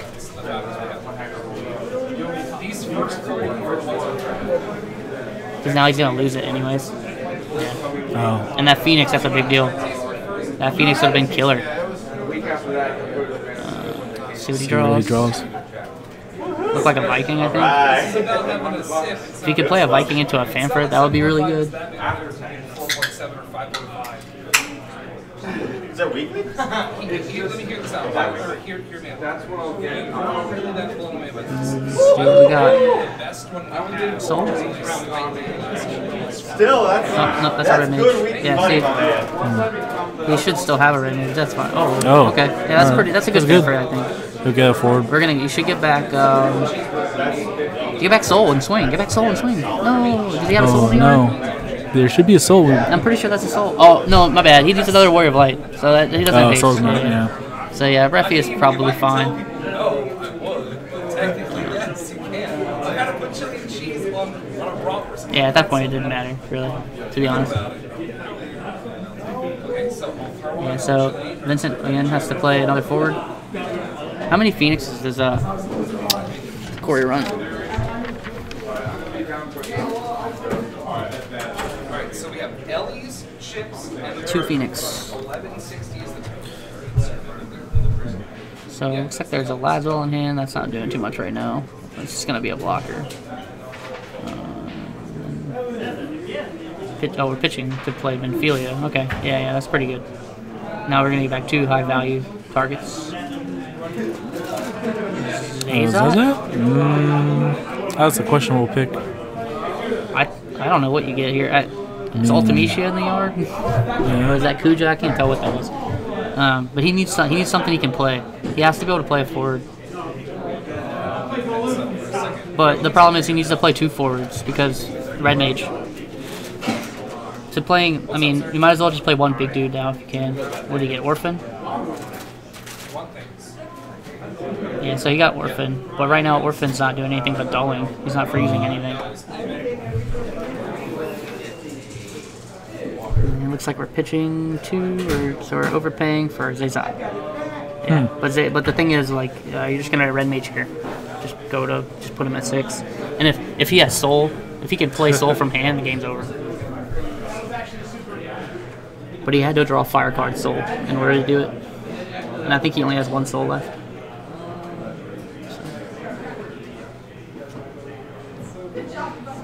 Yeah, here comes the Red Mage. Don't tap the Astro to the Red Mage. There's no reason to. Tap the Yuna. That's 6.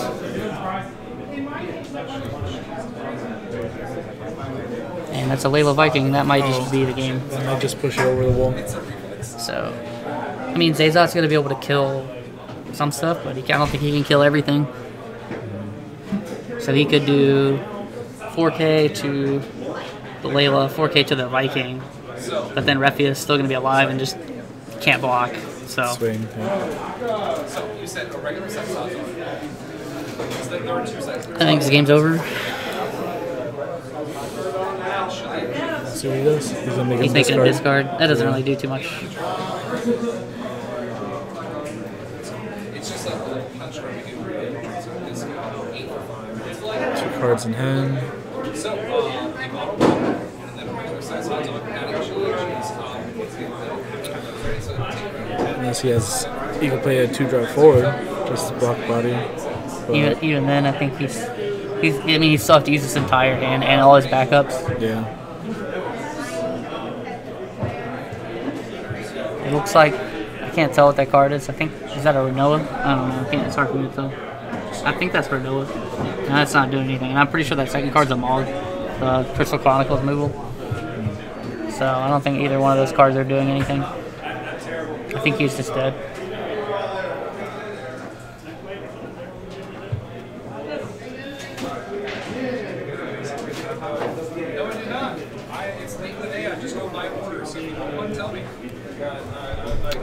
What's up, Cody?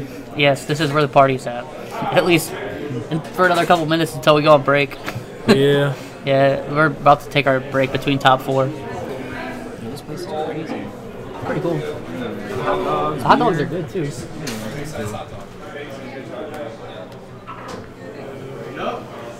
Vince from Fredericksburg or up here? He's from Nova. Okay. And Corey's from Pittsburgh. Yeah.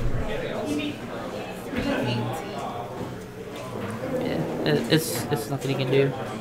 Yeah, I think he's He can kill the Viking, but there's a Red Mage. Doesn't matter.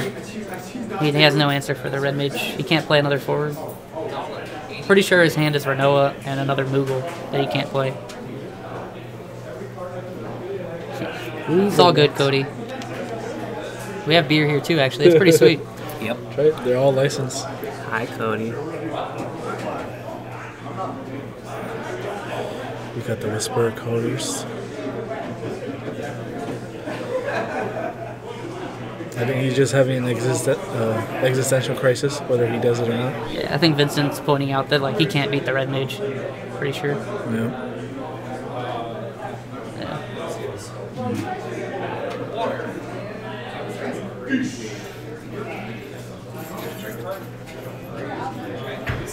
Yeah, I mean, there's the only thing that's really the only play here is to extend his hand.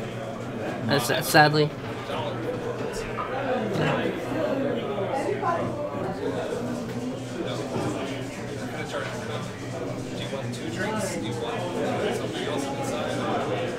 I guess he could kill the Refia, but that still doesn't do anything. You have to pitch his whole hand, but. Oh, he's targeting. Yeah, but all that does is deal 4K. Yeah, that doesn't do anything. Yeah, that's game. All right.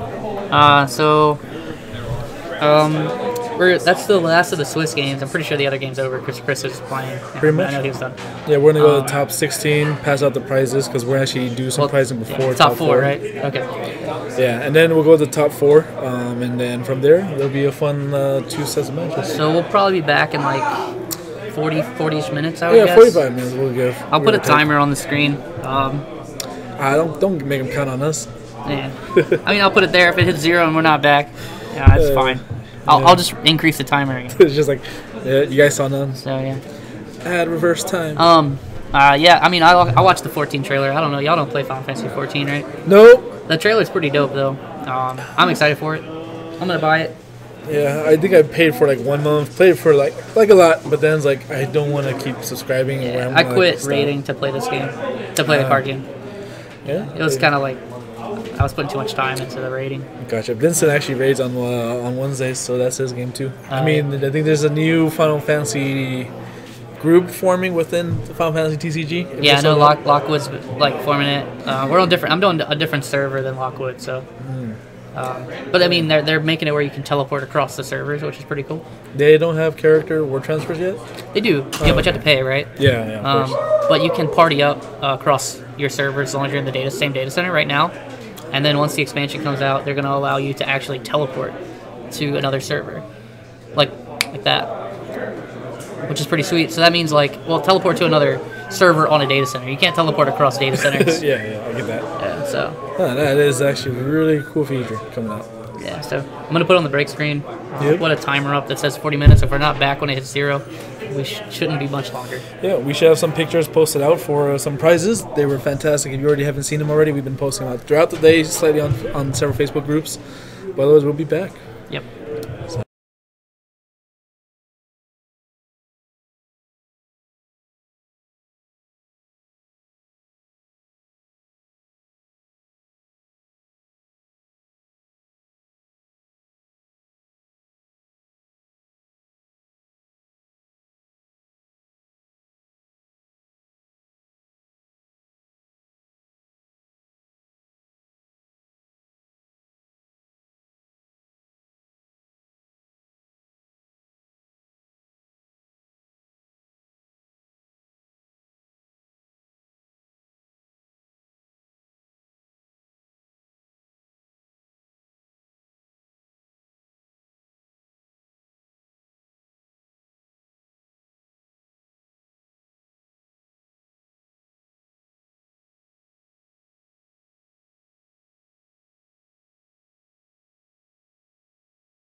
Alright, what's up guys? We're back. Yeah, I know, I'm sorry I lied. It took us a little bit longer to get back started again. So, but we're about to start top 4. So our top 4 is Colin, or number 1 seed I think is Curtis. Then number 2 is Colin Coughlin. Number 3 is Steven Arboleta. And, or no, number 3 is Corey, right? And number 4 is Steven. So, I think Chris is coming over here at some point to commentate the top 4. Let me go ahead and fix the names.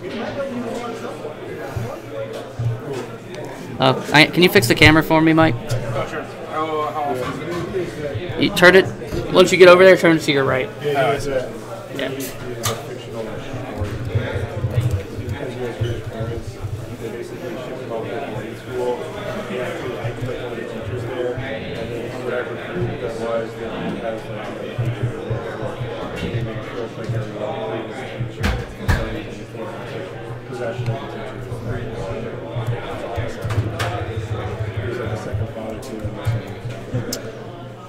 And then let me update the top 4. It's good. Thank you. It's still flexible. Angry at somebody for saying. So, looks like Corey's going to start on Scions. And Colin is going to start on his EX Burst deck, I believe. I think that's what that is. So again, yeah, sorry for the delay, but people wanted a break in between top 4, so I need to recenter that guy. Is this your deck box? Yeah, it is. Should have the Gilgamesh deck in it. That was his plan. Enjoy some House Moving Spirit. Oh, I yeah. just randomly came in with my Final Fantasy stuff. Alright. Cool. So, okay, we're good. I don't know if they're good to. Yeah, we're good to start if they want to start. We're not going to worry about time. So just... Oh, are you doing untimed? Yeah. Okay. Looks like we are going to do untimed top 8 or top 4. So I'm going to start the timer, but it doesn't matter. It like legit doesn't matter.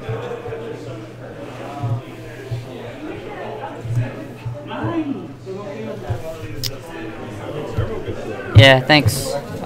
Yeah, we enjoy streaming too. Chris decided to play today, so we'll have to deal with B until he's done playing. But he's just playing casual matches now, since he fell short of top 4. I mean, you got that bug, you got to get that scratch, right? I mean, I like playing too. It's hard because you can't stream and play. No, it makes me want to play every time I watch. Yeah, it's tough. But I do like watching too.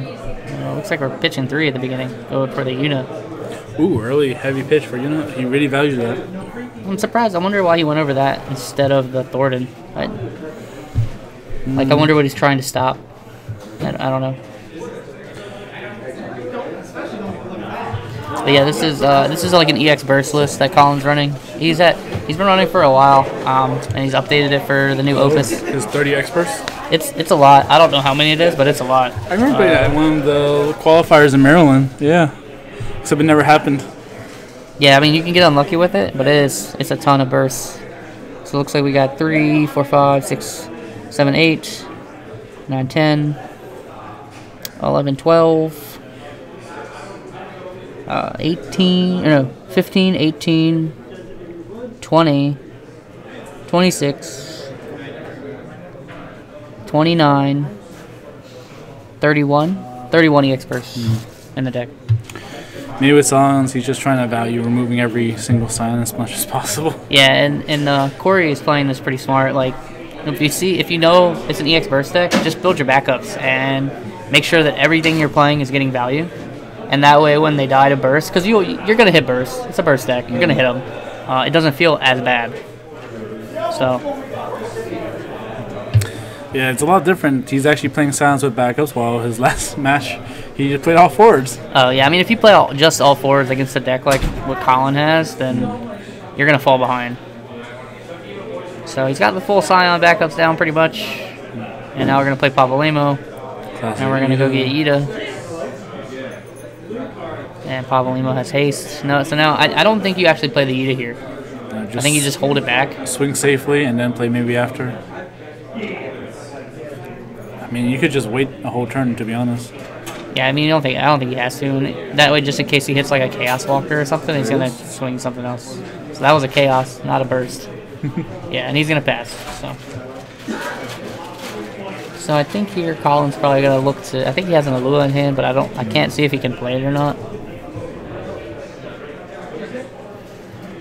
And the tough thing too is like now, pretty much every forward that Corey plays is gonna have haste. So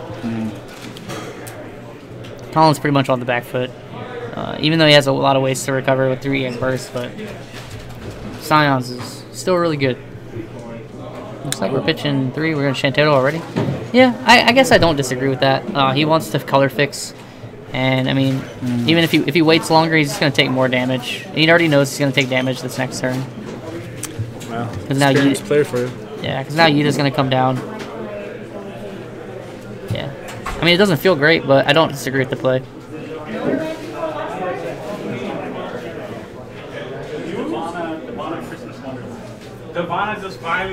Yep, Yuta comes down for a cheap cost of 2, and that's a Estinian, so 0 for 2 on burst. Wow, that's pretty fortunate. And that's a Coral. Coral, an extremely good new addition to Scions. It's just going to make Yuta that much bigger, which means she's doing more damage. So that's a Cecil. Cecil's going to break Yuta, so that's pretty good. Move from the game. Yeah, actually Colin's recovering quite nicely here. Let's see what follow-up Corey has. He needs to keep getting forwards out. I mean, the Coral's going to help him get over top of Cecil. Looks like he has a Cecil of his own, but that's not really doing too much right now. Are we doing damage? Oh yeah, you're right. Good call.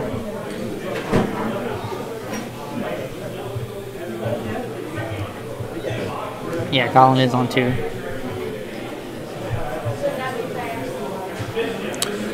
Some behind-the-scenes magic.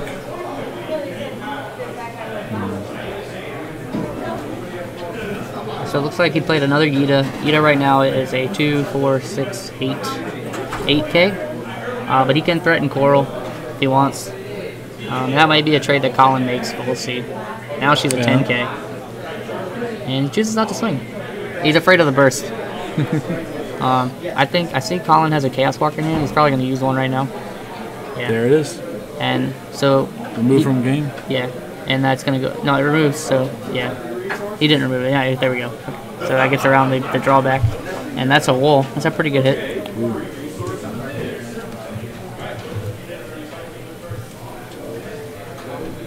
So that's did he pitch the Cecil or something that I missed? Or was that the... I don't know. So looks like we're tapping 2, 3, 4. Thancred? Yep, there's Thancred. He's going to swing. And let's see what the burst is. And that's an Atomos. Pretty good. Yeah, so he's dead. This is such a vicious deck. Yeah, you have to be like really careful. I do think Corey is playing around it the right way though. I mean, he's playing value forwards, they have haste, he's dealing his damage.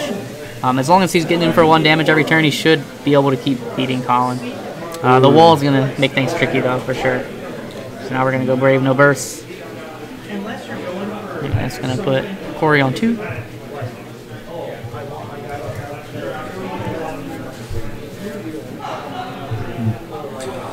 He's already 5 backups tapped. He can't play anymore, can he? Yeah, he can't play any more backups. He needs to keep playing forwards every turn. And I mean, most of the guys he's going to play at this point should have haste. So, but you know, the wall kind of lets him pressure while being able to block, and then also makes his Cecil kind of a dead card. So it's a little tough. I mean, he got pretty lucky on the first couple of points of burst. So I mean, he only hit 1 burst out of. I mean, the deck is more than 50% EX burst. So.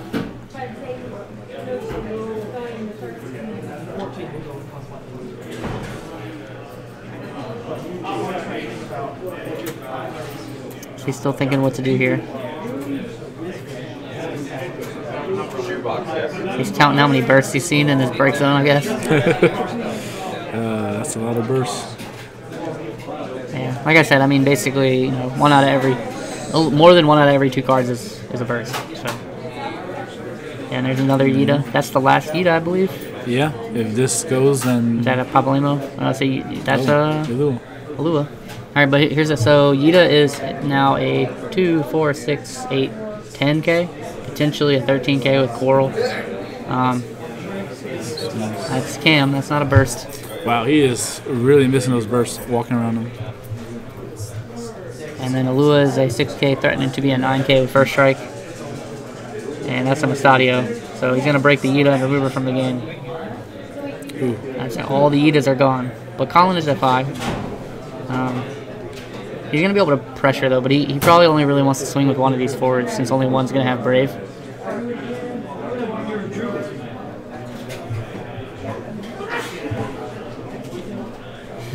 So I think you probably just give the Cecil Brave and you swing. I don't think you swing with the second forward. He could. It depends on how aggressive. I think he does have a Eject in there. He does. He has 1. He has 1. And he's going to go ahead and swing. So he's going to be aggressive. So let's see. 1, 2, 3, 4 Scions in play right now. If he could play a Stola and another Scion, that would be really good here. I think he's sitting on about 4 cards in hand.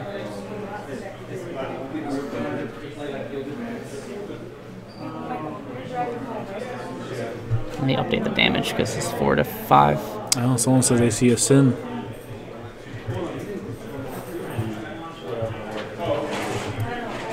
He does have 1 Sin in his deck. 1 Sin, 1 Cam, 1 Jack, 3 Astidian, 3 Cess, 3 Wall, 2 Noctis, 3 Alua, and 1 Galdus. That's his list. Some heavy cards. So we got a Wall in play. Wall's gonna buff Alua to an 8, make her an 8K Brave, and then now Coral is threatening for her to be an 11K.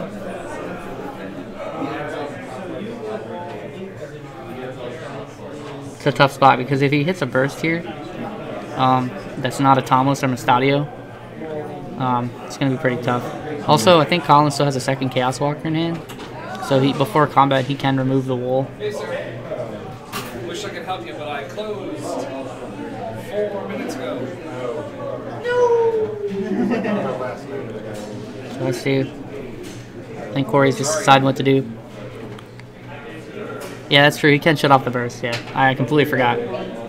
Wool can easily just shut the burst off. But I do think he has. I'm pretty sure Colin has a Chaos Walker.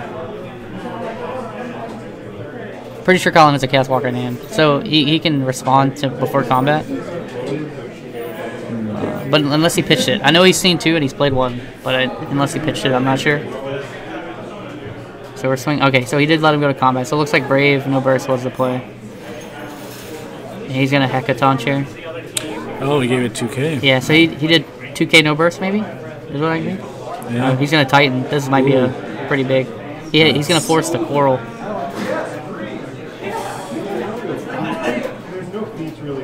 Yeah, so now he's gonna fight Cecil. Yep.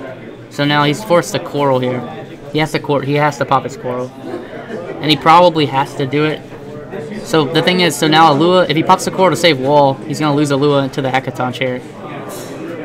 Yep. Right? Yep. Oh. Because Alua was a 6. Did he curl the Alua? And now Alua's dead too. Oh, he called no burst. I'm sorry. He made 2K no burst. Yep. That saved him. I feel like I missed something there. So Spiritus. He's probably gonna get Galdus. Alua to save it. He got it a little more.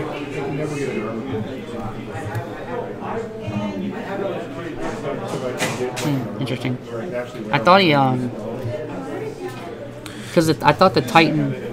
So Titan would have killed off the Wall, but he'd rather have Ilua still on the field. Yeah, but Titan doesn't deal damage to each other. So he would have dealt. What did he do to the Wall? I'm confused. I'm missing something. Just not thinking about it. So Hecaton, Ilua. Yeah, so Alua was 2K. So Alua was an 8. Right? And then, yeah, he played Titan, which gave it another 2K, which would have killed the Ilua, but did damage straight to the definitely Wall. missed something because he Heca'd. He Heca'd somewhere. Yeah, he Heca'd the Ilua to the Cecil.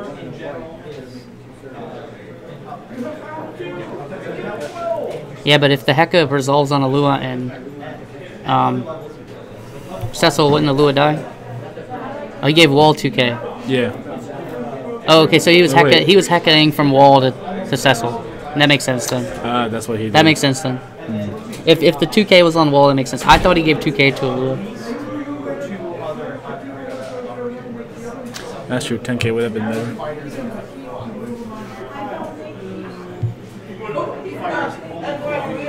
Yeah, so let's see. This is actually putting Colin in a dangerous spot. Galdus is probably coming down here. Sin is now a dead card. He could save the Mateus though, just for like a potential haster. Yeah, he's gonna go Brave, no burst. Okay, might want to do Brave 2K just in case of the Alua special. Looks like he's thinking about doing using Alphino to ping. Yeah, he's gonna take it. So they're both at 6.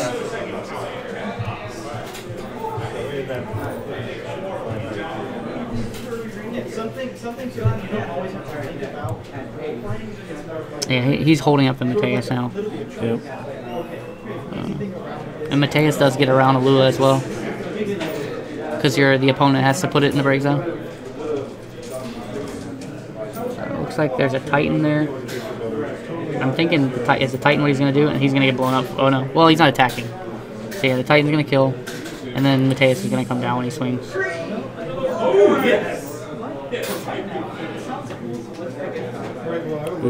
Yep, and that's going to place Alua into the break zone. It does not target. It remove him the game. Yeah, it doesn't target. I guess he doesn't want to remove it.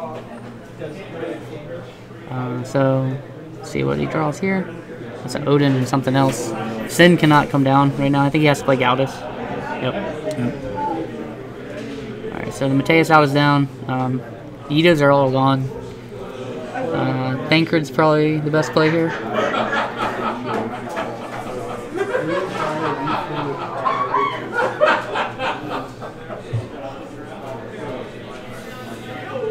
See if he has it.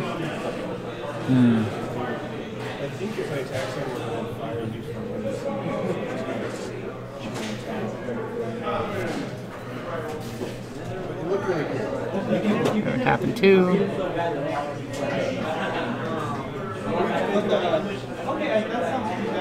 There's Dataluma. Now if Colin has a way to deal with that, I think he just wins. Let's see what happens. I see a Raubon. But a Raubon would kill the Galdus on the swing back. Yeah. That deals 2K to an active. Colin's just reading Alphino. So that doesn't do too much for him right now. I think you just have to swing with Galdus and force a random discard.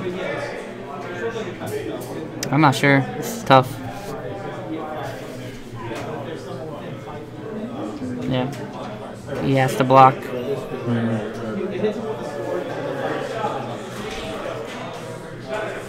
So it's a risky play. I don't think Colin's seen an Alua yet either. He has 3. I'm assuming he's going to play it forward after, because if he leaves it open. Yeah, he's going to Titan. Ooh. He's going to make him... Yeah. Yeah, it's not going to really do anything. So, well, he's trying to pick his option, I think.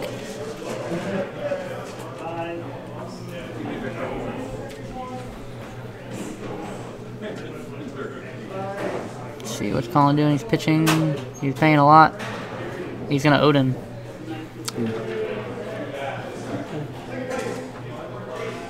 So he's gonna deal 4K to Galdus.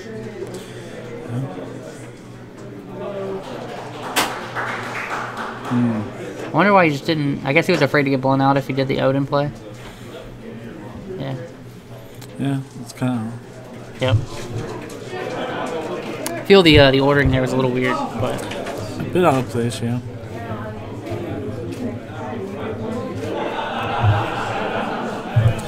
Maybe you just want to wait last move before we can declare blocker to see what he would do.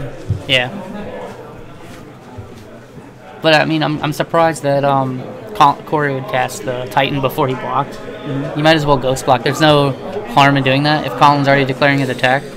Now, couldn't he have use that backup to ping 2k additional? Yes, that has to be active. So as soon as Gaudas attacks, you can't target him with that. Oh, so it has to be opponent's forward? Yeah. Yeah, I don't think... I mean, I'm not sure, actually. I don't remember if Alphino can target your own guy or not. I'd have to read it, to be honest. I'm pretty sure it's opponent. Yeah, that's what I assume so. Otherwise, he would ping himself and get 2 off minus 12. Yeah. Oh, then he could have blown up the Gaudas. If you can choose your own, he could have blown up the Gaudas. That's what I was thinking But he might have tapped it to play the Titan. I wasn't looking for that either. That's true, too.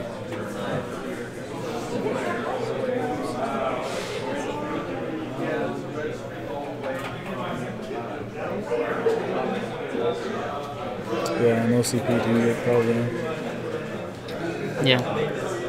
But I think still the safer thing to do is if Colin's already declared the attack, is you just block and then you Titan. After the fact, because it forces Colin to have to cast the Odin before anything else happens. Yeah. And then if he casts the Odin, like after you block or whatever, then you can do the Alphino play before you spend all your CP on Titan.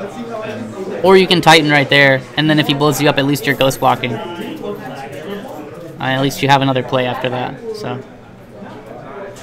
That was a really tight match, though. Yeah.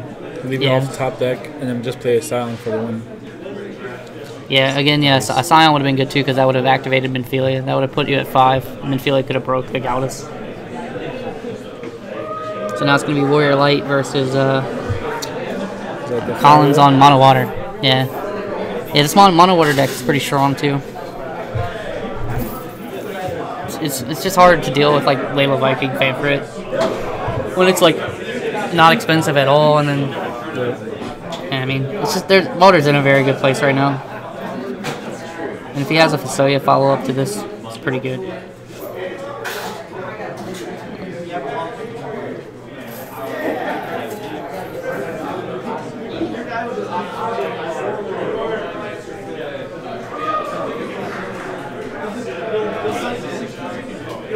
Corey's trying to figure out what to play this turn. Aegis? Soul? It's pretty good. It's a good restart.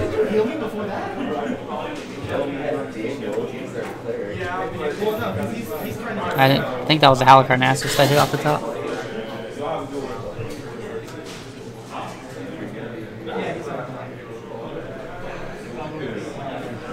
Yeah, this is actually a really good start against Mono Water because now the one Fanford doesn't really do you much good. And it takes water a little bit to set up, so... Yeah. So he's going to get a fan for it.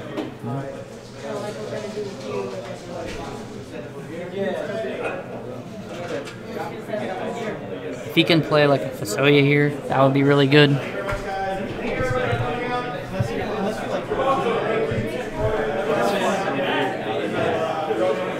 But I don't think he has it yet. I see a Layla in him, but I don't think he has Viking. So even a Brawn would be fine here.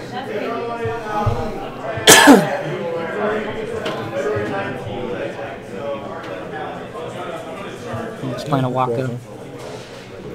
Yeah.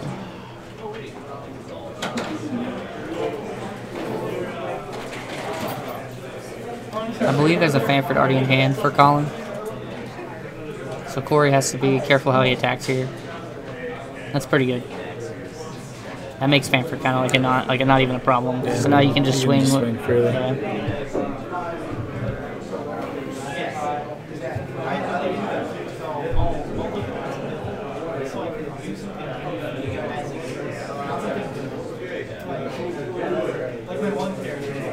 Yeah, I think you just swing here. Yep. He's going to Leviathan, and he's going to block. So that's going to force a trade, actually. Because now Soul is a 5k. Yep. Nice. And it's actually, it's really smart, because now, because he's only on one backup, it kind of makes it awkward for him to keep playing stuff. And now Colin, I think, has 2 Fanfords in hand. I didn't see if he drew a Viking, though.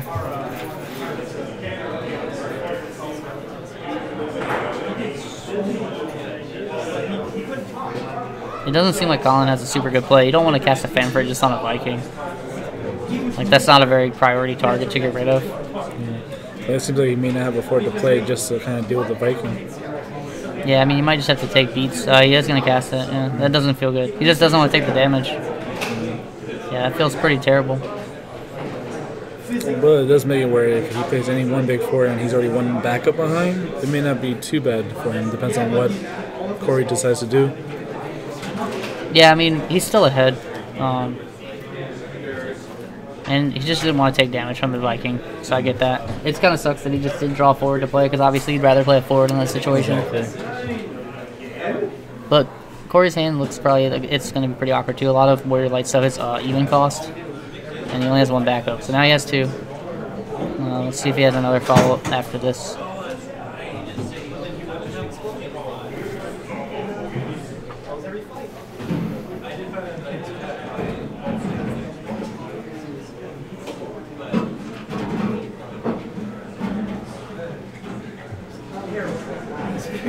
And I didn't see if he drew a forward that time either. That's a Huzzah. Okay.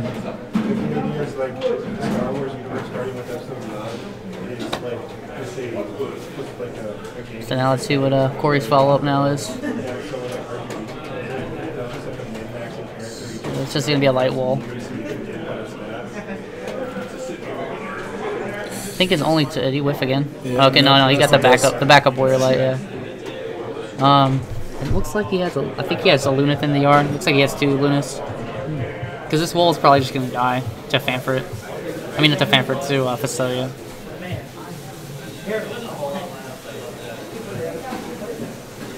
And then also Colin's still sitting on another Fanfare as well.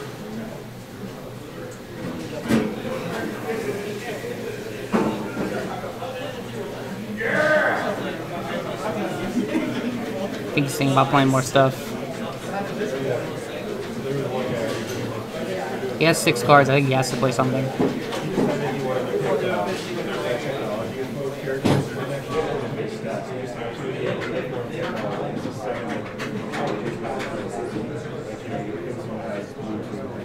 And looks like he's gonna play Dusk and draw a card. So, yeah, so he's trying to play around the Fanfare, I guess. The problem here is Huzzah is gonna kill the Warrior of Light, and if Colin, well, if he hits a Fanfare, it looks like he's got Layla Viking now though. So that's pretty good. But I was gonna say, if he could set up an Ephemeral Summoner play, then he actually would have killed. He could kill the Dusk as well, and then before he even got the other card into play, and then he could cast the Fanfare on that too.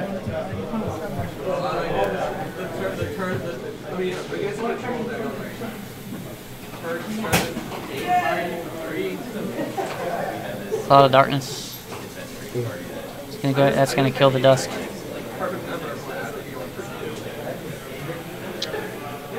I see a Samurai in hand. I think he has an Aegis in hand still, but probably no target because I think he's got 2 souls in the break zone.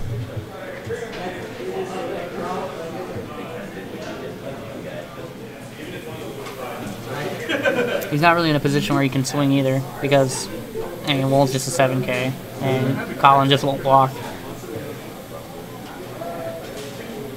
If he thinks something tricky is going to happen. So there's Corey's, you know.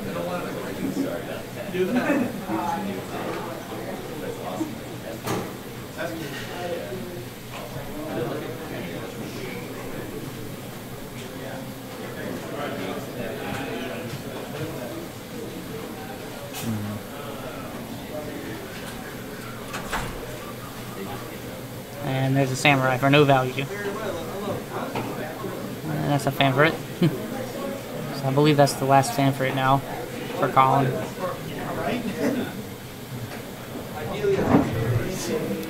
I mean, he could just attack, reduce, and if he wants to block, then he gets a 3 CP back. It's already over? Jesus Christ. It's over?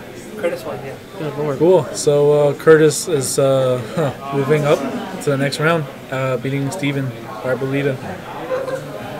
That was fast. That was... yeah. Oh, they played fast. Yeah, I started the timer even though it's on time, so yeah, it's been 17 minutes.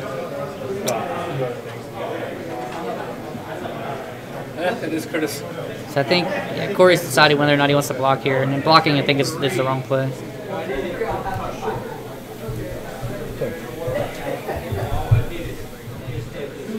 Because if he blocks and he just sets himself up to get Fanforded. Are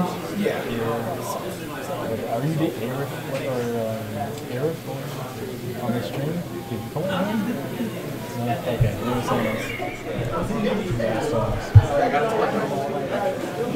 So he's going to go ahead and Fusoya, which is going to allow him to get a Lunith back, and then we're going to Fanford it. Yep.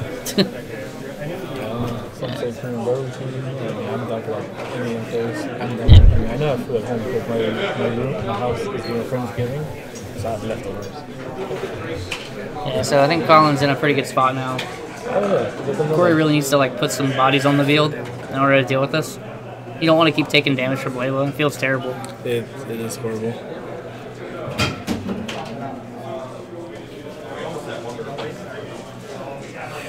So it looks like he played an Astro. I guess he's just setting up backups, but it seems like he's not drawing good forwards.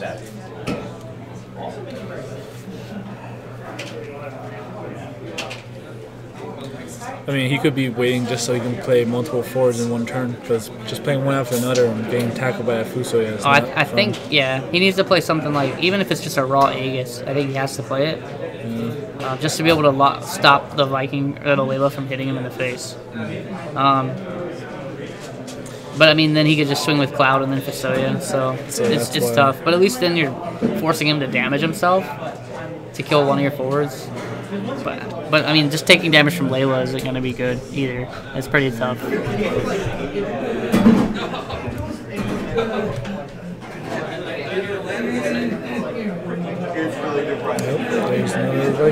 guess he didn't want to swing with Layla?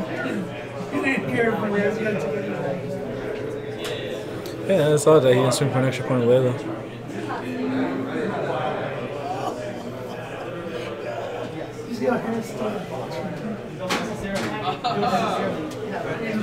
Yeah, so I mean, Corey needs to play some stuff on the field like now.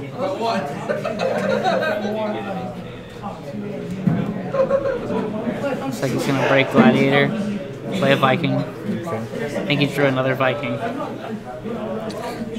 So he doubled down on the Vikings.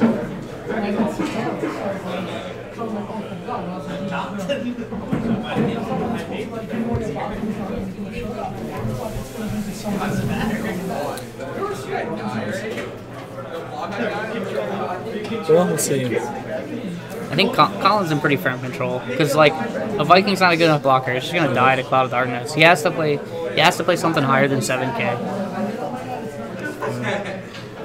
But the issue with Cloud of Darkness on the field, well, I don't think his deck also has any summons that would deal with Land Viking and the Sweet Biter.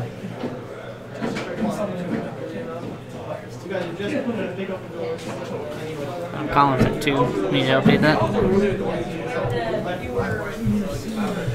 Because with this Firewater Wall, it's just pretty much more or less swinging forward and strongly. And that was an Aegis set, came off the top. I think he just might have to play it raw. But he's looking at the Refia, I think.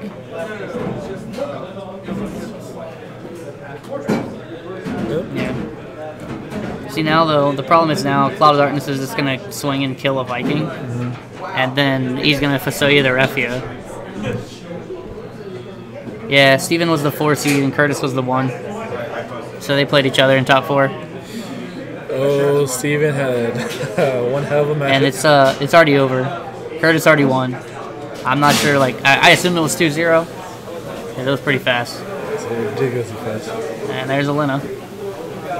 And here comes Knight. Ephemeral Summon? Yeah, it's an ephemeral. Actually, yeah, this is really good. So now he's probably just gonna put a choo-choo lane on top. This is gonna clear his entire board. This board is dead. His board is dead. That's everything. Yeah, this game's over. So he's gonna just Fusoya the Refia, minus Choo-Choo the Viking, and then Cloud. Yeah. And that would be his board state. Yeah, this game's over. Yep, and then he's gonna swing with Cloud. I mean, for now, you can only swing for 3 points of damage, but that's pretty much it. Yeah, and then yeah, Vikings dead. He's gonna draw a card. I think the only thing here is like a burst. I guess I don't even know. What X burst could he play possibly? Yeah, he draws that card and then he takes that. Is what he was saying. Yep. I mean, I know he plays Leviathans, but there's not really a good target for Leviathan. Just thinking about taking it, but I'm just gonna put it at 5 because I think he has to. This is for 0.6, so he'll last one more turn, but. Oh, he only took 5 minutes. No one said anything to me. I'm not posting the lists. The lists are going to probably Michael and Muhammad. So I don't know what was requested. I could not tell you.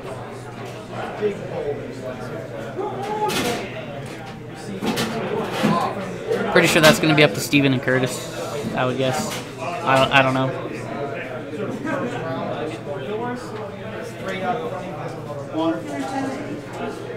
Yeah, this game is over. Okay. He gets Warrior Light. Not too bad. He shouldn't have tapped his Samurai. He needs the power boost. Maybe he forgot that he can use that on defense. Because the red mage isn't doing anything. No, I mean, at this time. Not that it matters. I think he still loses anyways. But just, you know, just a small thing. There's no reason for him to tap the Samurai.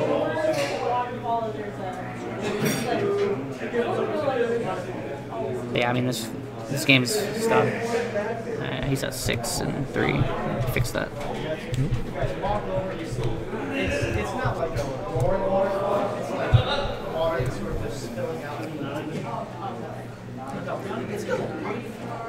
Yeah.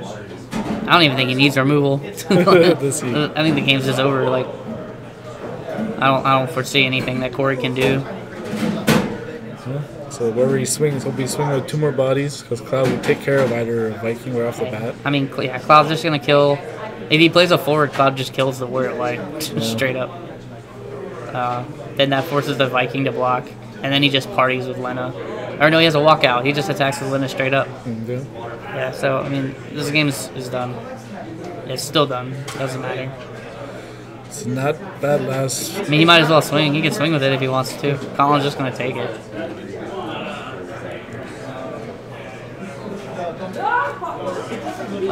So the lists, we have them. I don't know if anybody's requested whether or not to not post. The lists will be going with Mike and Muhammad, and they'll post the list to FF Decks if they want. I don't know if Steven and Curtis or whoever have requested that list not be posted or not. I'm not sure. We'll post what we can, and we'll speak to the players and see what they wish, and then we'll respect their wishes. Yeah, so there you go. So if they don't want their list posted, it won't be posted. But I don't know if anybody's requested that or not. Yeah.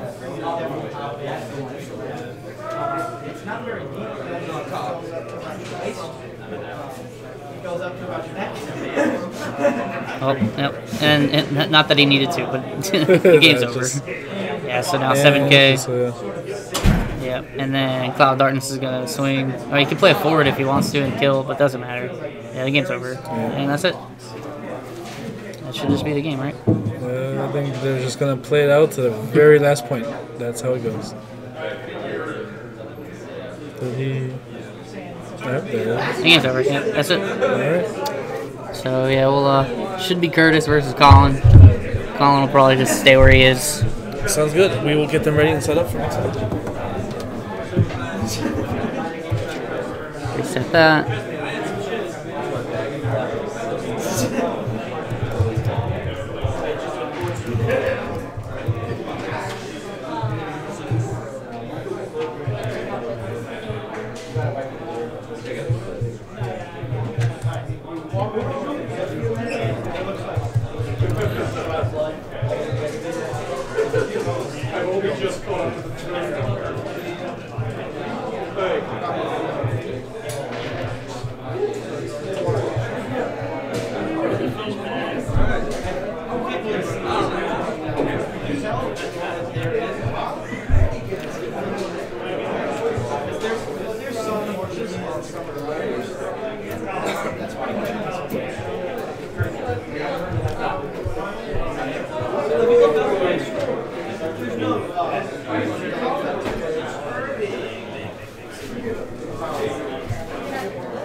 So yeah, so it looks like Curtis is going to start with, can't tell. Looks like Earth Ice maybe. And Colin is going to start with Mono Water, I believe.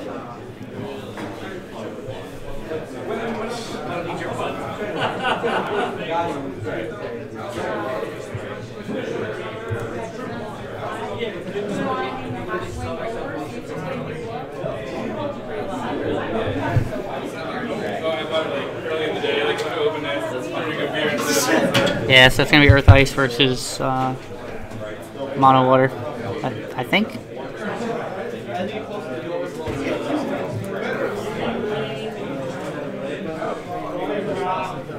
Looks like Colin's going to go first.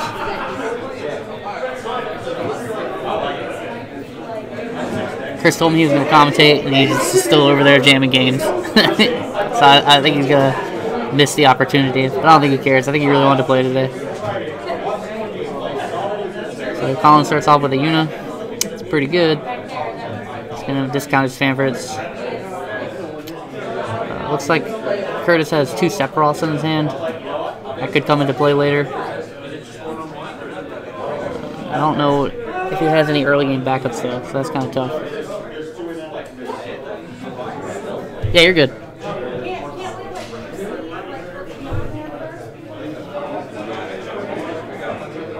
Looks like we're going separate. Oh, okay, we're playing Lymphilia.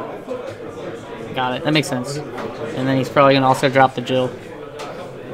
Oh, no. I'm just going to keep the Jill in hand. Sephiroth might be coming next turn. Just jumping right into it. Yeah, I was already set up. I thought they were just good to start. Let's see, we got... Cecilia? Oh, no, that's a Waka. So Mono Water versus his Ice Earth? Or yeah, it's Ice Earth and Mono Water, yep. This would be an interesting lineup. Yeah, these two have played earlier in Swiss. Curtis took a 2-1, I believe. On the back of Sephiroth. Sephiroth has been a pretty good card.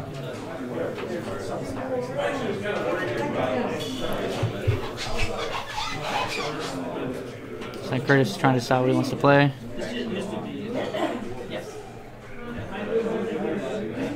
I can't. What is he saying? I didn't hear what he said.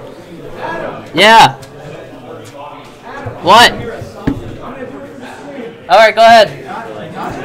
For the stream? I don't know. Curtis said he's gonna do something for the stream. I don't know what he said. Oh, he's, okay. Oh, he's gonna Renault with Sephiroth. Are you serious? Yeah. Oh man. Yes, sorry here, boys. Double discard. Yeah, it's pretty. That's vicious against. Ooh. So spicy. It's not even spicy, it's icy. Sephiroth is a very good card. Now, if Colin wants to continue to play off the top of his deck, which he can't now, it looks like he doesn't have the floor to play. So, yeah, it's rough. So, -1. He gets to draw a card off of it. Better than nothing.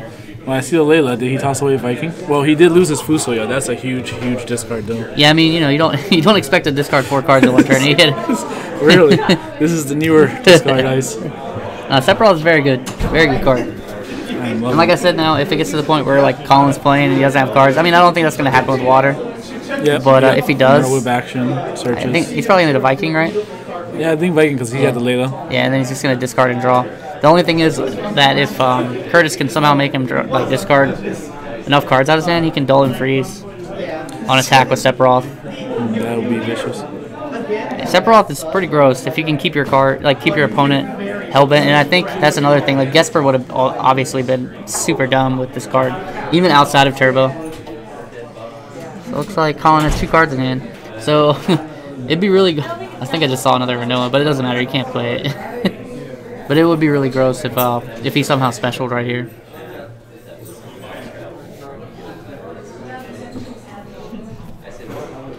Yeah, still pressuring. It's rough stuff. It's pretty hard to deal with right now. Just swing it, take it. Yeah, I mean, forcing him to discard those 4 cards is probably gonna end up being like what wins Curtis the game. It's tough. 4 cards is a lot. Yeah, looks like we're gonna Fanfret it. Ooh. Oh no, but he has another Renoa in hand. Oh no. So yeah, he blocked first, so he ghost blocked that. The only thing is there's a Genesis. Is he gonna? He's not gonna do it, right? Yeah. Okay. He's playing Noctis, playing safe. So now the thing is like So even if Curtis plays if Colin plays a forward, he could potentially like Renoa the Sephiroth again and just get rid of his hand again. This is a good response though from Colin. Yep. Not having Fasoya hurt though, yeah. Him having to discard it, it's pretty rough.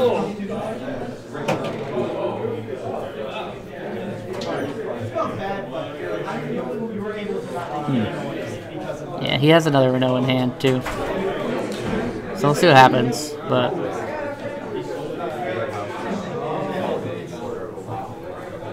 Colin has one card in hand. I think you just attack. Yeah, I mean, I don't think it was worth to just Renault for one. That's a Jesse. So we're gonna get the other Sephiroth. So now we have Sephiroth special on deck. So he can pitch. He's gonna pitch the Genesis to make him get rid of the last card in his hand. And then he can dull and freeze the Ephemeral if he wants to. But he does have to still deal with the Fanfrit. That's the thing. He has to deal with the Fanfrit. I mean, wouldn't Lena be a better target for the dull and freeze? Well, you don't care if Lena blocks Sephiroth, right? Well, I guess he has walkout, so yes. Yeah. But if he didn't have walkout, I think he would just dull and freeze the target you don't want him. But he's going to force him to just hard cast the Fanfrit. Which is smart, I think. Because now, potentially, Curtis can make him discard 4 cards next turn. Again. Yeah, just when you think you're safe.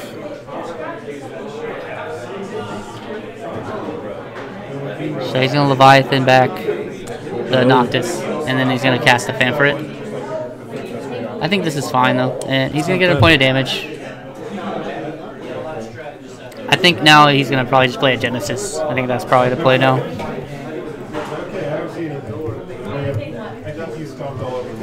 Yeah.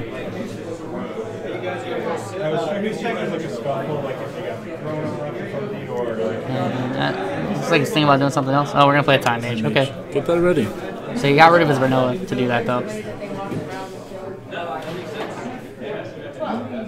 That's another Ephemeral. It's a really good card. I believe that's the last Fanfrit. Yeah, I think that's the last one. Too. Yeah, that'd be his third one. Oh, he's...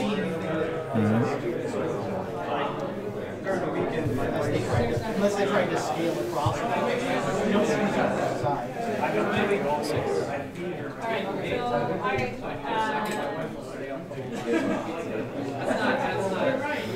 So he's passing it back. Curtis, we know, is sitting on a Sephiroth, which can get rid of that last card in hand. But we know if Fanfrit's on top, so... Gauda's is good.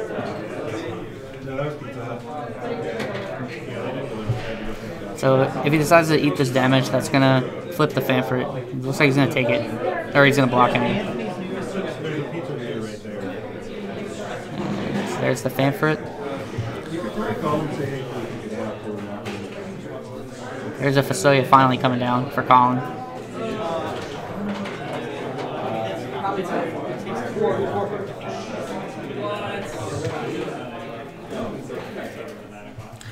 No, Gauda's is for when he goes into the break zone, his triggers. Yep.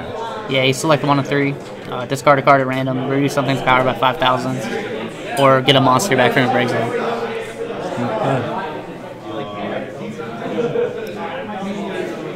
So he's going to swing with Gauda's. Now Colin has to decide if he wants to block with Lena or not. Looks like he's going to block. Lena is an AK with that, so looks like he's going to cast the Fanfrit in the response to Gauda's trigger. Ooh. So now he's hellbent. That's, this is actually not so bad. Yeah, Curtis is looking at an Noctis, so I think that's probably going to just come down for value here. Oh no, we're just going to play a Tama. Pass. That is the Opus 1 Tama. Yeah. Opus 1 Tama is always a card I want to play, and then it never makes a cut in my final deck. It just never makes a cut.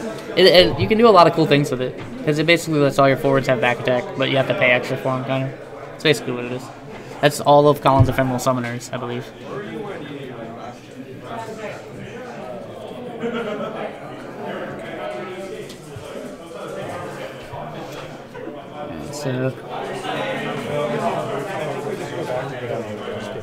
I mean, you can probably grab from Here comes the Sephiroth, I think, maybe? So this might be the Sephiroth coming down again. Let's see then. Oh, he's going to Heka the Fasuya. Ooh. And then he's going to Noctis.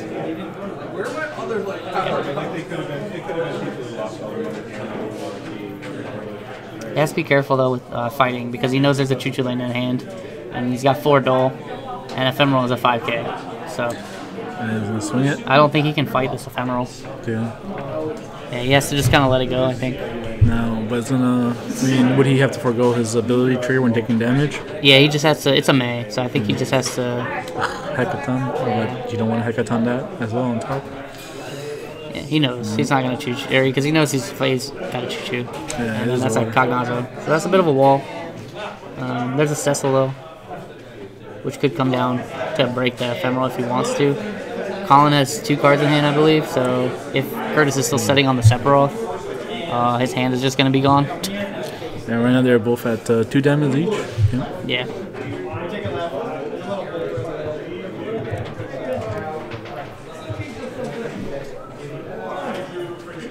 Yeah, I feel like the Sephiroth is the play here.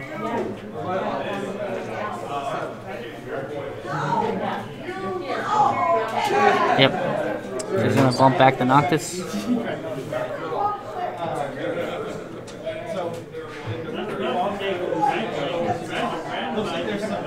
And I think you just sit on it, right? He could play the Noctis, I guess, since now he knows the Choo-Choo Lane is gone. Yeah, looks like he's just gonna pass. Yeah, maybe he just values. I don't know what other cards were he holding besides Noctis. I mean, it's hard. Water's not a deck that wants to play off the top of the deck, right? Yeah. Deck is dumb. What? You mean Sephiroth is dumb? Sephiroth is dumb. Yeah. He's really good. Yeah. Yeah, I can't wait. I want to try. Watch my ice review, man. I called it. I knew that card was dumb. Yeah, that card is really good. I'm really fond of it. Yeah. Both anything ice, He that card is good. He shouldn't have the special. And he shouldn't have that special. It's already dumb enough that you can Renoa the card. And then on top of that, like if you have to play on the top of your deck, you just dull and freeze or something every time you attack.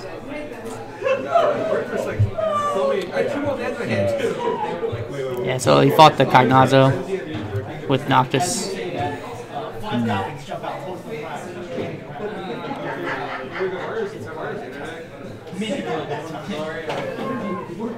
Didn't see what he targeted with the Cloud there.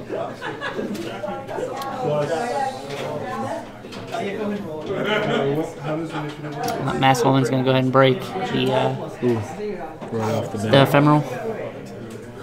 And I don't know if Colin has cards in hand. If he doesn't, he's just gonna dull and freeze. Yeah, and that's just gross. Oh, he's now. Yep. This. Yeah, and this is where Sephiroth gets like super dumb. Like as soon as your opponent has to play off the top of their deck, and they have to keep playing things, Sephiroth is gonna dull and freeze something every turn. So he's gonna play it. He just searches his deck. Yeah, he has to shuffle that.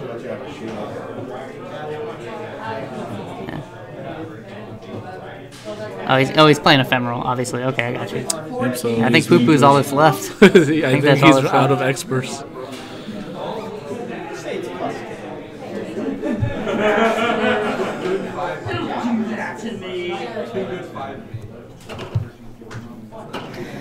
Yeah, so I mean, Colin's still no cards in hand, so now Sephiroth is just gonna dull and freeze the Lena. It's pretty tough. Yeah, just keep swinging every turn. Yeah, I don't think Colin can come back from this. I mean, that's a Devout on top of that, so he's probably just gonna play the Devout. Oh, he's gonna play 2 Castpool. Yeah, he's gonna freeze his own Cloud of Darkness. Yeah,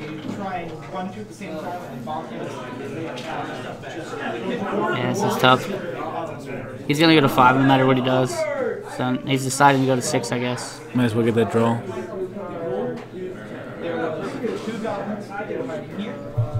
Yep.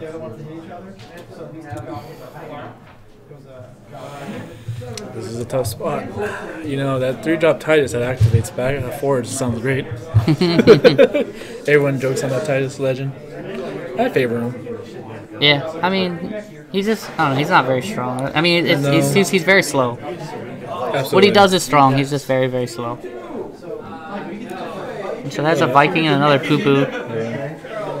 I mean, the answers with the Hecaton on his Vusoya just pretty much shut him down real fast. Yeah, the problem is, like, I don't know if he's going to have enough defense coming out for this. He's drawing like a madman right now. Yeah, and I mean, he drew a Cloud of Darkness, but he can't play it because he already has a Cloud of Darkness. Yep. And I think that's probably just game. Yeah, just... You can't dull and freeze, but the Viking is basically forced to block. And what if you want to, can you Time Mage the Sephiroth and then... Oh, well, he has enough cards in hand, I think. Yeah, I mean, it's over. That is definitely over now. Alright. Unless he has a Leviathan in hand. I think he's out of his summons, though.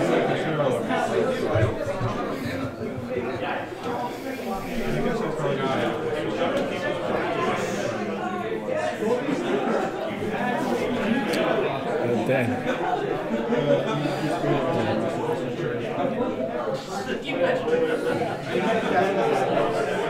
They're just laughing. It's like, I mean, they know it's over. Pretty sure. He's just hoping to draw like a Leviathan or something. And I don't even know if he has one left. Honestly, if like a deck like this becomes a thing again, I think Water's probably going to have to go back to running Astrologian or something like that. But then that tightens up their backup slots, so it's hard. Yeah, I think that's just GG. And... Oh, no, he has the Leviathan. That's the Viking. He drew it off the Viking. So that's his last one, though. Yeah, I have... Everyone's back in play, but... The problem is Curtis is only at 3. And I just don't see... Yeah, so there's a Scholar. That really doesn't do too much there. I'm not sure if he has one more Kuchu in his hand, but... He does.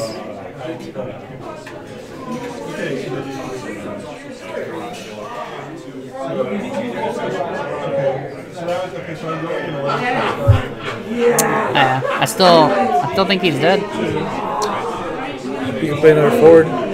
He doesn't. All he has, I think, on his hand is Cloud of Darkness, and he already has that on the field. Oh, is that a cancel? I think he's just swinging just for fun. He's Alright, that was a good game 1.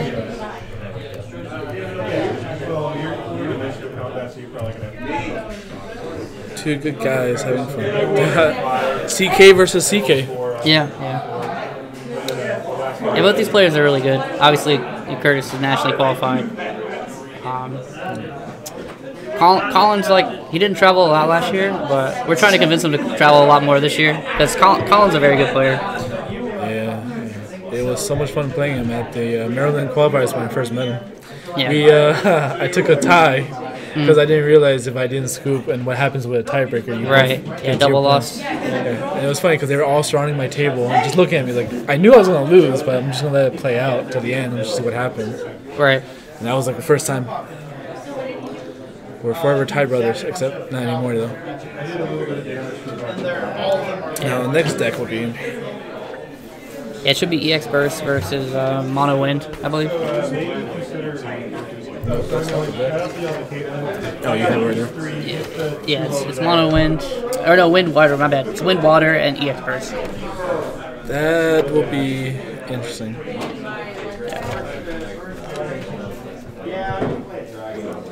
Yeah, it turns out Ice is still good. Ice never stopped. Yeah. It's been good for a long time. I mean, it was good before Turbo existed, so it's not going anywhere anytime soon.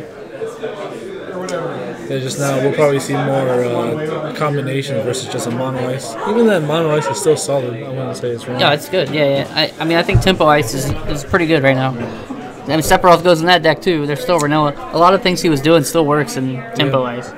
Obviously, Earth gives you access to just other cards that are good. It's like we're on Wool early.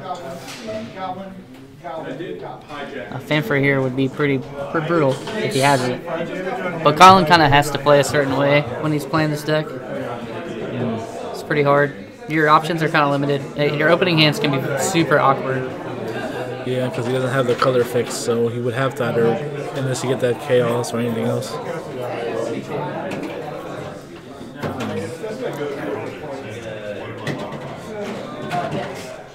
And I mean, he also wants a forward out because it makes more of his EX bursts live, like Titan.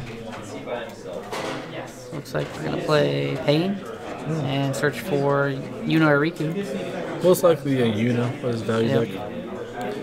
And we're going to pitch Yuna to play Yuna. Alright, that's cool. The way he riffles his deck together. Yeah, professional shuffler. Yeah. I mean, Wolf's still going to be able to get in there. It's going to either force a block or something. I didn't see quite what he drew there. Does he run minors in his deck? I think that's what I saw. No, it wasn't. It wasn't a minor. I'm not sure what it was then. I thought I saw a minor. Yeah, Colin's going to go Brave in a burst. Looks like Curtis is going to opt to block. Oh, that's a good drop. Chaos is good. And that should set him up for the rest of the game. So now Curtis has to see if he wants to keep building backups or play it forward. It's like we're going to play Braun. I believe a Layla is in hand. So he could play Layla Viking this turn, or he could just take one, kind of hold his card advantage, which I think might be better. Just take the 1 damage. Yeah. Yeah, no need to overspend. Be of value. Yeah, I mean, against the EX bursts, you want to play all value, like all the time. And that's a Valor, so he's going to get to reactivate his backups. Oh, he even drew a Braun, so that would be pitched. Yeah. Well, he doesn't even need to pitch anything. He can just pitch the Viking. Yeah. If he wants. But he's going to go ahead and play a Viking like hardcast it. Thought he had Layla in hand. Maybe he pitched her earlier. Maybe I just wasn't paying attention and he pitched her earlier. So that's not quite as good. Still pretty decent though.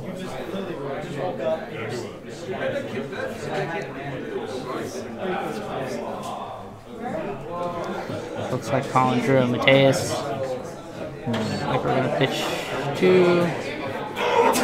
That's a Raubon. And now Curtis is gonna decide whether or not he wants to play that Fanford in his hand. And he'll Fanford. Yeah, it didn't really matter the order he played it, to be honest. Because you just want to be extra cheeky.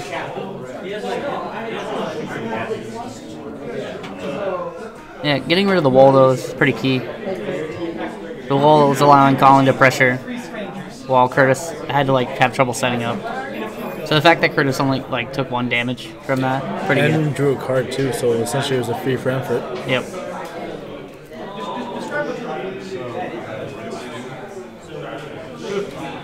The Archer? Yeah, he's just gonna build backups. Yep. Yeah, that Archer actually is gonna be pretty key. If it's gonna hit the Chaos, it's gonna really mess up Colin's color fixing.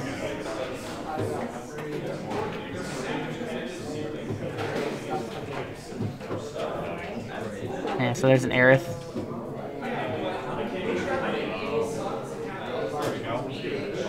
And that's a wall. Alright, it's back in. So now, the punish here would be another Fanfurt, obviously. That'd be a pretty bad punish.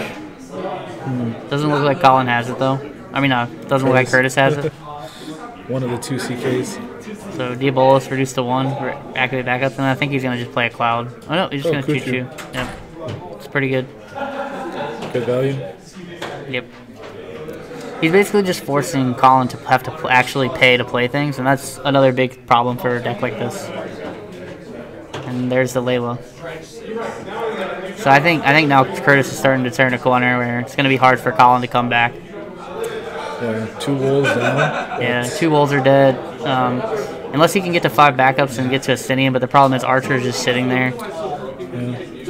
I mean, it might even be worth it. Yeah, he's just going to Archer the Chaos right now. Yeah, I'll take care of the Chaos.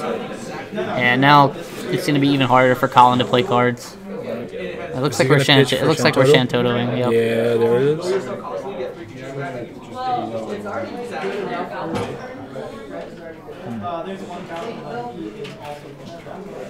Yep. I mean, Curtis still gets a draw off that. That's the thing. You Shantoto Layla Viking, he still gets to draw a card. It's ridiculous. There's the Riku. Alright. And I'm going to play Pain for free. Oh no, we're going to play Laria. Oh. Chilinka Yuri. I think he has Chilinka in hand, so he's probably going to get a Yuri. Maybe? I don't know. Oh, he must have pitched it earlier.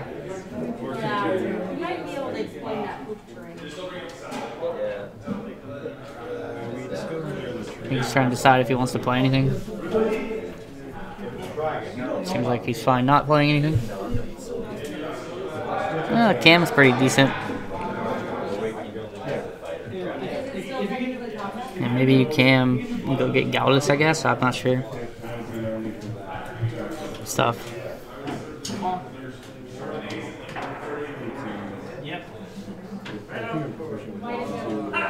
No, he's just gonna pass. I think he's forcing Curtis to have to commit to the board. Because the thing is, like, Curtis is gonna draw way more cards than Colin. So if it goes to deck, Curtis should theoretically win. I mean, Colin should theoretically win. But if he sets up the Chalinko? Yeah. So Curtis has to be the aggressor, and he's doing that by playing multiple forwards. Basically, one of them was basically free. That's an Estinian. I don't remember how many Fanfrits that Curtis has played. I want to say just one. So he has to be careful just dropping the Estinian here, because that's a prime Fanfrit target.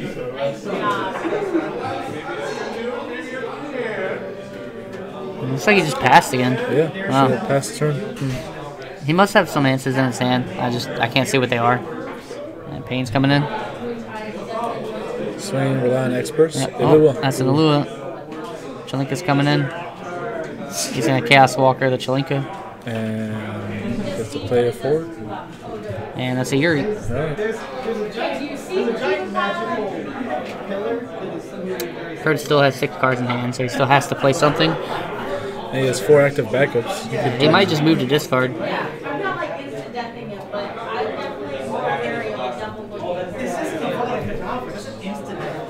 I think he's thinking of, he's just moving to discard. Yep.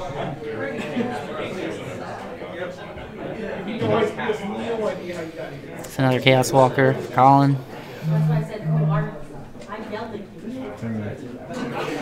Here comes the Cam, I think. Oh no, we saw you. Yeah, gonna break the Pain. He's just gonna rely on burst. I think he's just trying to deck him out, maybe. But the problem is the mill is coming, so that's gonna be tough. Yeah, and what Curtis just did there was he milled him for 1 and then drew a card with Yuri, which was pretty absurd. The thing is, Curtis needs to be careful about drawing too many cards. I think Colin is already on the game plan now where he's trying to deck him out, and that's an Estinian. So another non-burst. It's pretty rough. Curtis has to play cards. He's got like 8 cards in his hand. Yeah. He might even have 9 cards in his hand. I wonder what he's concerned about holding so many cards. Well, he doesn't want to commit to the board. Because a lot of his things draw cards, and then he's going to draw another card. So he just has to be careful not to deck out. That's really the main thing right now. He could mug him, but then he's going to draw another card.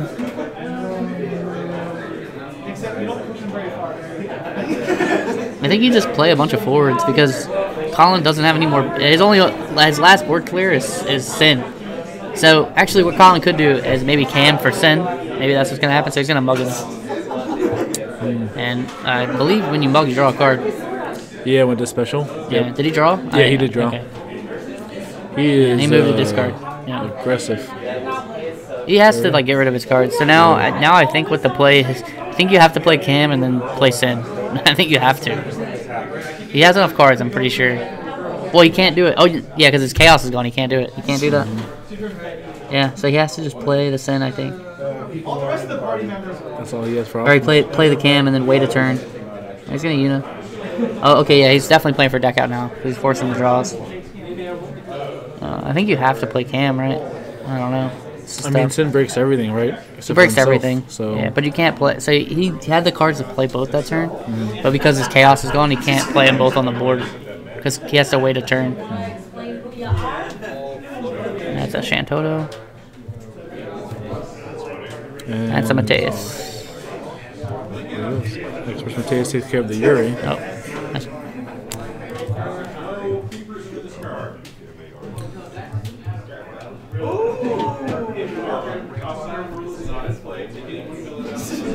This is still rough for Colin. I mean, he's obviously on the game plan of trying to deck out Curtis.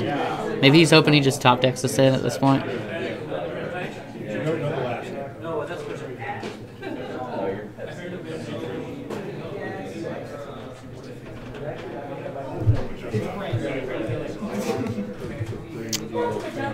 Viking. I'm not sure how many cards are left in Curtis's deck, but he has drawn an extremely high amount of cards. He needs Sin like now.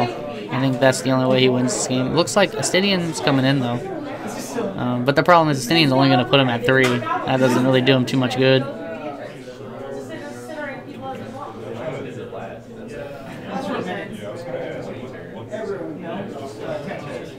One, two, Cast Walker. Yeah, we're going to Cast Walker the Yuri.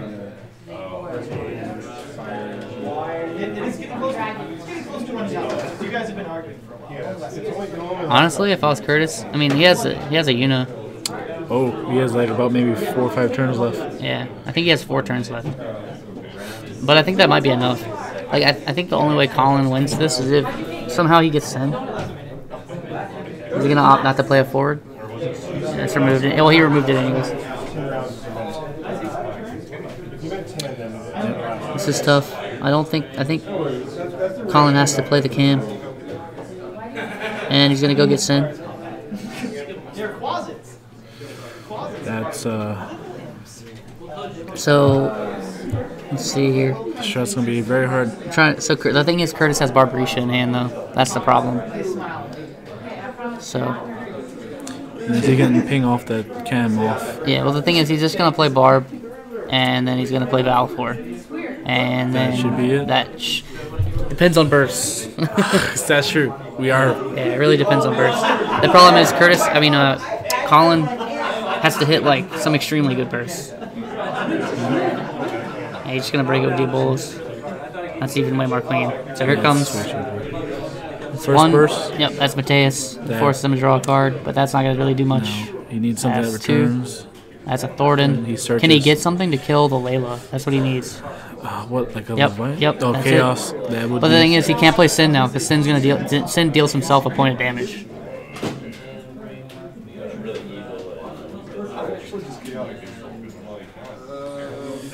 Yeah, it's tough. But I can't remember how many. He should be good to be playing bodies. I don't know how many cards are left in Curtis's deck. So he drew from the Viking.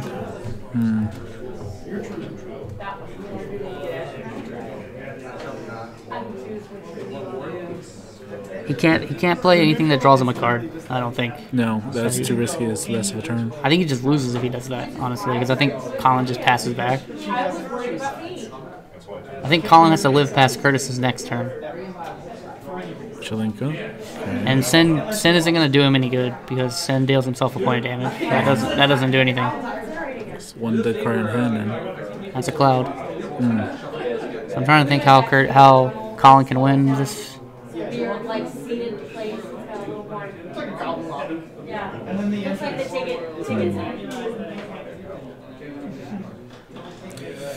Noctis gets 6 points. Check will break. Yeah, Noctis at 6 is going to break the Cloud. Yep. But he still needs an answer for the other forward. He has to kill 2 forwards. He can't play Sin. Sin will kill him. Sin will kill himself, so he can't play Sin. Well, okay, he could play a Stinian, right? But the problem is, if he does that, he can't swing both times. He has to play a Stinian, be able to swing both times, and play Noctis, I think. I think that's the only way he wins. I don't know if he has the cards for that, because one of his cards in hand is Dark. A dark card. He killed himself. That's game. Yeah. All right. That was best of 2 of 3. It was a long day, and Curtis comes out top, number 1. It was a good tournament. It actually ran pretty fast for the format, to be honest. I think because I guess people aren't so worried. I don't know if they play faster or if they just go through things. Yep. So I think we're probably gonna head out to dinner. Yeah, no, we're starving. Like they close up shop over here, so we can get some grub somewhere. We just don't know where yet. Yeah, so I'm probably just gonna cut the stream off, cut it short. I don't think we're gonna do an interview. I don't think. I mean, if you want to ask, we can ask for an interview one last time. I mean, maybe like a 5-minute interview. Yeah, I mean, if he wants to come back here and talk, he can. It looks like he might be heading back here anyways. Cool. Yeah, Curtis the man will be walking back in with his cup of coffee, with his ripped jeans, camel top. What's up, Curtis? How you feeling? Tired. Ooh, let's see what the chat says. Did you guys?